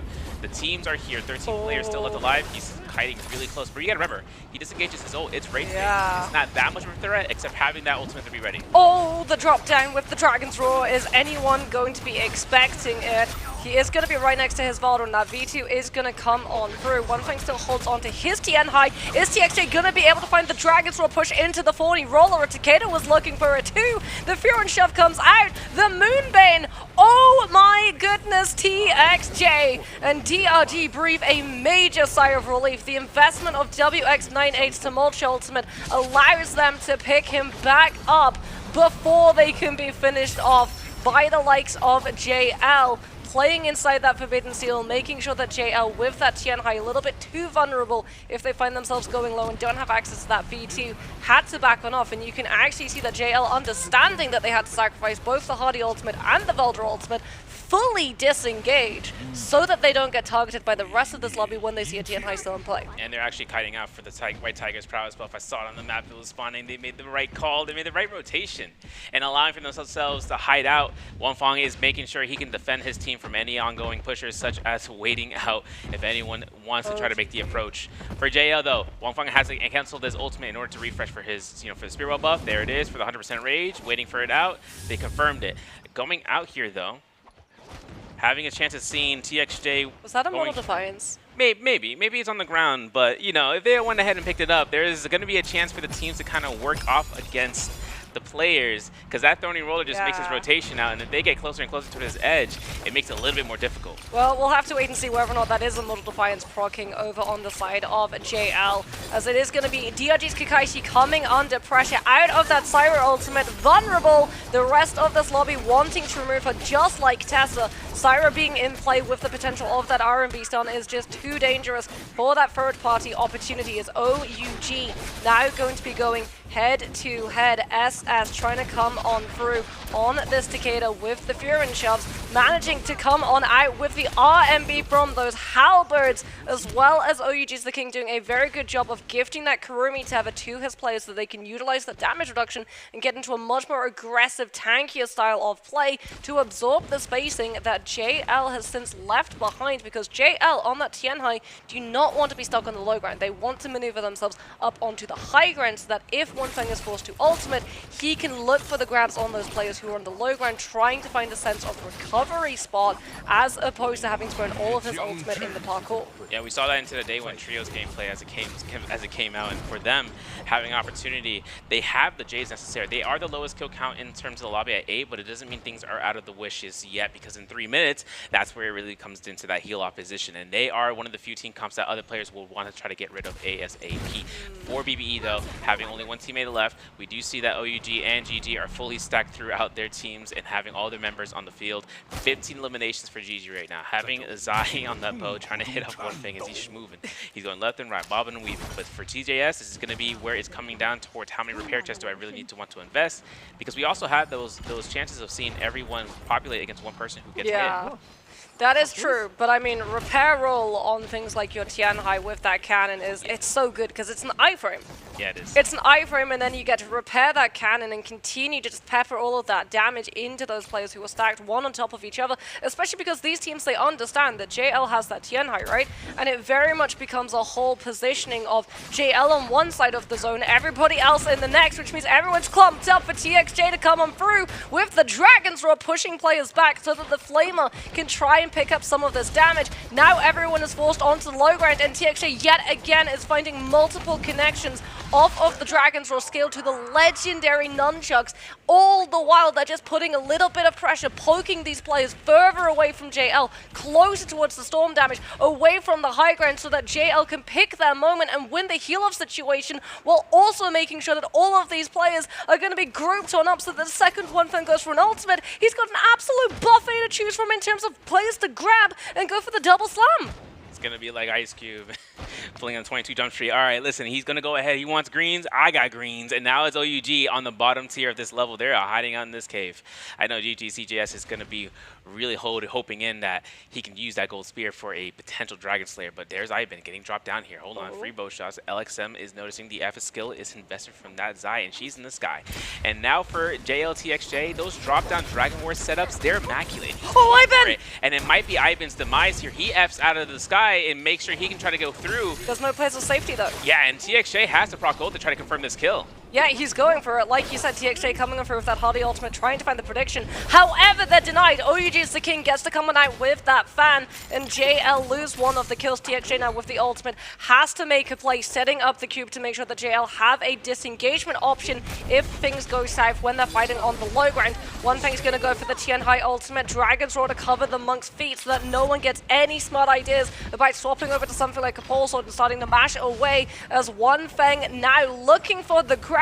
But unfortunately for JL, everyone's just stuck to the side of the cliff. One Feng doesn't get to see anyone until now. OUG is the king. Oh no, a misposition comes from OUG, sets up the double grab. SS tries to come out with that Takeda ultimate activation, looking to knock these players back, but One Feng's able to pluck him directly out and push him into that storm damage. They do trade the Hardy for it, but VVV holding onto that Valda V2. It's going to try and win the heal-off situation. JL trying to come through with some of these kills, but GG doing a very good job of getting the last hits of damage in, but it is not going to be enough. Valda V2, not burned out early, is going to be yet again the difference maker between that kill score multiplier. Yeah, and now seeing with the 18 kills that GG was able to pick up and be one of the final remaining teams, they'll get some placement points to be earned out, but no multiplier, right? We saw JL survive out, they had the eliminations, but GG had the kills. And now it comes down in terms of being the MVP for round 4, playing it out for keeps,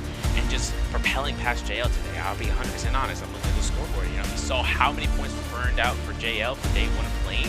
Now up against GG, and it seems like we're seeing in this year's seasonal champs from the spring and summer up against former world players from TXJ and PvP and outperforming them outright.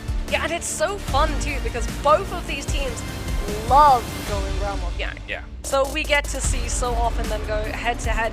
And I mean, JL, they do something really interesting. They've sort of adopted this Valda Tianhai Hardy composition. They weren't the ones that came up with it. Nope. It was X1 and OUG and KLA. Those were the teams that were practicing it over towards MVPL summer side. However, JL have sort of adopted it and they figured out how they want to be able to work around the cycle of those ultimates. And something that we see, which is very new to the Tianhai and Valda composition, is they hold the Valda and the Tianhai ultimate. They open with the Hardy instead of going for that immediate Tianhai.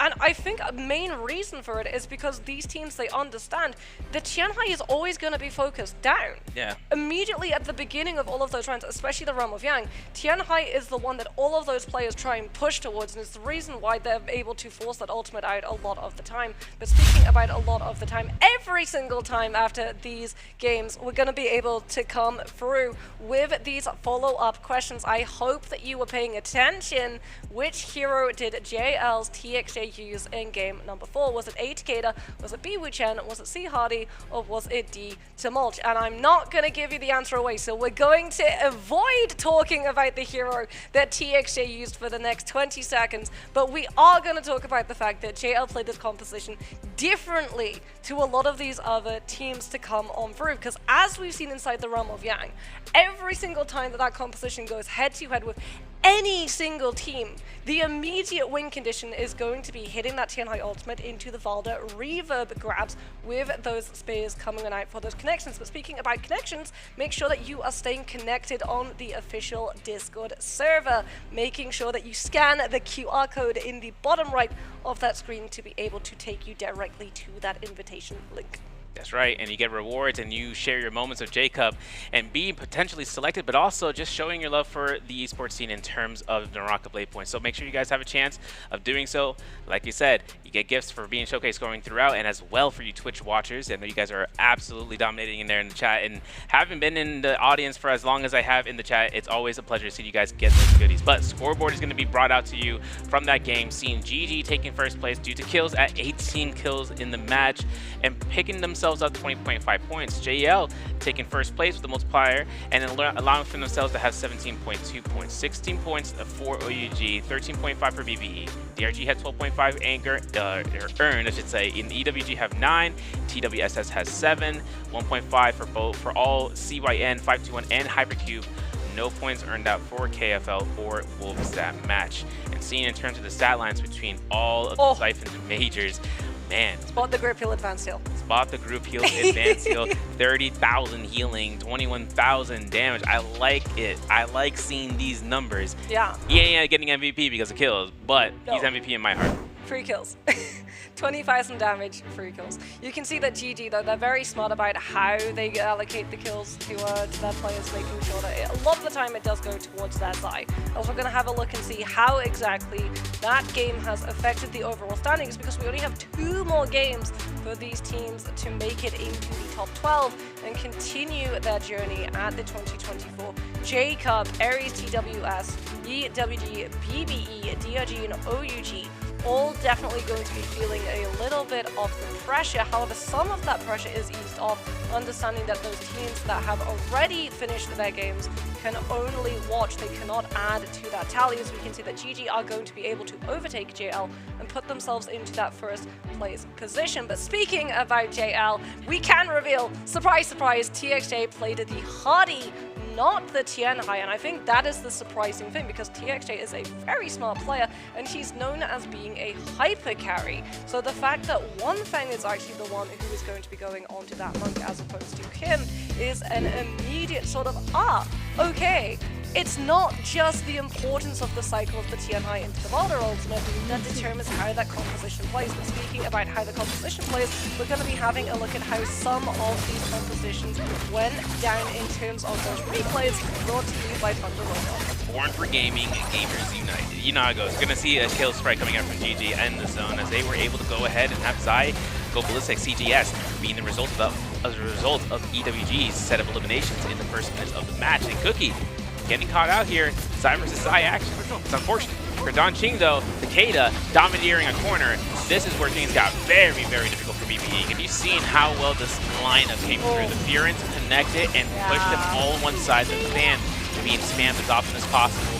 And once they catch every single one of those strikes, especially with Kakashi light beaming through and creating the dazzles, nothing could have set up BBE, especially considering they invested all their ultimates. Just like a snow globe of pain. Shake it, shake it, shake it. Wait. All of the little flakes are just the Syra pixel effects coming in out of the ILMB, as we're going to be seeing DRG going into one of those Realm of Gangs 2 versus 1, able to take BB down. This is the moment that JL VVV on that Valda, no surprises. This is what he always does. Just make sure to put himself up into that sky, holds on to the ultimate as long as possible, goes for the spear collection, really smart as well that he holds the spears for as long as possible. Even when you burn through your Valda spears, you still have your ultimate, right? So a lot of the time those players will throw their spears out early. However, one thing that VVV does, which is very, very smart, is he tries to throw spears on players who are close to bodies that would be able to give them a soul bloom and give them a little bit of a leg up in terms of trying to survive the heal-up situation in case that bottom team runs on out. But GG is going to be running onto the MVP stage for the first time. He's going to be able to pick up CJS coming on out with that MVP for the Zai, not the zipping, and we can have a look at the overall damage that he's able to do from the F2. That is 10,000 damage from the F2, and then an individual 8,800 coming on out of connections from that Chainside VT ultimate. Yeah, taking that much amount of damage, just seeing the cycling coming out, and it works tremendously, especially coming with the Matari inboard and having Chainside to be coming out of the ultimate strikes. And we saw GG coming through outside of Romyang losing, but also seeing how much sustain comes out. Zai being able to keep himself in the fight, having the advance heal on the standby, and especially being able to use Spear if necessary for that racing whip if it came down towards it, because that creates more chances for Matari to come and swipe right straight through. And seeing Matari having their option to be in that team, creating staggers, creating knockups, something that is the most important part in terms of NARAKA fights. You can see how much staggers or knockups affect the role of combat. Yeah, I mean, advanced heal on Zai is actually something that's really, really smart, because normally when you're Zai, you have a decision to make with your F2. Do you use it to get really aggressive and just directly jump onto a player the way that we saw BPE's Ivan, where there was a little bit of a miscommunication error coming through there. It felt where he needed to get into position and just try and look for that immediate lockdown because they had Yang depletion, but he burns the F2 and puts himself in a much more vulnerable position. Or do you try and use it conservatively if you're in like a realm of Yang and you start going low and you know that there are players that are looking to 2v1 against you? You can burn that F2, and the fact that it can take you anywhere, you can go directly up into the sky with the F2 to put yourself on top of one of those pillars, and then you can drop down behind it, use that as cover, and go for a little bit of a heal situation. But if you have advanced heal, then you can use that F2, you can drop down, you can start that heal, and then you can immediately run back into the fight, as opposed to having to stick behind the pillar and take yourself out of the fight, where the other team is immediately going to be able to talk in terms of that communication. One is out of the fight, just turn it into a numbers advantage game. Exactly, and you've seen players who look for those backliners or anyone who's escaping, TXJ being a prime example of that. We saw it in Romyang fights where he goes straight towards anyone who had disengaged, because the threat of the opposition being able to reset, and especially unknown in whether or not they have an advanced heal to be in play, or they're just healing a straight up, or group heal to be available, that gives them an idea of we need to go ahead and disrupt that as fast as possible. You see how fast they decide to make that micro decision making and going straight in the back line, or even seeing the options of other comps and seeing how Valda would use an ultimate just to throw a spear off the corner, maybe not helping Tianhai in the end game, or rather for the end run of catching grabs for free, but just disrupting their flow, breaking time, and breaking essentially their ankles by having to tap dodge away and just revealing their position. Yeah, it's so interesting, guys. Like, the thing is, when the meta shifts this close to Jacob, we know that it's going to continue moving along all the way throughout, because everyone is still going to be figuring out new things, both about the compositions that have just become meta, but also everyone is going to be pushed to have to develop ways of dealing with it. And obviously we've got so many factors coming on through. The fact that, I mean, CN, they love Transformers meta. So some of these OG teams that have been around since the inception of NARAKA, who have these storied players, who have that experience, have the years under their belt of being able to play the Tianhai. In fact, there was a time all the way back, and I can't believe it feels so long ago now, all the way back in 2022, it was literally a staple. You had to have a Tianhai player. In fact, a lot of teams had a Tianhai specialist, so that they would be able to run that composition, because back then we didn't have hero points. You could play the composition as many times as you wanted. Yeah, it was a mono picks pool, and that was a very dangerous day. But that's where we are now. Fast forward 2 years, and one thing also is actually taking consideration that for solos, right, everyone loves playing Tarka. Can you play Tarka in the Pro League? Canceled. But things come out in trios where everyone loves Transformers and trying to fight that slot. And yo, my man gave me a thumbs up. He's in, locked in. Wait a second, is that a swapping for the kid? No, he's back in. All right, listen. But Transformers, having the chance of showing back into the fray, into the World Cup, in 4J Cup, I should say, instead, for the NARAKA BLADEPOINT, makes it seem that they're never going to leave. Yeah. I mean, anytime Transformers is going to be meta, it's always going to be incredibly strong. Like, one of the reasons why Transformers fell out of meta was the zipping came along. And she was able to, even if a Tianhai was incredibly good and we had the best Tianhais in the world, I'm talking Free, oh, I'm talking Eagle, Pixel, Sleepwalker, all of the OGs, all of the greats, Zip released, and suddenly Zip's ultimate could just say no to double grabs. It was crazy, like they would be able to pick up the double grabs, you would see the slam come through, there would be no kill because Zip ultimate would just proc and everyone would be fine. And Zip didn't have to be in a position where she was spotted out by the Tianhai and left vulnerable. Like that was one of the main reasons why Transformers took a massive dip, as well as the fact that Sand Siphon came along and was incredibly strong because not only was Zip part of the OG Sand Siphon, so she could deny the double grabs from having the kill eliminations, Temmie was a part of OG Sand Siphon and is still a part of Sand Siphon. And his ultimate blocks projectiles. And what is Monk grab? It makes things very, very dark in the waters because you know that zipping V2 used to be stronger than where it was now. Even with after the changes, Tianhai still had a chance of trying to make his operation successful. Didn't happen, but then again, we're seeing those teams taking utilization, just mitigating throughout the ultimate, and seeing how zipping F1 does give that mitigation for anyone who picks up the bulb. That's 30% that they can take without denying, without getting killed off in one fell swoop. Now the denial comes in many forms, especially burning out Tianhai's nowadays because of the extra add-ons towards his kit, such as with the leap and allowing with a little bit of extra oomph with a jump, so that way there's more spacing, or even psych outs. You've seen these players use those leaps and just jumping left and right to avoid anything of the nature from range shots or even from blue focuses. Seeing how that tandem goes in line to line with all these players, forcing out a psych out tool, especially coming in for Tianhai changes, that's where zipping still makes, you know, Xiphon that predominant comp selection. And then Kurumi, Zip's back. Zips is back. And Zip is back. Like Kurumi finds a lot of problems in terms of matching up into compositions that want to deny the Transformers, because if you tether, you take yourself out of the fight. Right. Like you don't literally take yourself out of the fight, you don't become invulnerable, and like that's the problem.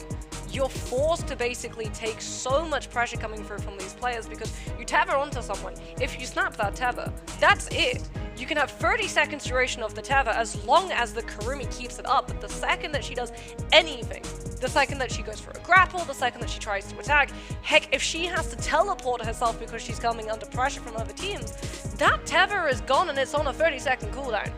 And that means opportunity. You only get the 70% damage reduction up from the 25% when the tether snaps for the first 4 seconds. Yeah, and that's the utilization of seeing these guys using the preparation clipboards, which usually shows up here and there, but seeing on Kurumi to have the energy side with the tap dodge rule, not consuming any stamina into the skill cooldown is a necessary output for her, especially grapple distance. Something that we saw earlier today, one of the players in the Viper Wuchen Tesla teams having Viper not have grapple distance, not able to catch a target. Oh yeah. Small things like that goes a long way for the kill confirm. That's like you're trying to run an 800-meter sprint in a three-legged race.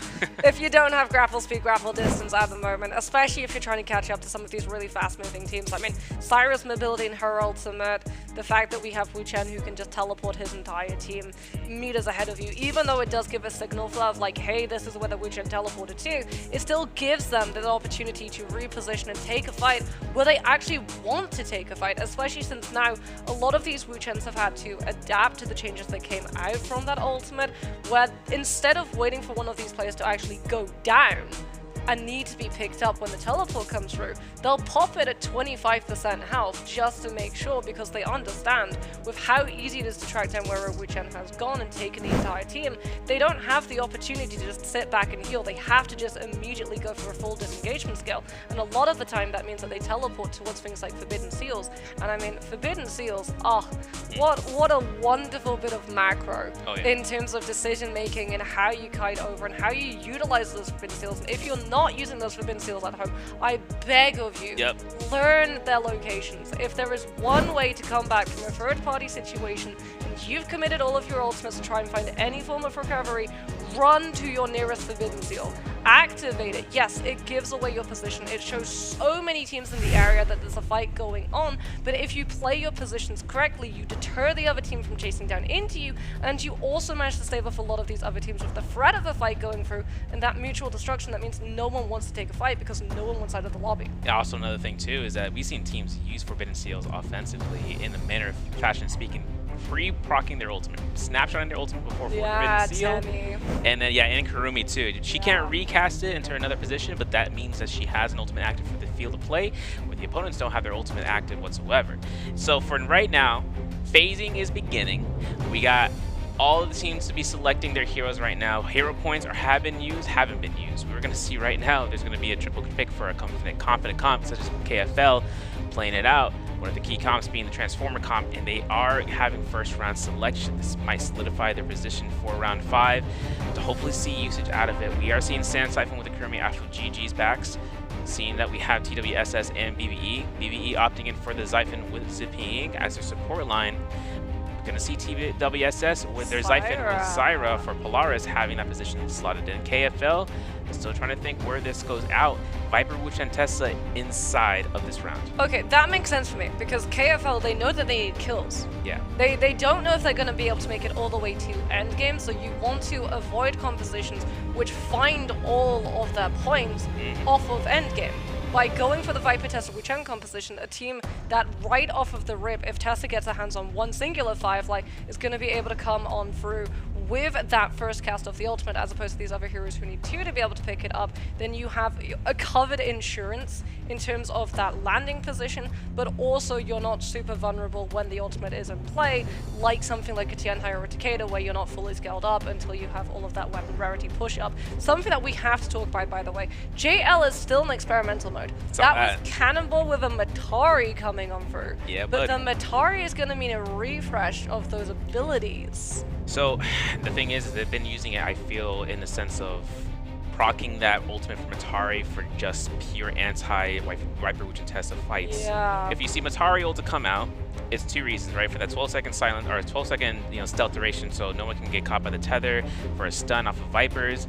For the mitigation aspect from Weishan is that if he iframes through the ultimate, necessarily he can create immunity for them as well for 4 to 5 seconds, if I'm not mistaken, plus 35% mitigation for his team. This is a difficult situation though, because I feel like they're also just trying to test out how aggressive their Farrier can get. That part. Because every single time we've seen JL try and play this composition, and we've looked at it, and we look back 10 seconds later, and their Farrier's already dead. Yep. And it's like, oh, that's really impactful, because the way the Cannonball composition works, if you weren't part of the NPPL or even Jacob's scene back in 2023, when this was starting to make a surgence in terms of meta, it was all around the Farrier. It was the V3 back then, before she had a rework, and all of her abilities were downsized to V1 and V2, and you would be able to drop that mech to provide a blanket of safety for, funny enough, Yodohime. Yeah. Yodohime was the original hyper burst carry in Cannonball compositions,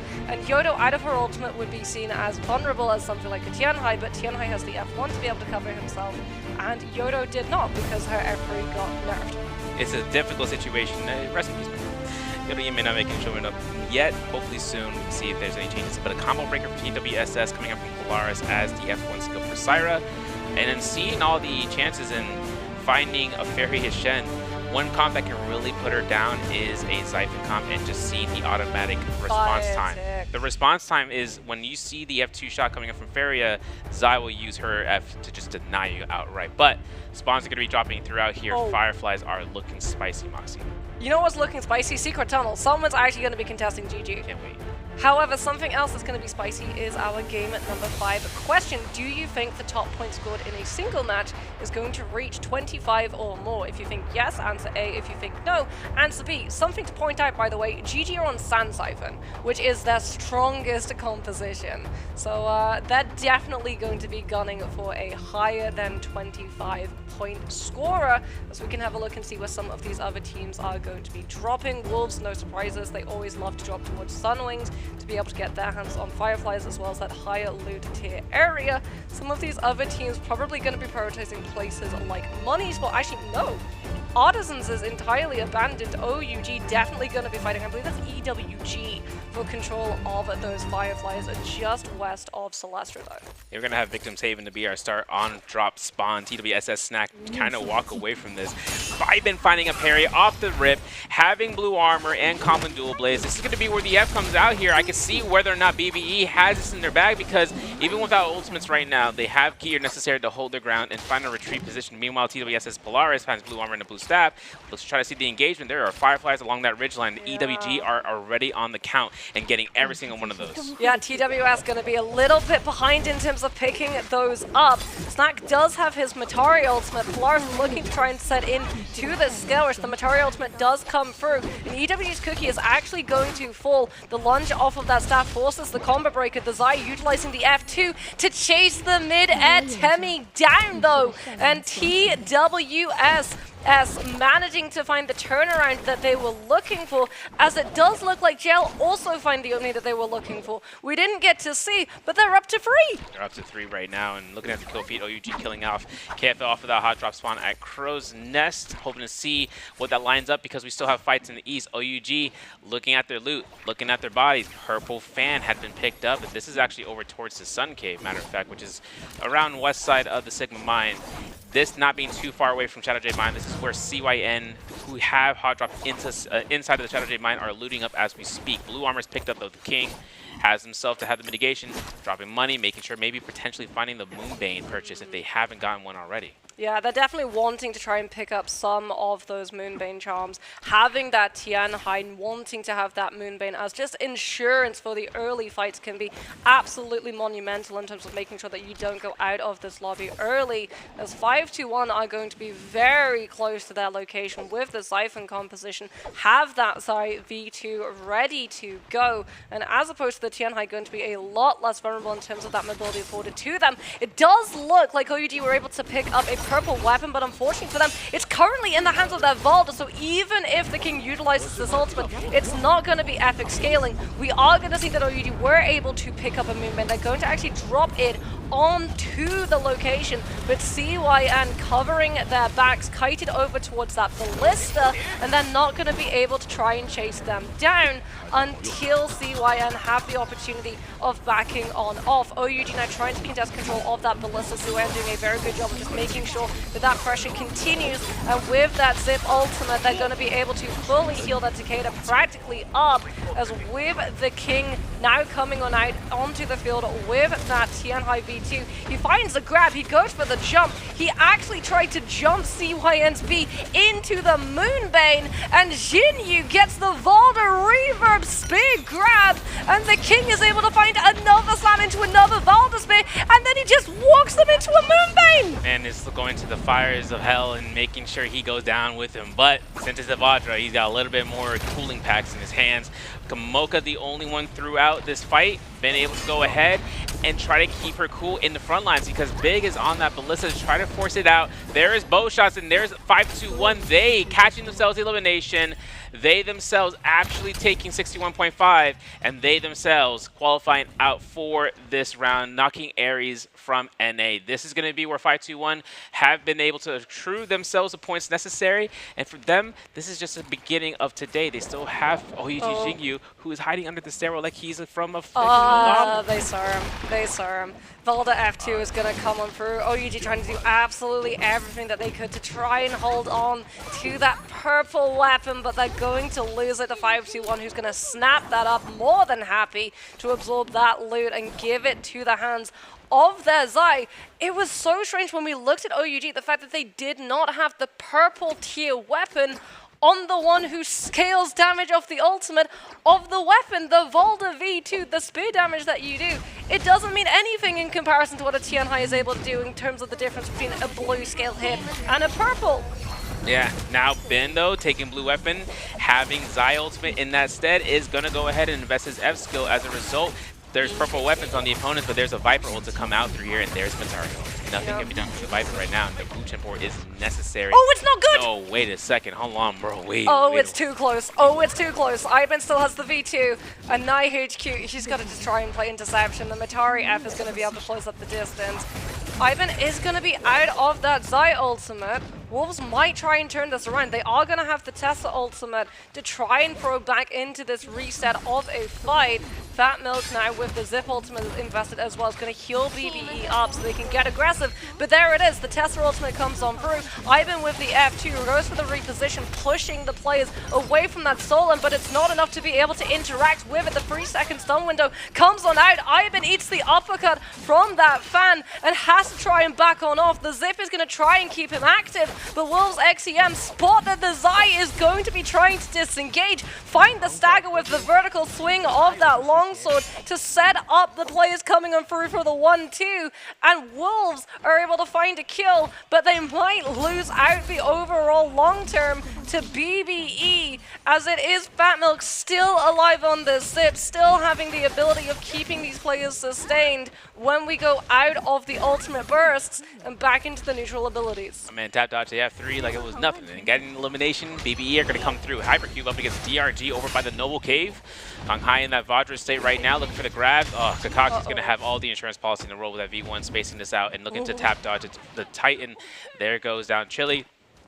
Wait a second. Man's immune to going ahead and flying to the skies. And now BLZ has Valda ultimate out. There's a grab number one. The turnaround could be immense right now. BLZ looking for the bow shots. Deleting out Wusha 98 for the grab, but the F1 comes clutch from it. And there's the grab. There's the kill. Kong Hai looks to try to go for Dongqing. He gets the grab. He gets the slash, but Chili, noticing that his Tianhai is down, is going to go on the ground unit as Kakaxi is right in front of the Tianhai with full blue armor. Kong Hai still has that cube to call back onto from Chili's ultimate, though. He's now going to be behind DRG. Can he save his teammates?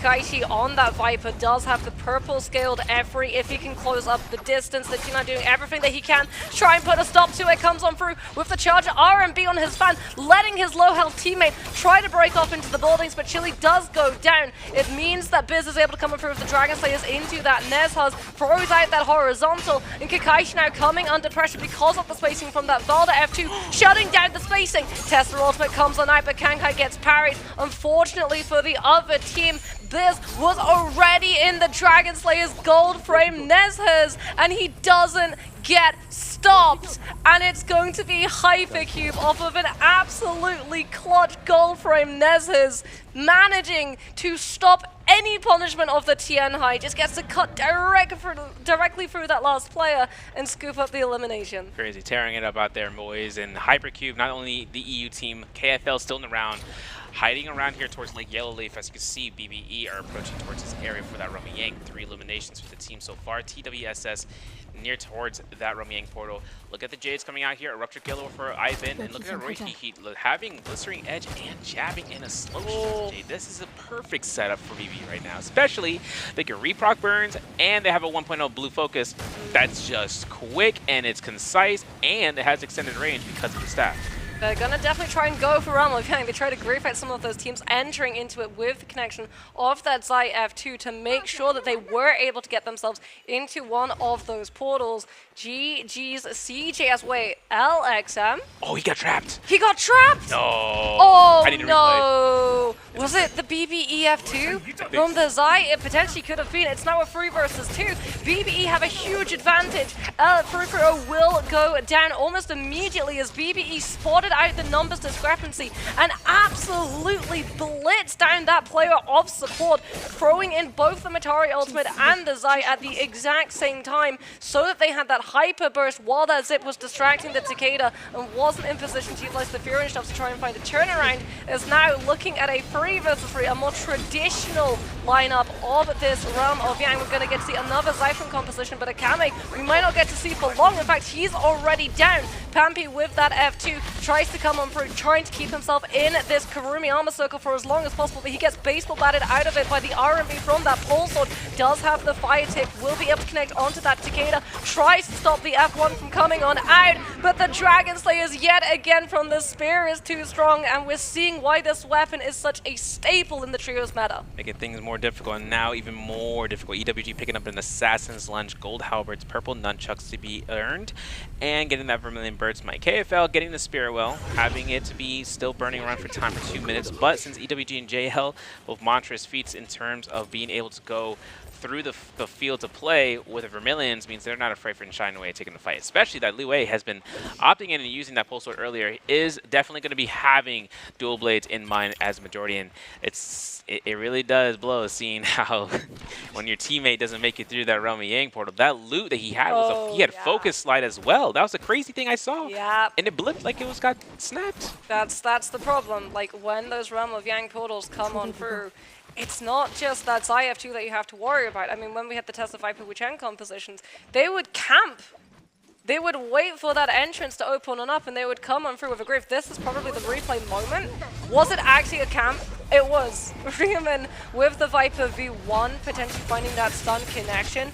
Manages to get scooped up, though, by YZG coming on out with that Zai V2. In fact, I think this might be the opportunity that KFL go out of this lobby.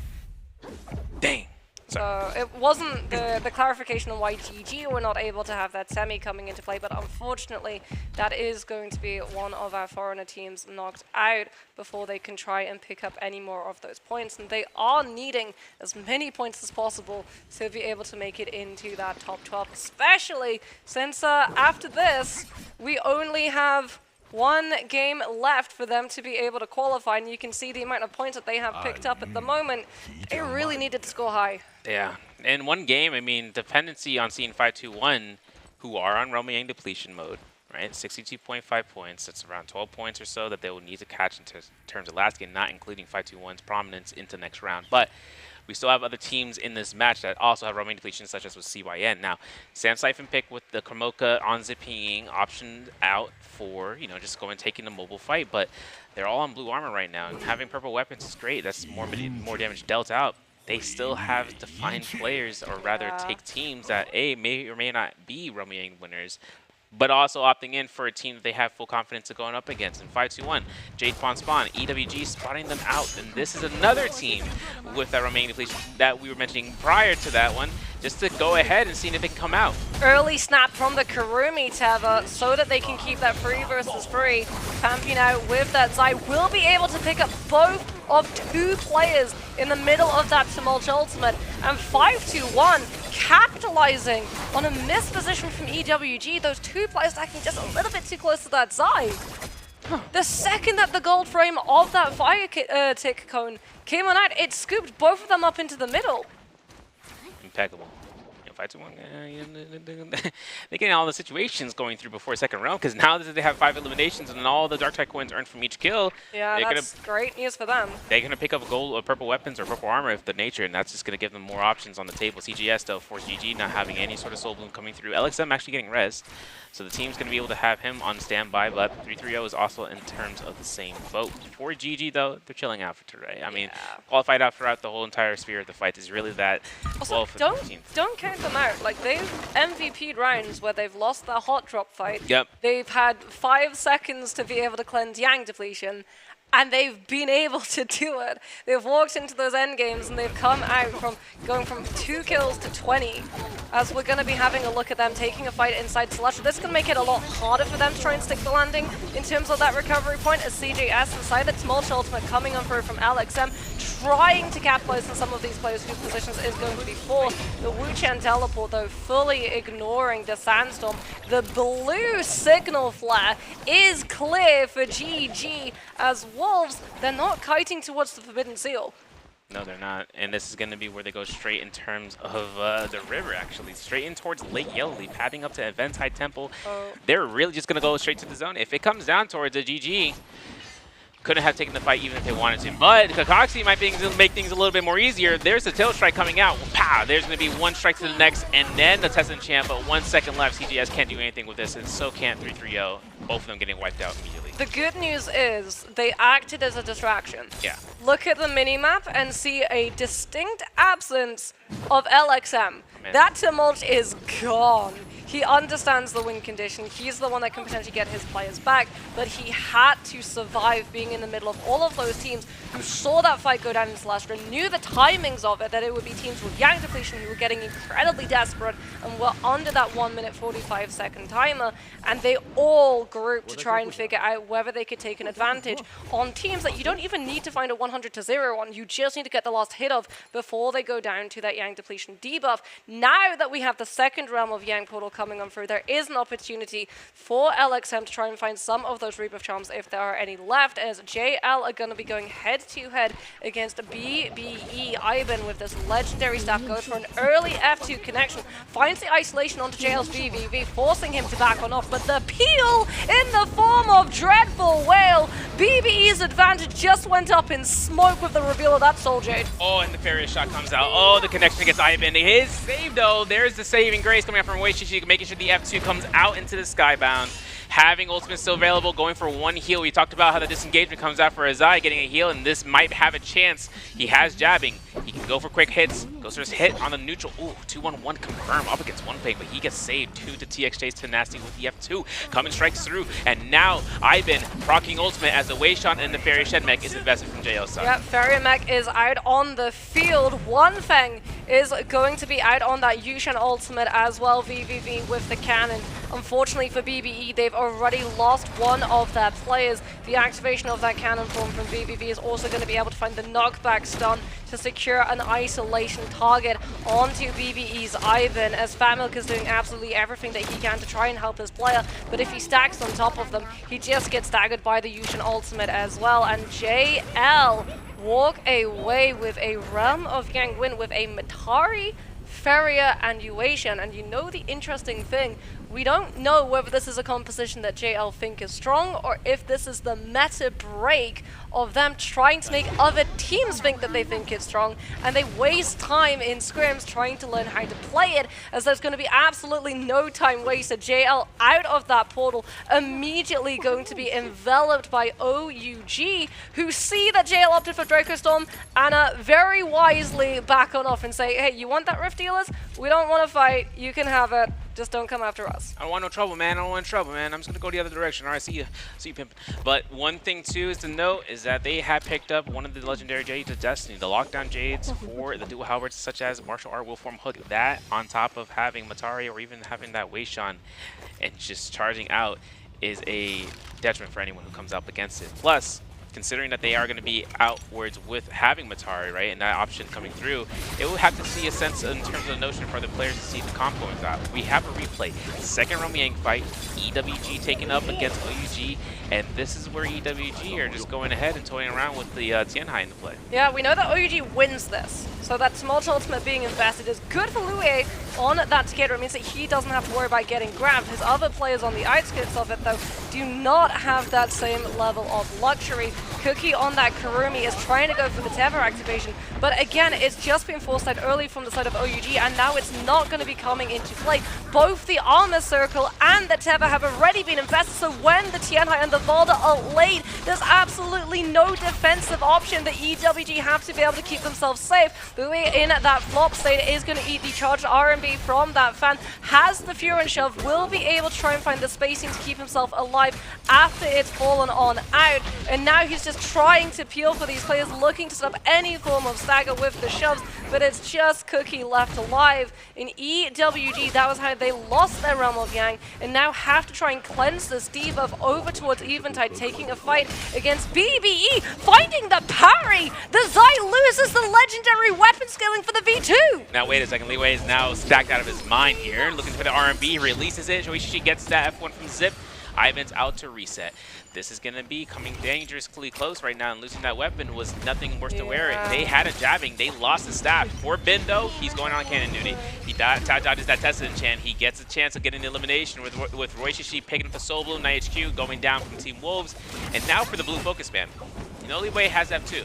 They know that. They know there's no F1 skill to be available, but this is where it comes down where in clutch moments they can look for a grab it in the somersault and having all the opportunity of just putting it down towards the works. Yeah, JL also going to be showing up to the mix, still with that Draco Storm in play. These teams with Yang Depletion having to take fights inside that Storm damage so that they don't get third-partied by everyone else who just showed up. Fat Milk is going to go down. Ivan, does he manage to heal through the Storm damage? Yes, he does. The Vitalia comes in absolutely clutch just before he gets taken down. EWG will be able to take down Roy He though, and unfortunately for Ivan, the heal came through in time, but something else that came through was a musket shot straight from VVV. He gets sent absolutely packing, and JL able to take advantage yet again of a situation that Yang Depletion has forced these players into, having to overgress, having to fight into that Storm damage, going to go for the full punishment play, and you can even see VVV. He was just gatekeeping with that F ability, waiting to see if he needed to snipe that silence onto some of these players who potentially had a skill or ultimate that meant that they could win a heal-off situation. Something like a Valda who can really cleanly fight into that Storm damage with all of that extra armor that she gets when she activates the V2. Yeah, and now for JL, they're having to kite throughout, and look at the switching over the weapons and jades and everything of the nature, hoping to see whether or not we have a chance of going through, and by goodness gosh, they got a Mortal Defiance, they have a Dreadful Whale, and they have that martial art will form hook. They got Tuna, they got Poison Splash on every, it feels like everybody, but it's not. They have an advance on VVV though, that's just kind of huge because of the fall of the Fairy Shen, but something to notice, TWSS going brazy. 18 kills. Whoa. 18 kills. Are we going to see a 30 bomb? We've seen a 30 bomb in MVPL. Are we going to see, or rather, we've seen a 28 bomb in MVPL. Yeah. Are we going to see a 30 bomb come through in J-Cup as OUG's the king gets aggressive on this TN high with the legendary halberds, trying to put the pressure onto EWG's Xi, forcing that spacing, keeping the Tumulta as occupied as possible so that he can try and influence out that ultimate, and the king can wait on the sidelines. Now that Tumulta ultimate has been invested, that V2 from the TN high becomes exponentially more valuable in EWG. I think the calls just come through. They might just bend the knee and try and give themselves to the Storm damage rather than giving a kill over to the side of OUG. Yeah, but OUG is going in, and as actually mentioned, highest kill gun in the MVPL scene was OUG's 30 kill in the Holoroth. That was a day to remember, especially considering that they were playing Sandsife, and now they're on the Valda Transformer comp with the Tien Hai and then having Hadi. TWSS aren't rocking that comp. They have a Syra Xiphon, if I'm not mistaken. This is where, you know, we have a dictation for what's going to happen in the future. New meta. The new success of the meta for, this, you know, potentially taking it into their own reins. We saw yesterday for solos, Wu Chen offensively being used, and the players try to take usage in using him himself. Crazily enough, though, since TWSS has so many kill eliminations and have so much gold, they're just going to go through the shop and try to buy as much as they can. That's the Mortal Defiance, right? Another one, yep. We've spotted out a Mortal Defiance. We need a counter. Just in the bottom right of the screen to be like, okay, this is the amount of Mortal Defiances that are going to be coming into play. As it is going to be TW's SS also showcasing Polaris's Focus Slide on that Syro. That is terrifying. It is terrifying. Focus Slide into F2? No, thank you. Free stagger, free stazzle, that's 2 seconds of just pain, sorrow, and grief, and that's where we see the gatekeep into the zone as Shadow is being detected by 521, but he's got it too. And he's working himself around this corner. Pompey has a little bit, you know, time to heal here. Having this corner to themselves, the ravine towards the breezy maze, this is where OUG will try to retreat, but this is also a high-risk, high-reward move, right? If they're on the bottom, they can't do anything. If they're on top, they have all the time in the world for a free grab. The good news is, teams did spawn here, so the Fireflies have definitely since been ransacked. Yeah. And we are going to be seeing OUG showcasing off Tuna, which is going to be a continuous tick of heal sustain, which is massive for the Tien Hai, because that means that even for your ultimate, if you don't get those grabs to come out, you're still going to have a little bit of heal coming on through, especially since you're the only team, or rather you're not the only Tien Hai team in this lobby. Hypercube are also still in this lobby, but they're a little bit lower in terms of that scaled utility coming on out. However, when the Tien Hai goes for that ultimate, you do paint a large target on your back as JL going to be picking up that Draco Storm. One Fang has 2 mechs, So there is absolutely no reason for him not to get aggressive. They don't need a kill necessarily, they're just trying to force some of these other teams around them to react, and in fact, they were able to do so. Hypercube, that's the Volta V2 that just got forced off of pressure from a Farrier mech coming directly at them. Because of the panda face, I'm telling you, nah, I'll stop. Listen, they don't have the chance of seeing it, but knowing that JL Wonfong is as aggressive as he's been playing today, he's going crazy with it. Yeah, I mean, I don't know about the panda face. When we went to the zoo, those pandas weren't very terrifying. They were very snoozy. But unfortunately, for a lot of these teams, they're going to have to hit the snooze button on that alarm clock, because for the next 100 seconds or so, JL are in full control, and everyone has to go full damage control mode. We're going to be seeing the poke phasing coming on out, as no one wants to take a fight, understanding that JL can just decide to third party directly into it. Yeah, they're going to be pulling out all the punches. Capybara mode engaged. They're staring you down, no face, no motion, locked in. All right, we're done. OUG the King makes his spottage, so he is going to go ahead off towards the horseshoe, and then having, you know, the Moonbane there, not going to be much of a problem. The Spear Wheel, though, that's going to be where the problem happens. This is where JL have this down to the T just to hold this one down. They still got the buff active, so they've been hiding it the whole time here, Mox. You know what's better than 2 mechs, sir? 4 mechs. Oh, well, they are going to get contested for it. OUG, with the focus light on that Valda, do slide through quite literally. And Wonfang, spotting out that he is going to be a target of focus, needs to hop into that mech immediately, taking advantage of the fact that that dome being in play means that all of these players on the outskirts of the dome cannot damage him on the inside.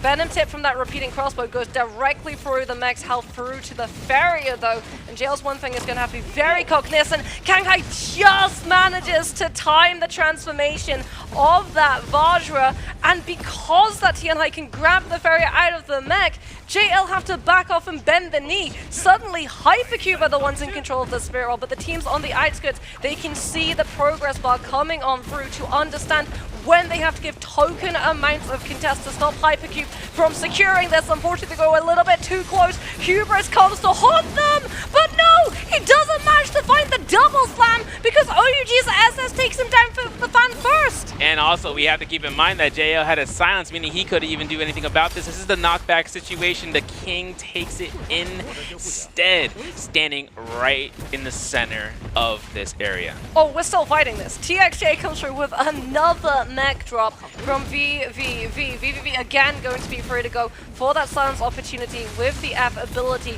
Dome now shatters the King. It is open season for this Tianhai. He understands he cannot hold his ground anywhere near as aggressively, and everybody has to back on off. Suddenly, JL are going to be trying to look for that contest. OUG with the drop down of that Volta F1, trying to stop them. One time with a lovely jump parry into the jump horizontal float juggle, forces SS into throwing out that Hardy Cube, and still the Spirit Well's in play. And there's still a team hiding out this entire time. TWSS are waiting for everything to be invested. If it comes down to it, they can look to try to snag out 521, want to make it their own. They put themselves in the spot of making sure they can have this Spear Well, but time is of the essence right now. The Spear Well closes. This is a dangerous position because what if the time runs out and they didn't realize before it's too late? 180 seconds. If the Spirit Well is not picked up in that time, it despawns entirely.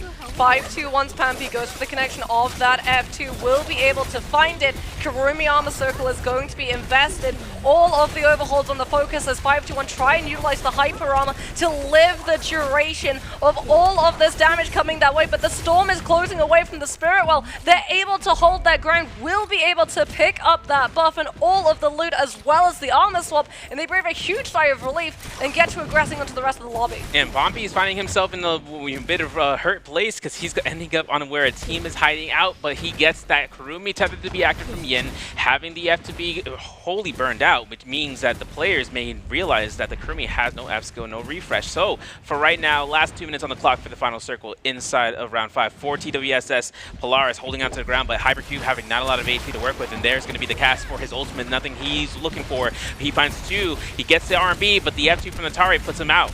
Yeah, BLZ not getting the opportunity to go for any form of healing. He's continued to be pressured down by 521. Does manage to find a double spear connection, but he's going to be chased down by Pampy with that F2 into the fire burn damage. And he falls. No Valda heal-off situation when coming through from Hypercube. OUG still having that option available for them. TWSS, we can actually see, hit themselves on that low ground, but that just means they had less room to run from when JL decided to try and put the pressure onto them. OUG trying to keep themselves as small as possible, not wanting to give away the fact that there's still going to be a Tianhai and Valda and a Hardy currently in play, hoping that everyone burns themselves out of their resources before OUG have to reveal the composition that they currently have. Polaris with that Matari ultimate trying to take cover with that Syra V1 being so good when these players are stacked up with so little room. As the King, the jig is up. OUG have to reveal the fact that there's a Tianhai still in play, but they do it at the exact opportunity that these players are repositioning from the zone. Manages to find the double grab, manages to find another double grab to come on through. The slap, the hand, the slam, it forces the Syra V1 to come on out. The stagger from the Ferrier mech though, from JL doing work to make sure that the King doesn't find any more slams, doesn't find any more sustain through all of the hit of the Syra V1. Has to cancel the ultimate early, might be able to hold on for the heal-off situation given the fact that I believe OUG still have that Valda ultimate in play. And there it is, Jinyu with the V2 activation. Who's it gonna go down to? Gonna have to see Polaris go down, gonna have to see Akame go down. VVV is at the top of the mountain and he's climbing up as Jinyu is still holding the ground level, still surviving, and having Chili actually, wait a second, tight situation. No multiplier whatsoever. I know that this comes down as a surprise, but it happens when there's Valdas on the field of play, and everyone survives until last second. And this is where round 5 concludes. Our MVP, by the points, with the placement alone, had to have been TWSS catching MVP. You see the smiles on my boys' faces. They're going to go ahead and see Dofu. He was the first to go down. The Zai, Snack and Polaris held the fort down, especially after the concoction of damage that the King was able to do. They still found that Syra ult. It's such an interesting composition too. Because like the Kurumi works really well. There's the celebration. They're so happy. I mean, they picked up so many kills, they picked up so many points. They're already in the top 12 at the moment too, but they're pretty close to the curve. So they've needed this fight, they needed this pop-off game to feel much more secure in themselves. Plus that Siphon composition, it's still very experimental with the way that the Syra plays into it. Because as we've talked about, Zai very, very squishy, right? She doesn't have damage reduction. If you utilize the F2, when you've cast it, it becomes very easy for you to get punished. Either you have to back on off fully and you leave your team vulnerable to a numbers advantage or have a disadvantage, or you use it aggressively and suddenly you don't have your movement ability to try and get out of dodge because it's not a combo break.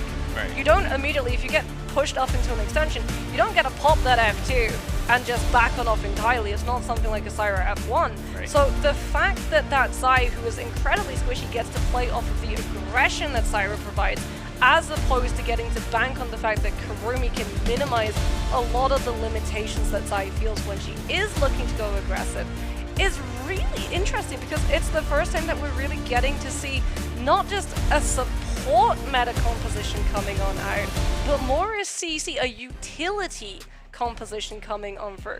And you know what's really funny? It's happening twice. Both the Tianhai and the Valda don't have a traditional support, and both the Siphon composition has started to move over from the Kurumi and go the path of either the zipping to stop the double grab kills, or go towards the Syra and prioritize the over-aggressive damage that you can set up. Right. Got a question for you guys, though, before we want to make sure we get you situated in the chat. I want to know, man, what is it going to be? How many kills did TWSS get into Game 5? Is it A19, B20, C21, or D22? Make sure you guys in Twitch chat answer correctly. Have your NARAKA ID handy. And if you do get the, hey, you're winning, get the Peerless Treasure Choice gift, get it to your account, start rolling the gacha. Anyhow, bringing it into TWSS as well is, I think the fact is that they also didn't opt in for an F2 Syra. They actually had a combo breaker. Yeah. Unsure if that is where we could see the success leading up, because the combo breaker, it's a heal, but it also does do the dazzle as well. If someone is in the vicinity of it and they end up getting smacked by the dazzle, undeterred of what just happened, that's when you could see Snacks, that's when you could see Dofu go straight into that target, forcing out for the Syra to look for any sort of reconnection off of that dazzle alone. But it's not just that, it's the backstab that comes alongside it, right? The fact we're in drop-down meta. Like, there's no other way to say it. Solos has dropped down meta, Trios has dropped down meta. It's so impactful in terms of things like drop down with Dragon Slayers from that spear, or R&B off of either the Halberds, or potentially that Hong Sword as well. Like JL adore TXJ. The amount of times that I've seen him go for a scale rush into a drop down R&B with a Hong Sword, I've lost track of it. However, having that Syra, having the movement attached to that F1 as opposed to the F2, means that you can go so high up and then come down charging a focus strike. So not only do you buy spacing where the stun is going to be coming on through, you also, if these players try and tap dodge when the stun comes out, have the ability to catch them, to trap them for going for that option selection when they're not prepared to look for a parry. And in Trios, if you don't parry a Dragon Slayers, it's not just you that's getting clipped, it's your entire team. Yeah, and seeing about position ones as well from Team Bowder, seeing you do the same motion makes me wonder when we're gonna get a counter for drop down blues. I'm looking at it, but our top 18, our bottom 6 of the 18 so far, looking at towards 18s with CYN 14.5 points, Eve's KFL at 50 points, as well as Hypercube at 50 points. Both EU teams. SYN having 50 points in 15th MVP at 54.5, and then Aries not playing, being knocked out with that 61.5. 5-2-1 though in 12th qualifying throughout so far, 71 points to be earned. TWS at 84.5, 90 points for EWG playing out today, 92.5 for C. Seizes BBE in 9th place, and our top 6 has YZG, who they're not playing today, but 124.8. For Wolves, 129.6. Now for OUG, taking it into 3rd right now, 136 points. JL's at 152.7 in 2nd. GG taking that reign with 167.3. That's going to be the difference right now for, you know, between now and the next round, because JL, I know they're going to be looking to try to turn up in the next round, hopefully. Otherwise, we're going to get some clips and highlights brought to you by Thunder Robot Board per game. OUG coming on through with that Tian high composition. The King caught into that Tessa enchantment, managing to bait himself out of that one with the Tian high F1. Here's the moment that 5-2-1 were able to get themselves that kill onto OUG's The King with the ballistic control as Kanghai, he gets parried here, but look at BLY gets to come on through with that Dragon Slayers into Nezhaz, and it does not matter that his Tian High got parried, because that is a gold frame. It ignores absolutely everything that isn't gold rank against it. Exactly, yeah, and now we're going to switch over, seeing after the Romy fight 5-2-1, having the success they needed, because this was a victory for them, for the Romy English to get rid of, and it came to kill Swoop, similar to what we saw, you know, with Takeda in the last round. And now it comes out for Zai, the King. Last moments of just knocking out one thing, getting the kill, guarantees another double grab. The back-to-back. And it went crazy, because then you saw Polaris forcing out that ultimate for their Syra and surviving throughout. Jingyu being one of the finals to survive, picking up Soul Blooms, and then seeing Chili from Hypercube still alive, meaning that that's going to be tied score. TWSS congratulating with tremendous uproar with the MVP into Game 5. I mean, that was the game that they needed. You saw how close they were to the 12-team cutoff to make it through into the grand finals. And it's going to be Polaris coming out with the MVP, and something that we do have to talk about. If TWSS make it to Changsha, I believe this is the first time that we're going to get to see a foreign player in both solos and trios make it all the way to grand finals of J-Cup. Yeah, and it being Polaris from 2 thumbs up, so they like, Go yeah, ahead. let's get it. And now he's putting himself for his first MVP too, right? This is the team's first MVP as a whole, and playing out Syra, you know, maybe not a lot of damage, but it doesn't matter if it comes down to the end game circle and you apply pressure, which is exactly what she could do in any format. Even though the skills and ultimates are at 3,200 damage, she was able to utilize the pole sword and being able to go ahead and utilize that throughout the entirety of the match. And we saw a lot of weapons and jades coming out from that round, especially seeing the focus slides, but more importantly, seeing how much these guys just, they don't care. They're just going to go ahead and rush it down. I mean, we saw a lot of focus slides, and it was always off of the back of a pole sword. Yeah. It was the Valda coming on through with the focus slide, it was the Syra coming on through with the focus slide, but speaking about focus sliding, we're going to be sliding into a short break. We'll be back with the last game after this.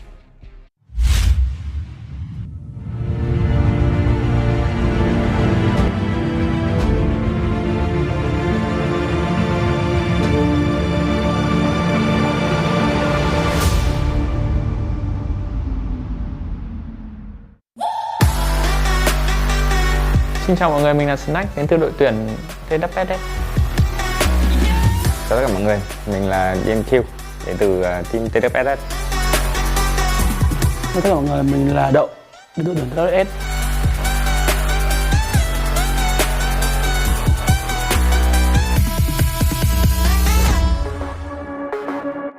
Sau khi rời khỏi BPE đội tuyển cũ thì em đã tạo thành một team mới để tiếp lửa cho việc đam mê của em trong việc thi đấu. Nên lúc đó em đã lựa chọn những đồng đội phù hợp với mình ở thời điểm đó, Dofu và Niborarit, và bọn em đã giành được chiếc vé G Cup trong năm này. Khi mà lựa chọn đồng đội để thành lập TWSS, em nghĩ là Dofu và Borarit là hai người mà phù hợp với những vị trí mà em đang cần có.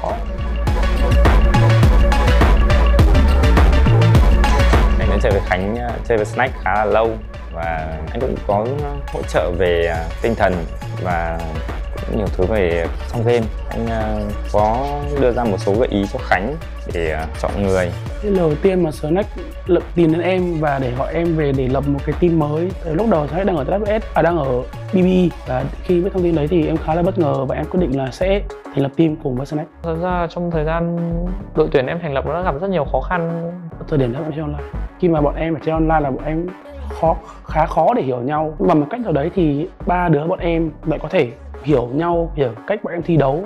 Thì thật ra là đội mới bọn em đã tìm được rất nhiều cái mới ở đội tuyển mới, rất khác nhau. Ở đội tuyển cũ thì em không phải, ở đội tuyển cũ thì của bọn em đã có rất nhiều kinh nghiệm đang thi đấu các giải đấu lớn, còn ở đội tuyển mới thì của em vẫn chưa đủ.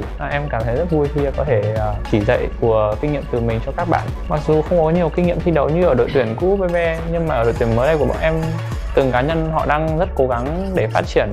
Anh thấy là cái này là cũng không hẳn là các bạn ấy quá trẻ, có những người đã từng tham gia nhiều lần G Cup và anh cũng đang có một số kỳ vọng nhất định từ các bạn ấy. Thì theo kỳ vọng của anh thì TWS được ít nhất sẽ là được một cái glory trong vòng loại sắp tới. Em muốn gửi lời cảm ơn đến tất cả những người đã ủng hộ em cũng như đội tuyển của em.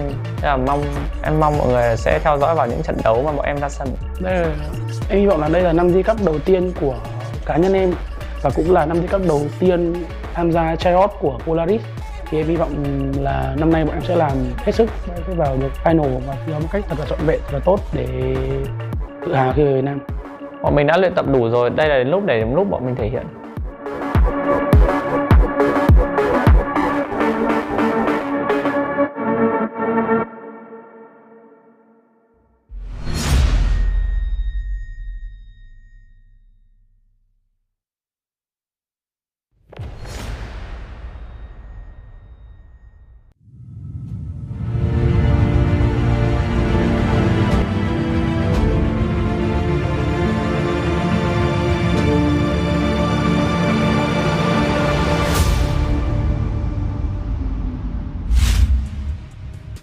Gentlemen, the ults are out. We got our Fireflies coming through here for round 6.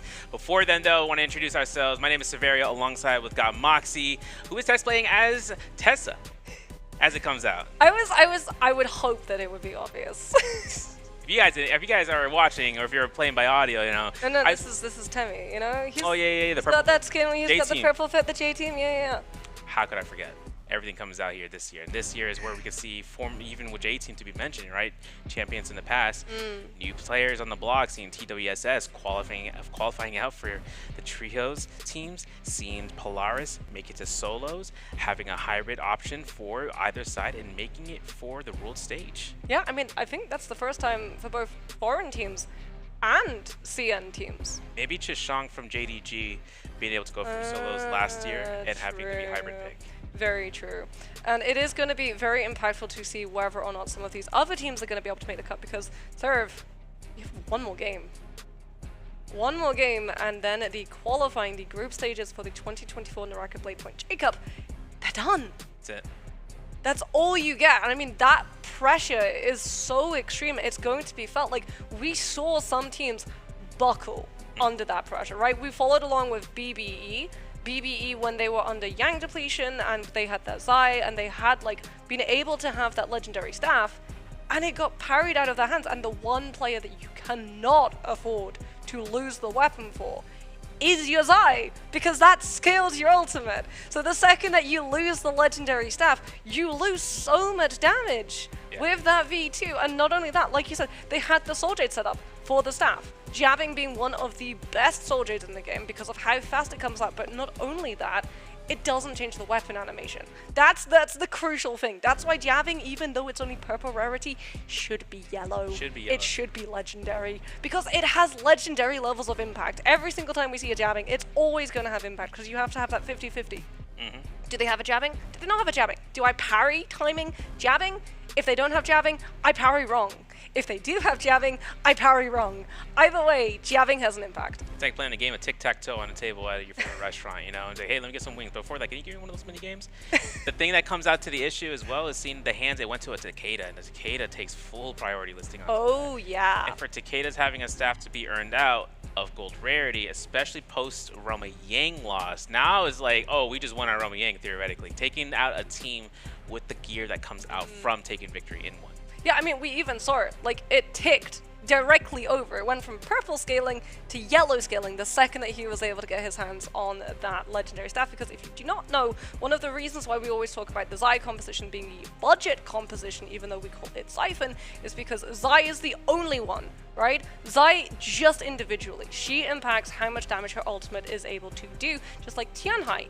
He individually impacts how much damage he is able to do. Transformers in the past used to be much more costly because you had to have a Yushan scaled at the same time, so he needed a weapon and he needed armor just like the Tianhai 2 players needed to have that scaling. Then when we headed over to Cannonball compositions, you had the Yushan and the Farrier, they both needed to have that scaling. However, Takeda is even more costly because you go from having a composition where one person needs the scaling, from having a composition where 2 people need a scaling, to suddenly everybody needs the scaling. That V3 takes into account every single one of your teammates' rarity of loot, both weapon and armor, and the second that it ticks into that level 3 legendary scaling, you feel the difference in terms of distance that those shelves get to travel. Yeah, we have even seen into the endgame circle where players had themselves to use said shoves in those final moments in the circle to kind of go crazy off of this end. I think one thing you have to keep in mind as well is that those shoves at level 3 gold focus of just having max stacks going through into that bar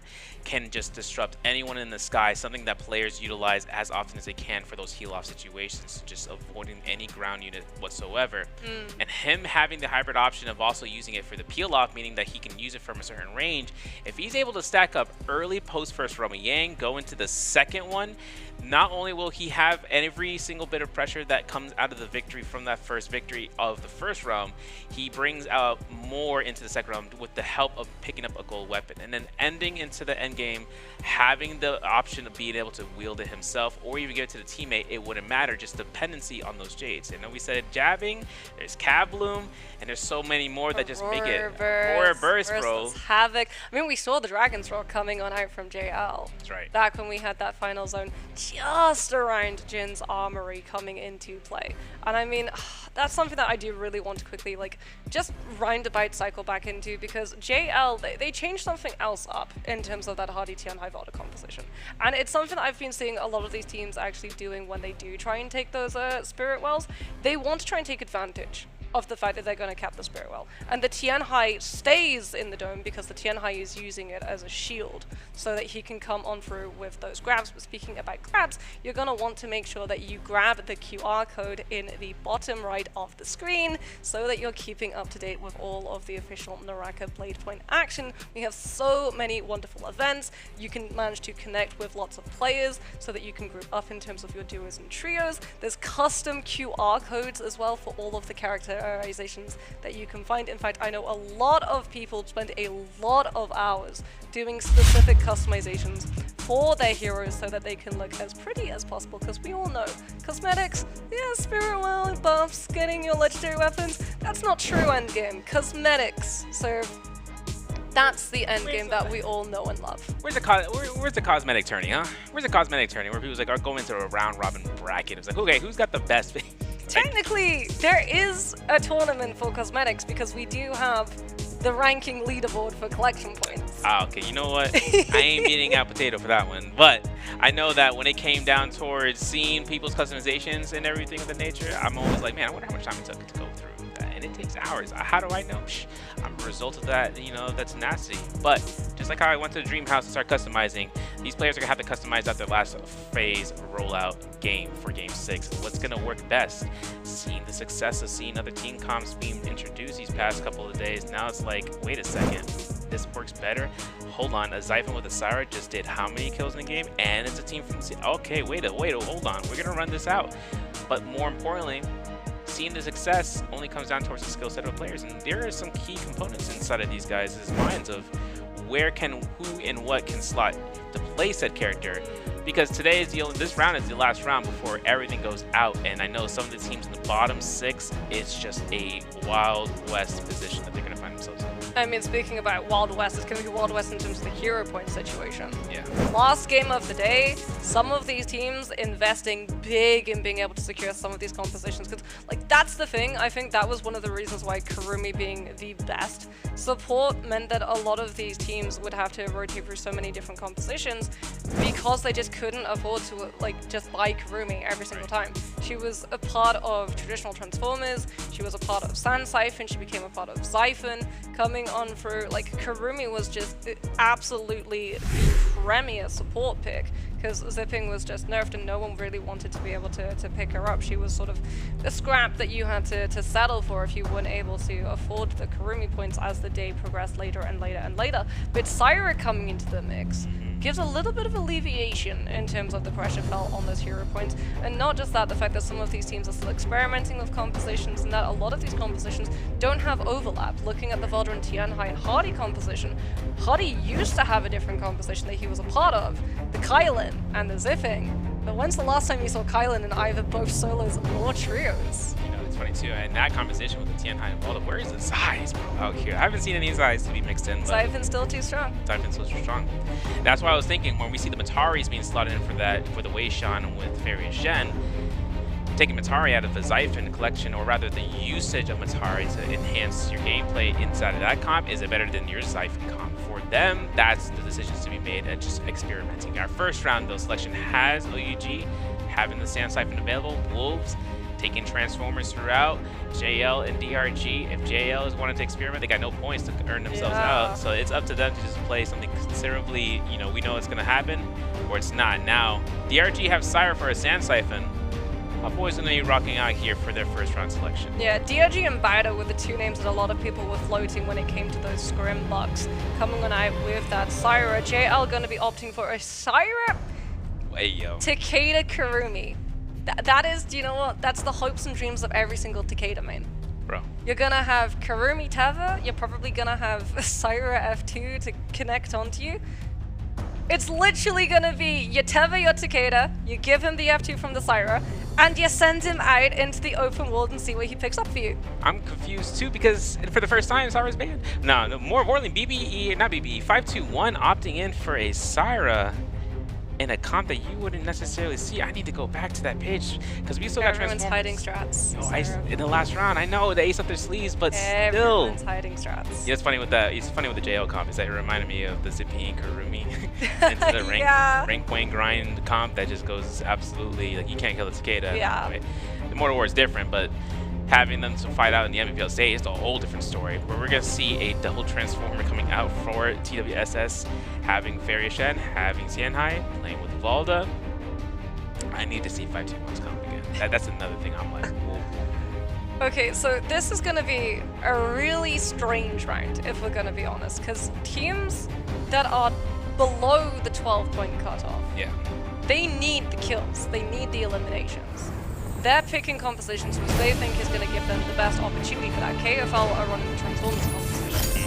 It's going to be a glass cannon at the beginning of the round, but if they can get it started and go into the first round with Yang, then they're going to have a lot of momentum to carry on forward. Those teams that are around about the 11th, 10th, and 9th mark, they're also still picking serious compositions and trying to make sure that they do absolutely everything that they can to secure their position and make sure that they have enough kills and points to make it all the way into the grand finals. However, some of these teams who are all the way up towards the start of that leaderboard want to hide strategies because there's still enough time for everyone to be able to figure out what is being run. As we can have a look, OUG going to be coming in with another Takeda F2 connection.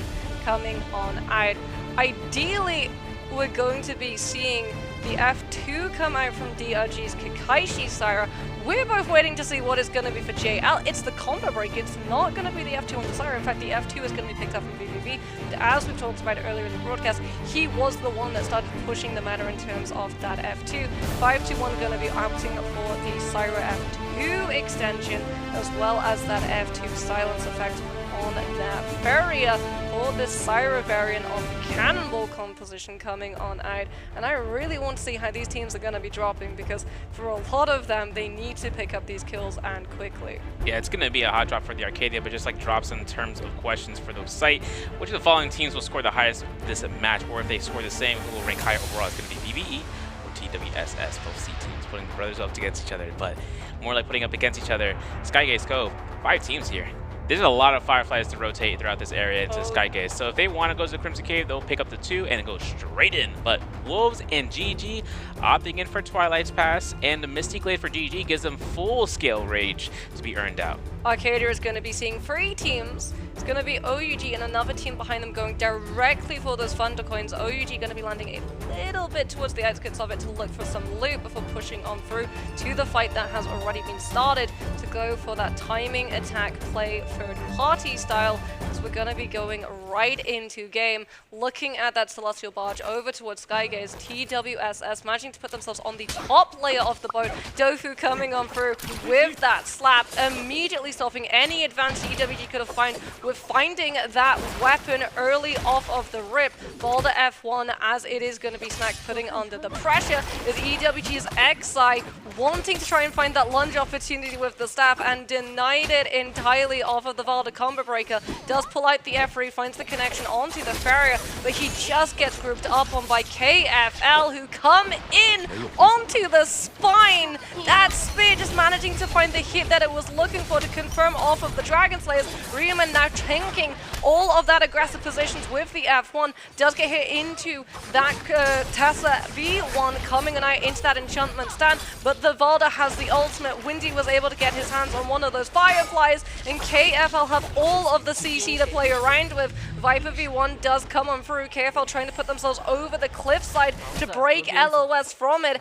Xi, does he try and stick the revive? It looks like he's just going to try and break away. He's got a purple katana in the back pocket. He does not want to give that scaling early onto the Tianhai. KFL prioritizing picking that teammate up before looking for the weapon. They got a lot of money to be earned out from those 4 kills and taking the Dark Tide coins instead, but for OUG right now getting a kill off of DRG's Wushin. KFL are not out of the woods yet. They are going to be potentially getting dropped down here by Hypercube. And for Hypercube, this is also a position, right? Bottom 12 team to make it through, or bottom 6 team to try to get as many points as possible.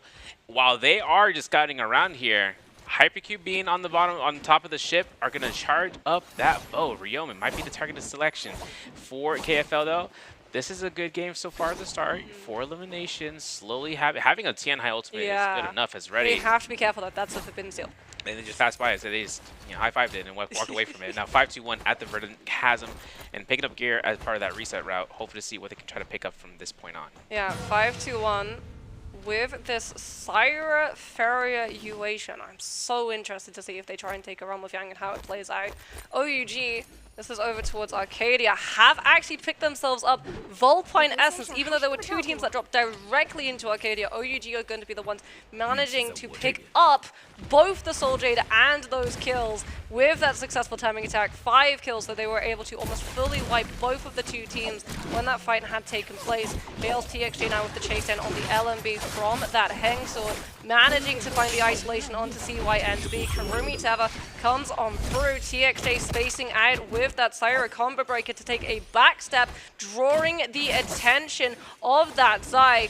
It's going to be the Zai trying to hold on with those fist blades. Goes for the LMB connection, but TXJ does have the mobility off of that V1 to rejoin the fight over the top. Throws in the RMB into LMB laser, and oh my goodness, JL fully finding the comeback that they were looking for. One Fang, who was so low, is now fully healed back on up with another Karumi Teva to boot. And TXJ, I told you to watch out for it. Drop down RMB Hung Sword is here to play. Gets another throw of the RMB to connect onto CYN's Big.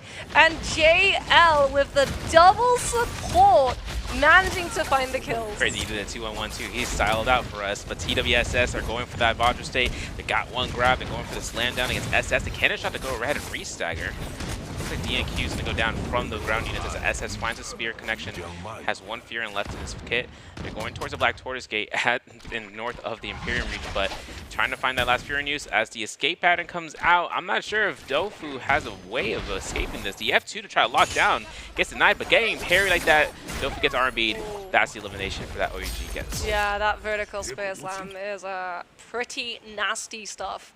As we do have to talk about the state that some of these teams are going to be finding themselves in terms of those overall standings. KFL up to 4 kills now, 54.5. They need a good scoring game. They can absolutely overtake 5-2-1, but 5-2-1 are also still in this lobby. Yeah. So every single moment that passes, KFL are going to be feeling that pressure. They have no way of knowing whether or not 5-2-1 are coming through with those kills. And when you're playing the Valda, when you're playing this Tianhai, this is a composition that you get absolutely wombo punished if you make any kind of mistake in terms of rotation of ultimates or even positioning, as that Tianhai is going to be a target. XI comes on through with that Viper, testing the waters, finding that stun connection, wanting to try and make sure that KFL back on off so that EWG can get in position to look for control of that shop so they can pick up some of those weapon upgrades. The drop down RB from the rooftop. Luwei managing to control the spacing with the Tessa F1 combo breaker. KFL in full disengagement mode, but Ryomen has to put himself into charge, plays that first position, absorbs the pressure coming on out. It's another F3. They're trying to force the Viper into throwing out that V1. The 2 versus 1 forces XI to try and back on off. A lot of that stamina going to be burned as the Hardy repositions with the ultimate, and KFL fully commit, but Ryomen's already gone for the Tianhai transformation. He doesn't have it to iframe the 5-second stun, and EWG starting to shred the Tianhai down. Now, Spring Enclave is going to be a great spot for Ryomen to try to reposition. There's a teleporter to be used by Yak's position as the Hottie. Wendy, though, sees that Yak is no longer in Hottie state, but that Moonbane drop from OUG is more of a threat than they might realize. This is going to attract other players to come through for the vicinity. As Ryomen tries to kite around here, he's got to be careful. He gets caught with the F skill, though. And Bubble comes out from Wendy to try to create some peel position, but there's going to be the Furin to be invested. Ryomen goes down, Solo picked up. SS finds Yak, sees the F skill. He has 2 Furins to be available to lock him through the corner for blue focuses, but Yak goes down. There is only one person to go through, and that's going to be where KFL having the soul left for Ryomen. He hadn't died before, so now he's in soul form for the current moment. I believe all of them are going to be currently in soul form and still in this lobby. OUG's SS kites over to that Forbidden Seal. Oh, the Wuchen teleport was set up. They will be able to iframe away, but unfortunately OUG are going to be directly on top of them because of how quickly they had to set it up. It's absolutely no distance covered, and XI now goes out onto that outskirts, will be able to find the parry into jump LMB, forcing them into that storm damage. The RMB comes on out, putting into even more pressure OUG, as they don't have their ultimates to play around with in terms of overall sustain to take advantage. And SS burned his Volpine's essence, so that means that Jade is no longer in play for the remainder of this game. DRG Kakaxi seeing their somersault is going to work throughout for the elimination. This is that comp that comes out for Sandcypher, but now a 10 chant comes out. Hypercube wanted to try to take matters into their own hands, and finding a Viper ultimate and finding Kakaxi get enchanted, they find a kill off of SS. Forbidden Seal. Every single time you use a Forbidden Seal, you have to reposition or win the fight out so you don't get third-partied, especially by the Viper and especially by the Tessa, because they can stay on the outsides of that dome and still have their ultimate connect onto the players on the inside of it. Hypercube now managing to pick up 1 kill. They're going to need so many more if they want any opportunity of overtaking both KFL and 5-2-1, who again, still in this lobby, are probably playing for the slow burn, wanting to build up the loot so that they have the confidence going into that Realm of Yang. They understand how vulnerable both the Ferry, the Yuetian, and the Siren can be off of the drop fight. I'm really interested to see what that loadout is going to be looking like, as the first Realm of Yang is going to be spawning on up. Are 5-2-1 going to be playing too conservative, or have they positioned themselves in a way of taking that Realm of Yang and setting up the early momentum? About to see what the spawn's looking like, but the first fight's going to happen down here. JL putting up the position against Wolves. There's going to be the Valdep coming from ZK. We've seen a fight like this happen before, where now TXJ preemptive on the Siren ult, forcing out that Voucher State coming up from Wolves' XEM. He's trying to hippity-hoppity away here from the Siren. It's not going to happen here, dog, but you're going to have to look for a grab. If you can catch her, she can still dodge. And XEM is just repositioned where he can't have any line of sight because they are just maneuvering between these pillars. ZK still holds on to his Valder ultimate, though. He was waiting for XEM to successfully find a grab before he activated those. Wolves will still have the Valder ultimate. Because of this, when we go out of this Tianhai ultimate, XEM is going to have to position behind his Valder to try and take cover. But here comes that Takeda ultimate, the Furin shield. If Wolves try and stack up to heal that Tianhai, they get taken down by the Furin. Double spear connection comes on through from the side of Wolves' Valder, finds another one. TXJ with the pulse sword keeps up the pressure onto the Valder before putting himself onto the pillar, looking for the skill rush opportunity. Karumi armor circle comes on through. JL getting much more aggressive. Furin shove to push them, stacking them directly one on top of the other for the pulse of focus rights to be able to find the connection. And now with the Syra and the Takeda in tandem, they force out that Tianhai F1 before turning onto the Valder when the utility isn't at appeal. They really showcase where this comp lies in and making it work in the Realm of Yang. F1 is confirmed from ZK. He's got to be careful though, because TXJ has the combo breaker and he has his ultimate up again. Laser beam for death. That's going to be their first Realm of Yang victory with said comp. This is going to be the chance of seeing what this comp brings out for the future for them to pick up. For the Jades, they are going to have Sauce Up Geckofoot to be going through Gold Fist Blades and a Purple Pulse Sword, but this is kind of crazy. TXJ taking that point of early onset ult and then having it up again later on, even with the Voucher State to be available from their opponents. Yeah, I mean, Takeda supported by Karumi and Syra. That's terrifying. Also, if you think about it too, Syra isn't even that traditional support role. Like when we heard from the players in the interviews, they said comparing Syra to either Karumi or Zip is inaccurate. It's much better to actually, it's much closer to compare her to Temi, which is actually the hero that they swapped out for Sun Siphon. That's right, yeah, considering that they took Temi out, it's a 16-second ult duration, like how his V1 is, but it also is a field of control against opponents. I know one thing that comes out is the same way that Wisp throws comes out from Temi. It's the same way that you see the Dazzle be utilized. But having BBE taking an initiative and taking a fight up against a hidden foe, it looks like they're able to spot out whether or not EWG can come through out of this alive. They are going to invest that Viper ultimate. Iframe, no! Purple invisibility bush! Roy Hee able to crouch into the purple invisibility bush to break LOS from the Viper ultimate, holds onto the Tianhai V2. Very smart heads up play coming through from him, as now with this Vermilion Birthright still in play, they can get much more aggressive onto these other players from the side of EWG and 5-2-1. Pampy's gonna pull out that Syra V1, the Wuchen teleport comes into play as EWG realize this is not a fight that they want to be a part of. It's much better to go for that reset and come back into play when Forbidden Seal is active, because now BBE's Roy Hee doesn't have access to the Tianhai state. He's still going to spam those 1-2-3s. There's a Cyan Fang coming in from Fabmilk. I see you, my boy. Looking at Roy Shishi, though, maybe hopefully he can try to look for a hold down for Blue Focus, but he's spamming those blues while his teammates catch a stagger. Pompey might go down to zone, and there it goes. Soul Bloom picked up, and now a new foe has appeared. Wolves trying to make action their own because they got Realm of Yang depletion. Yeah, Wolves coming in through with that third party. Saw the Forbidden Seal, know that there's a fight going down. Show up late with their ultimates still in the mix. These players dying with Vermilion Birdsmite are still going to be able to continue in this lobby, but so too are Wolves, that they can pick themselves up those Soul Blooms. They just have to deal with this barrier out of the mech. Yin falls into the F. Does manage to find a back-to-back parry. Okay, managing to go for a little bit of a stylish play before that Vermilion Birdsmite gets clipped off of his body.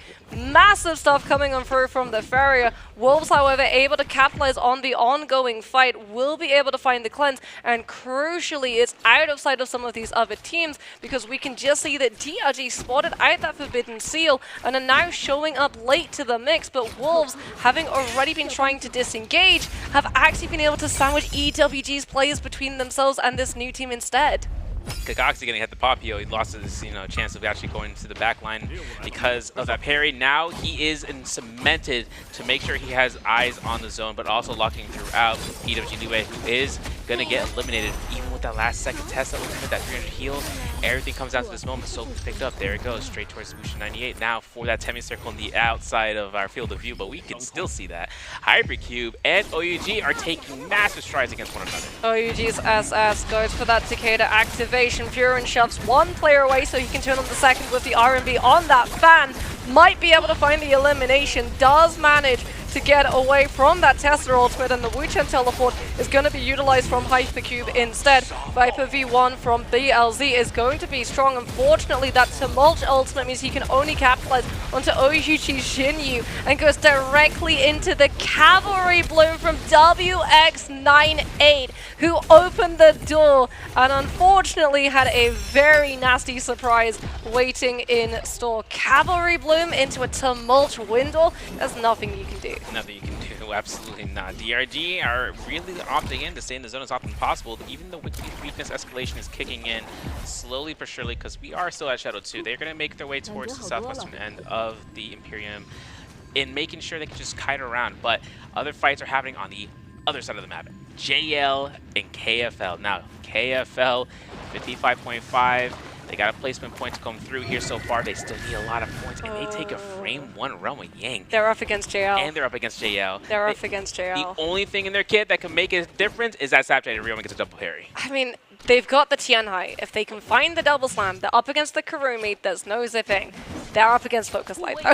Yeah, they are. Focus Light, Pull Sword, and on top of a Syra. Ryoman goes for the drop down with the R&B on that fan, but he's immediately going to get pressured by that Karumi, who throws out that Tether early. Looks for the jump parry, doesn't manage to find it. Goes for the F1 activation into the Hardy Cube reposition, looking for another drop down into that Tianhai ultimate. Early Syra V1 has come on through. Ryoman's health bar starting to go lower and lower as that microwave absolutely blitzes him down.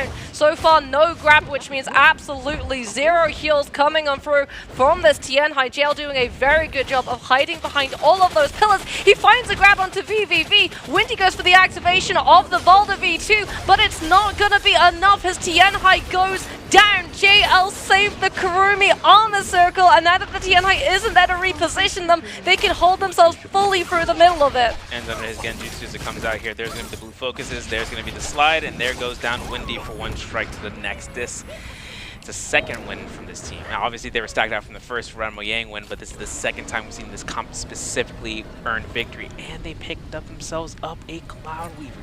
Gotta be kidding me. And an Assault Smolder. That was a great one cop.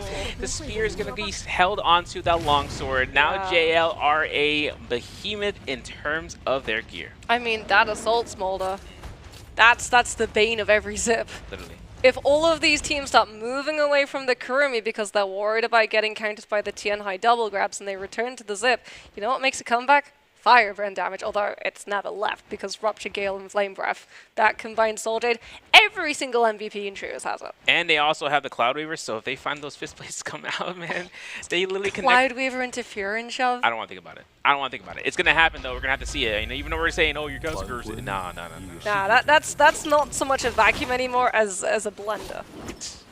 KFL potentially going to be taking a very early fight against BBE. Both of these teams spawning, understanding though, BBE have more information. KFL did not see BBE spawn. BBE, however, did see KFL access that Soul Altar. They know that they're afflicted with Yang depletion. Both of these teams looking for that opening. Ryuman with that fan trying to play much more forward aggressively. And the Volda F1 catches onto the other Tianhai, forcing out that F1 early. Now the teleport is going to be utilized as Ryoman still keeps the pressure on Fat Milk, who finds double parry strikes, and the Hadi strike comes out from this side. He finds the span.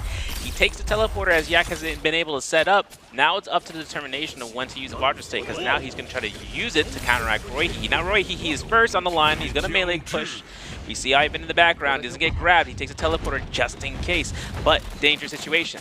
Yeah, Royhe also going to be more scaled in terms of that legendary weapon. Hasn't been able to find a grab, but has also stopped Riemann from finding any of his. And he hasn't found a heal because of this. He goes down and BBE claimed the kill. GG now showing up to that party, wanting to have a little bit of that action. Royhe does find one grab off of the Valda Spear to be able to get a little bit of sustain back. Drops out of that ultimate into the F1. Tried to use the wind wall to reposition before GG were able to take him down, as Ivan is kiting GG further and further away from the Tianhai. But unfortunately for BBE, Tianhai was still in Vajra state when the kills came through. He wasn't able to get a soul blow. This is going to be a spot right now for just lockdown. There goes down Royhe. GG taking the victory for the kills, taking every single bit of those gear selections for them, and that's 5 eliminations right now for GG. But still kiting around towards the horse service burrow, trying to get high ground spotting towards one of those catapults if they see anybody who's trying to escape. Because there is Windy still in the game for KFL, as well as Yak getting solidified by GG. Getting melted by GG quite literally with that flamer. Yak 1 versus 3. What can you do?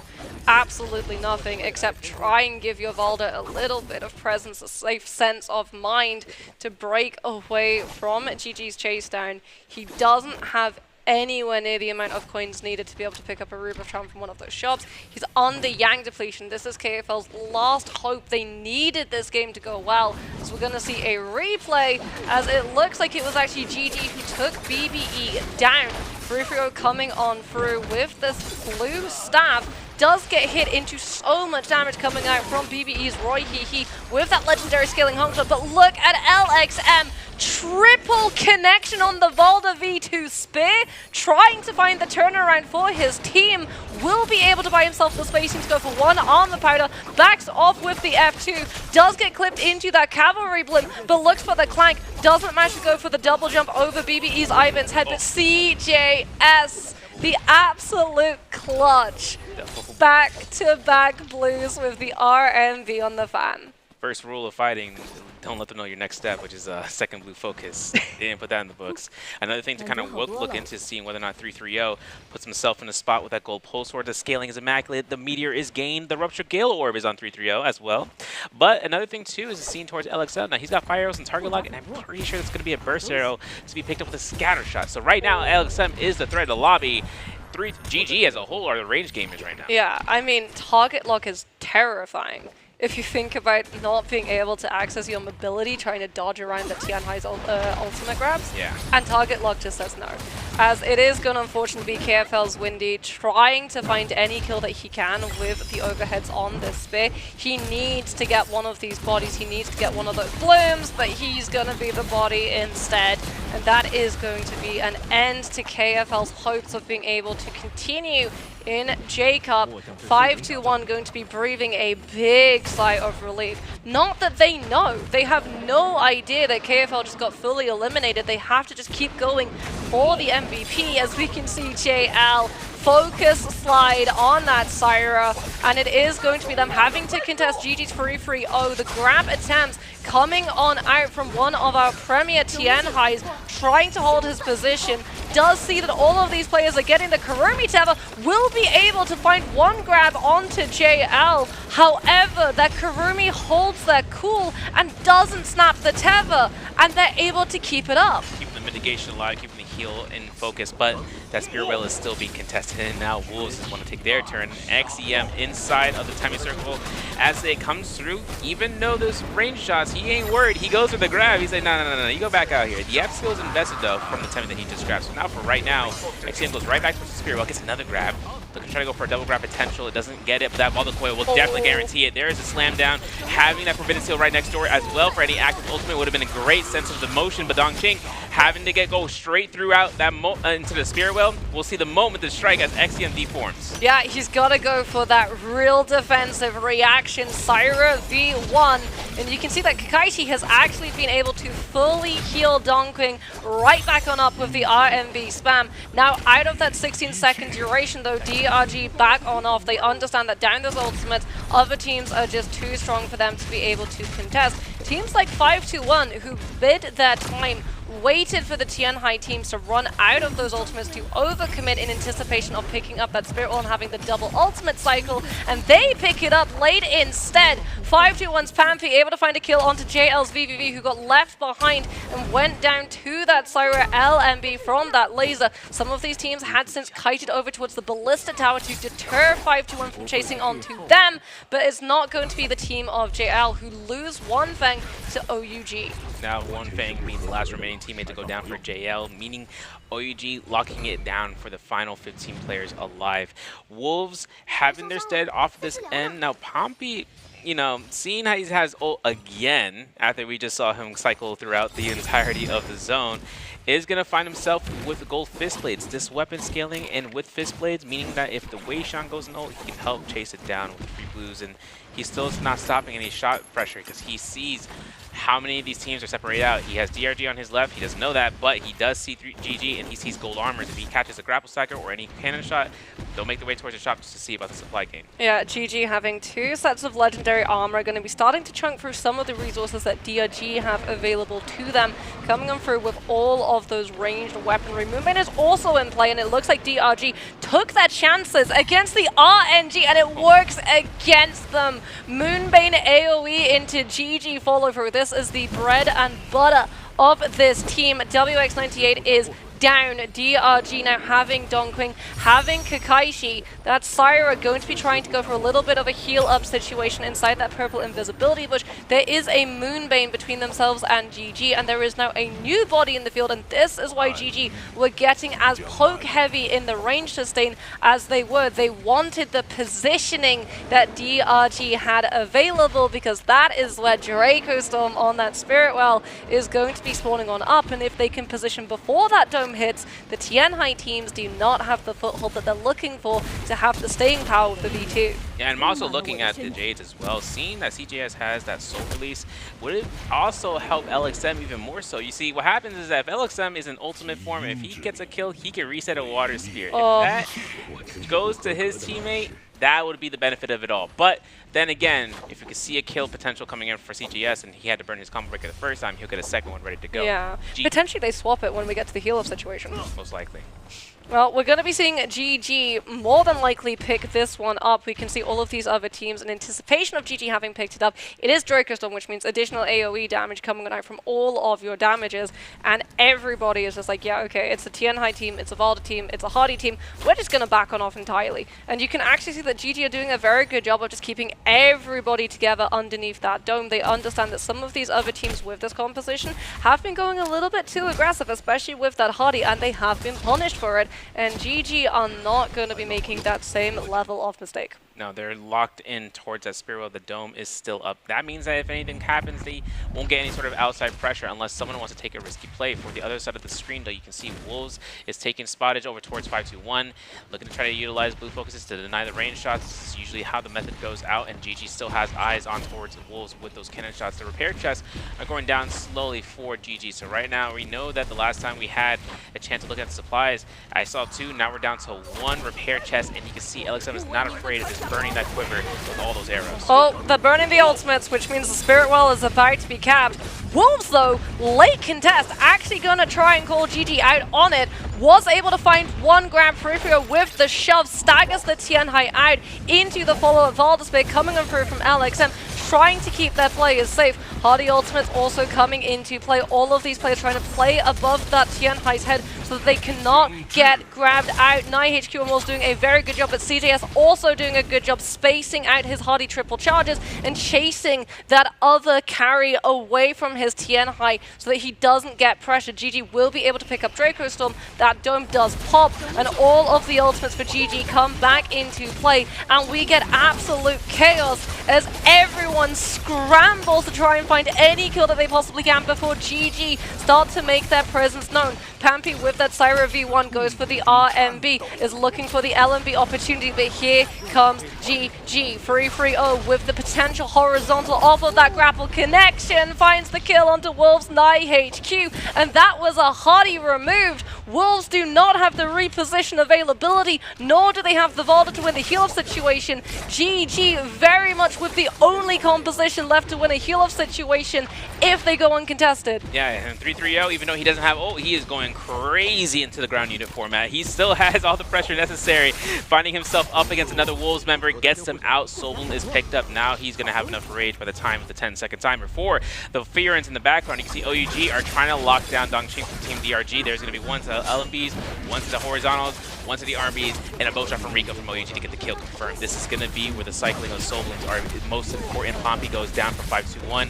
The Phoenix Blast from GG doing enough motion for the ocean, I should say, for the power spike that comes out between both, killing everyone in the lobby and now finding themselves up against each other. 3-3-0 has the high ground, has the Tianhai ultimate in play, and one grab, make that the double! Goes for the clap, finds the elimination onto two players from OUG in one fell slam, and it is just a cleanup operation. GG walk away with the MVP. They knew that win condition. This is what this team is so loved for in terms of those endgame situations. It doesn't matter what endgame they find themselves in. So many different situations, so many different scenarios. RNG always has some form of impact inside a battle royale, but GG are one of the smartest teams at looking at the situation that they find themselves currently in and figuring out what they can do to give themselves the best leg up. And one thing that they did, which you can immediately see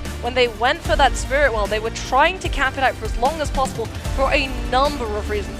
One, because none of the teams could actually damage them if they were on the inside of the dome and everyone else was on the outside of the dome. However, something else that they were doing was they were keeping it contested to see if another team was going to roll up and try and challenge them for control of it, because if they did, it revealed that there was another Tianhai team still in play, which meant suddenly GG's win condition changes. It doesn't become we need to kill everybody, it becomes we need to force the ultimates from this other Transformers team so that they don't win heal-off situations. So who did they target first? Hardy. What does Hardy provide to the Valda and Tianhai team? A disengagement tool. The Hardy goes down. The cube and that reposition combo breaker, the option of setting up both your Valda and your Tianhai above the heads of everybody else in this lobby, that disappears alongside it. Next they go for the Valda. They force the V2. They leave the Tianhai for last because they know he's the most vulnerable. He is the most vulnerable, and one thing too is seeing how much chances you saw the teams try to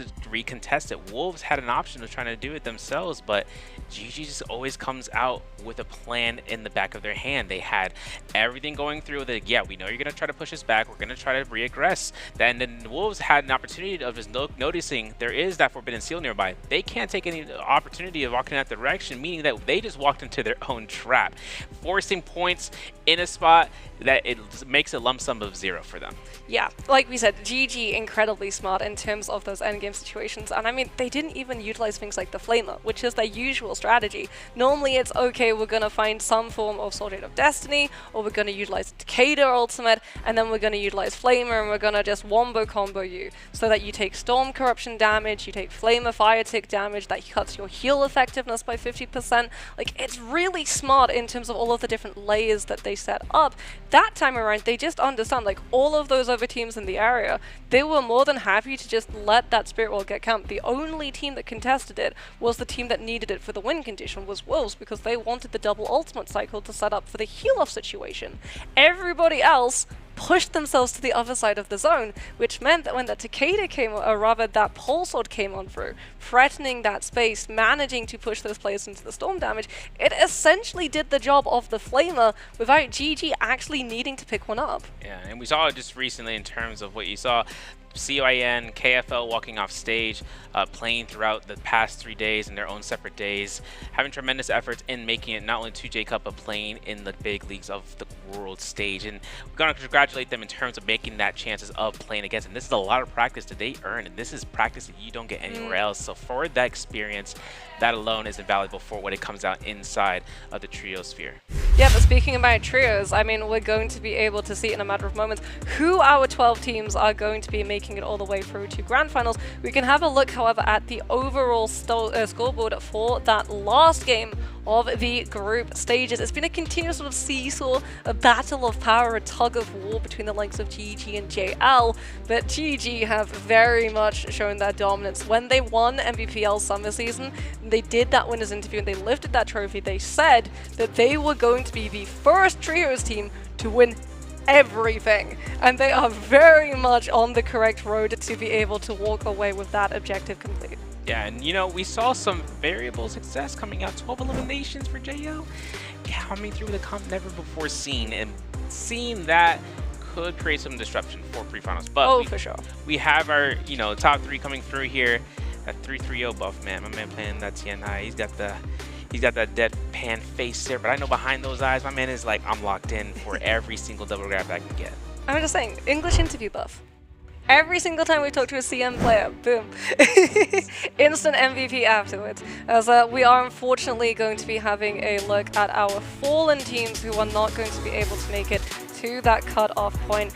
Massive congratulations to CYN, SYN, and all of the other teams, including Ares and Hypercube, who were not able to make it into the top 12. However, massive congratulations to both 521, TWS, and BBE, all foreign teams, even though BBE did play under the MVPL so that they could get some of that experience alongside 521.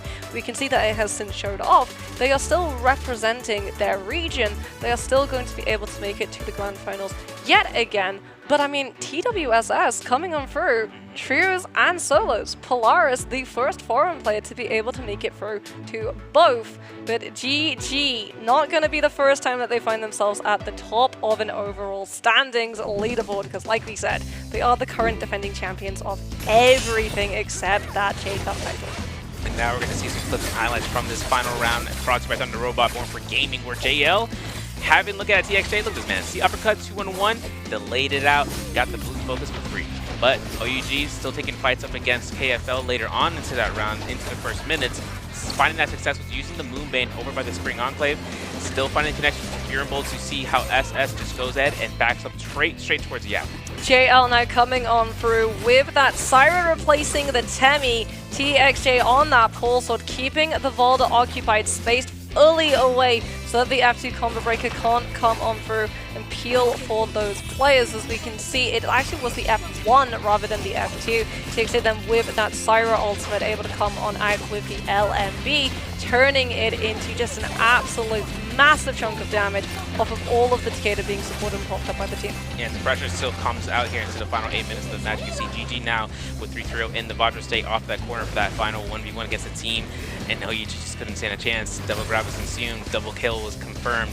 3-3-0 finds himself with Jingyun instead and looks towards it with his team, earning out that final elimination, counting up towards the MVP slot. Yeah, and I mean, they didn't even really sweat when it came to that last final zone contest. Like, they knew the second that they knocked Wolves out, everyone was just playing for commiseration points. Like, GG had the MVP. There was no way that they wouldn't be able to go for that MVP, as it is going to be CJS picking up his second MVP coming on through from that Hardy, as we can look at all of the soldiers that he had available to him. No surprises, there is indeed that combined Rupture, Gale, and Flame Breath. However, there is the Sky Force that we can see, or rather the Soul Release that we can see where exactly it ended on up. GG prioritizing having that Hardy survivability with the combo breaker refresh as opposed to the Valda with the Spears, because I mean, they didn't need to win the heal-up situation, they didn't need to go for the Spears CC. Exactly, yeah. And also the case scenario, usually Hardy wouldn't really need to necessarily be in flight form, right? Teleporter would be something that he would use, but in this case, GG had an opt-in here for the burn ticks. Now, coming out for the burn ticks is something where you utilize as much as you can, and having as much pressure in the first 2 swings, or the first charges that come out for the level 3 swings, something that makes it far more valuable if he finds that moment of just using it to pressure and peel off, and he could technically, theoretically disengage that ultimate, because it doesn't follow the same rule set for the Rage Loss that Aerial Ascent, the first variation for Hadi, does, where it burns 60%. It would instead burn 40%. This burns for time, where you can allow 2 slashes. That'll be like at least 10% rage. Forcing out 5 to 10% rage is better than trying to go for the full 60. But then again, we saw from other teams use V1 in the past, like V1, from GG, and as well as seeing KFL try to bring it out. I mean, you talk about fire burn damage, that is what the V2 brings to the table. So I feel like GG are sort of anticipating a removal of the Kurumi and a return of the zipping, which means that fire burn damage, it was already all the way up here in terms of the value that it brings. Suddenly, it skyrockets all the way up here. And it means that you don't have to worry about rolling for a purple soldier super early off of the rip. You know that you're going to have it. You know that you're going to be able to put the pressure onto those players, especially since Zip, a lot of the time, she doesn't play on the front line. She plays a little bit towards the back. She plays that position free because she can throw in her utility, but she can also still be a presence in the fight with things like a fan weapon or a longsword weapon, but specifically for the zipping, just like the Kurumi, the fact that you don't have a full combo break means that you can't play aggressively in that front line. You have to play the sidelines. So if you're already isolated, the Hardy being able to utilize that V2 and chase you down and apply that fire burn damage, that affects not just the F ability, that affects the ultimate too. Exacto, and seeing how much it comes out towards the chances of DPSing out, it also comes towards that direct HP bar damage to be affected. I know one thing too is that Syra having that shield up for V1 at 1500 health, that's more of a chance of being able to burn her out through the duration. Plus, activating that burn off of Syra, that 180 healing cuts down to 90. Yeah. Everybody knows fire burn damage is absolutely cracked because it applies to every form of healing, not just Vitalia, not just Armor Powder, it applies to Mortal Defiance procs as well as Full Point Essence, plus every single bit of support utility coming on through that pushes your health bar up as well. That's one of the reasons why Kurumi was so sought after, because her armor circle had that fire burn cleanse coming on out. But speaking about coming out, we're going to be coming out to see who is going to be interviewed for the last game of group stages. Ladies and gentlemen, welcome to the post-game interview. This is Jaeger, and now I'm standing with our teammate together and let him say hello to our audience. Okay, so self-introduction. Xin chào mọi người, mình là TDS Libolagit. Xin chào mọi người, mình là Snack đến từ TDS. Welcome our team, and first of all, I would like to say congratulations, and we know it's the third year of Jacob. You really working hard. First, so Polaris, I would like to know, so how's your feeling right now? I'm feeling pretty great, and this year I have my teammates, and they helped me a lot in those games and mining. So yeah, I want to say thank you.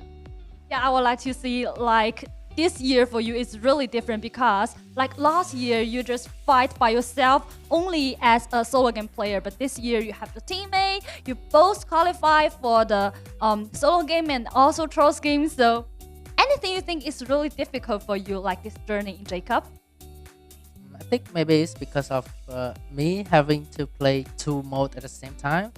It's quite influenced a lot on my teammates, because when the day I have the solo games, they have the practice like scream for drills, and I cannot attempt, and that quite influenced them a lot.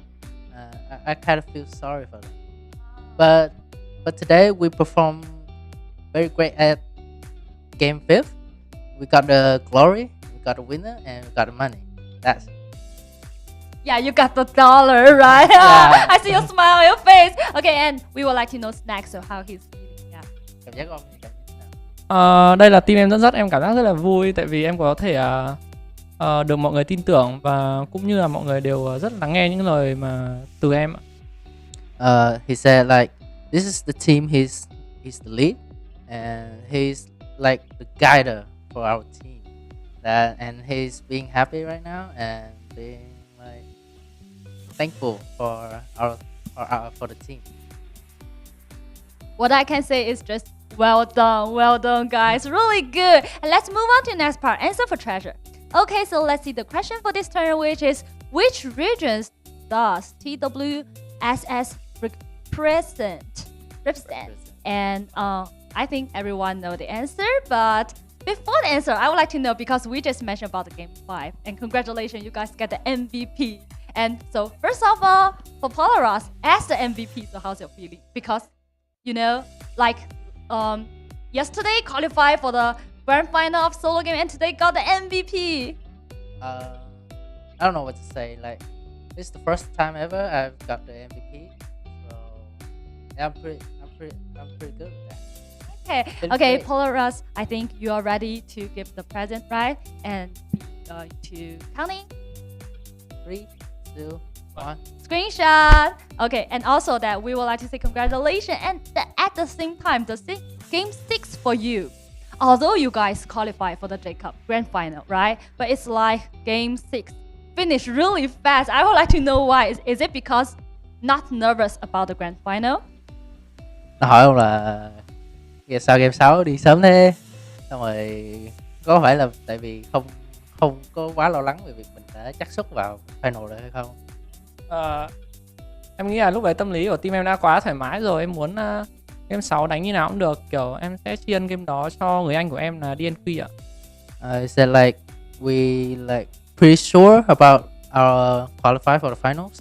So he just want us to having fun and being pretty easy about ourselves. And he want to make his like the brother. The DNQ is like our brother, our big brother. They want him to experience the stage, like being the player.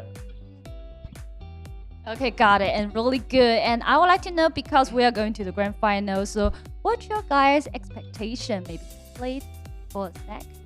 Có mong đợi gì ở final không? Hiện tại team em đang quá thoải mái về những gì bọn em đạt được, nhưng đây không phải là điểm bọn em dừng lại.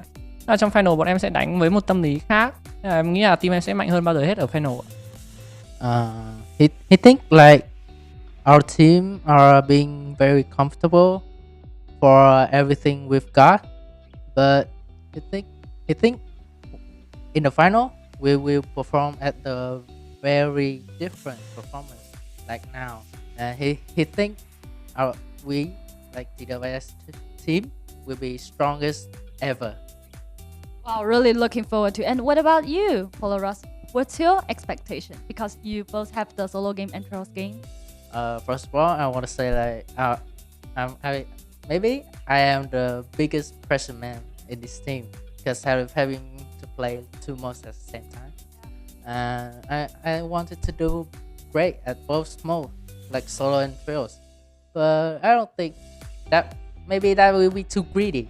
But yeah, so I think what come to my mind now is I want to perform well at the trials game with my team, and solos, whatever, being like next year. Don't be like that, because you already done really good job. But what I can say is we are looking forward to the grand final, and also cheer up to your team, okay? And okay, the one last small question is because you tell us that you guys have a lot of dollars for these 2 days. So, what's your plan? How to spend it? Will you guys like have dinner together tonight? Yeah, of course. We have like a big party. Yeah, that's great. What about snack? Go to party together? Yeah, will be. Họ hỏi kiểu hôm nay là thoải mái rồi đó, rồi tối nay gọi là ăn mừng này kia các thứ. Bọn em sẽ dành một bữa ăn ngon nhất vào tối hôm nay ạ. We will have the best dinner ever at tonight. Who will give the money? You know, just big a joke. brother. Just a joke. You can discuss yourself. Okay, we're not interesting. Maybe you can tell me on the social media. Okay, just a joke. And thank you for today's interview. Thank you to all of you, Snack and Polaris. You guys are really cute, and we are looking forward to the grand final. And cheer up. Okay, thank you. Bye. Congratulations to TWSS. I mean, that is definitely one way to celebrate being able to make it for a very good dinner. But Big Brother, who's Big Brother? Who's Big Brother, huh?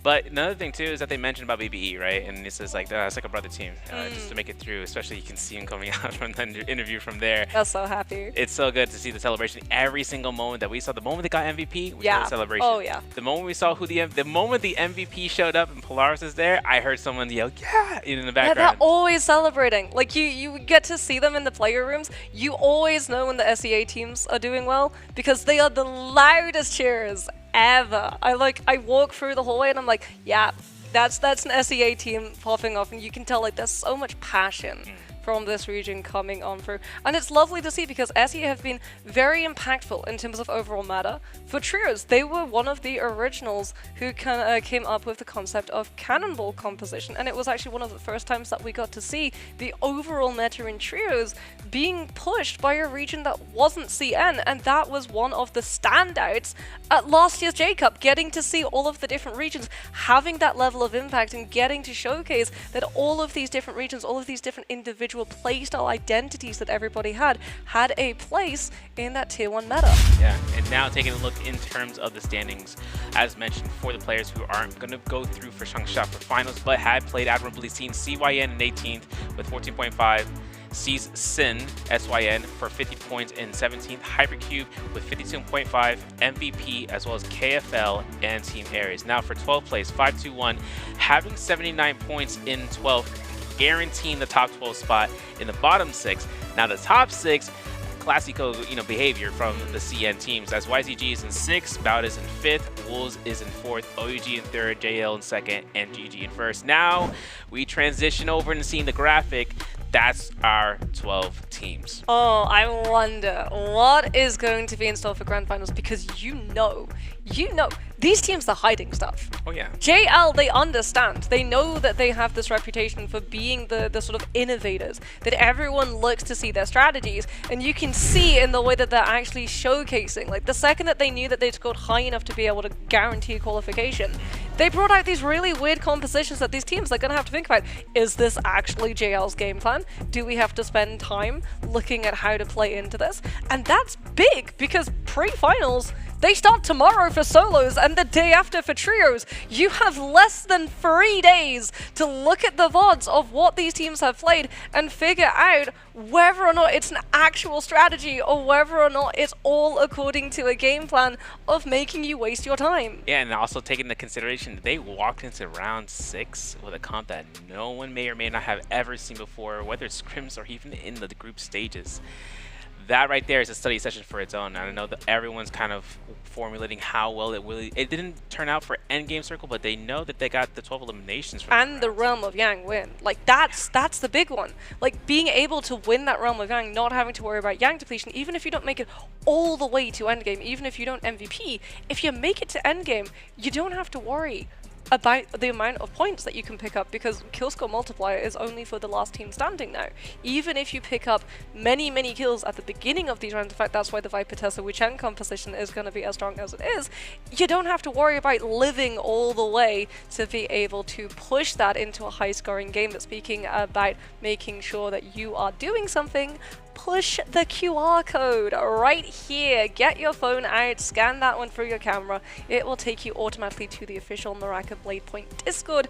I'm there, Serve is there, as well as our honest comment section that you can participate in, sharing your thoughts, sharing your feelings. Maybe you're super excited about all of the regions that were able to qualify into the grand finals. Maybe you want to congratulate a certain player, but make sure as well that you're keeping up to date with all of the Twitch drops, because those start tomorrow. Yeah, they do. Getting the avatar at Brighton for pre-finals. You got to have 2-hour watch time in order for yourselves to receive the avatar. And then having a chance of seeing finals will get you guys going for the bubble. But guys, that's going to be it for today. Our 12 teams have been selected. Pre-finals start tomorrow. My name is Severio. Alongside with Moxie. We're signing out. See you guys until next.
you've chosen.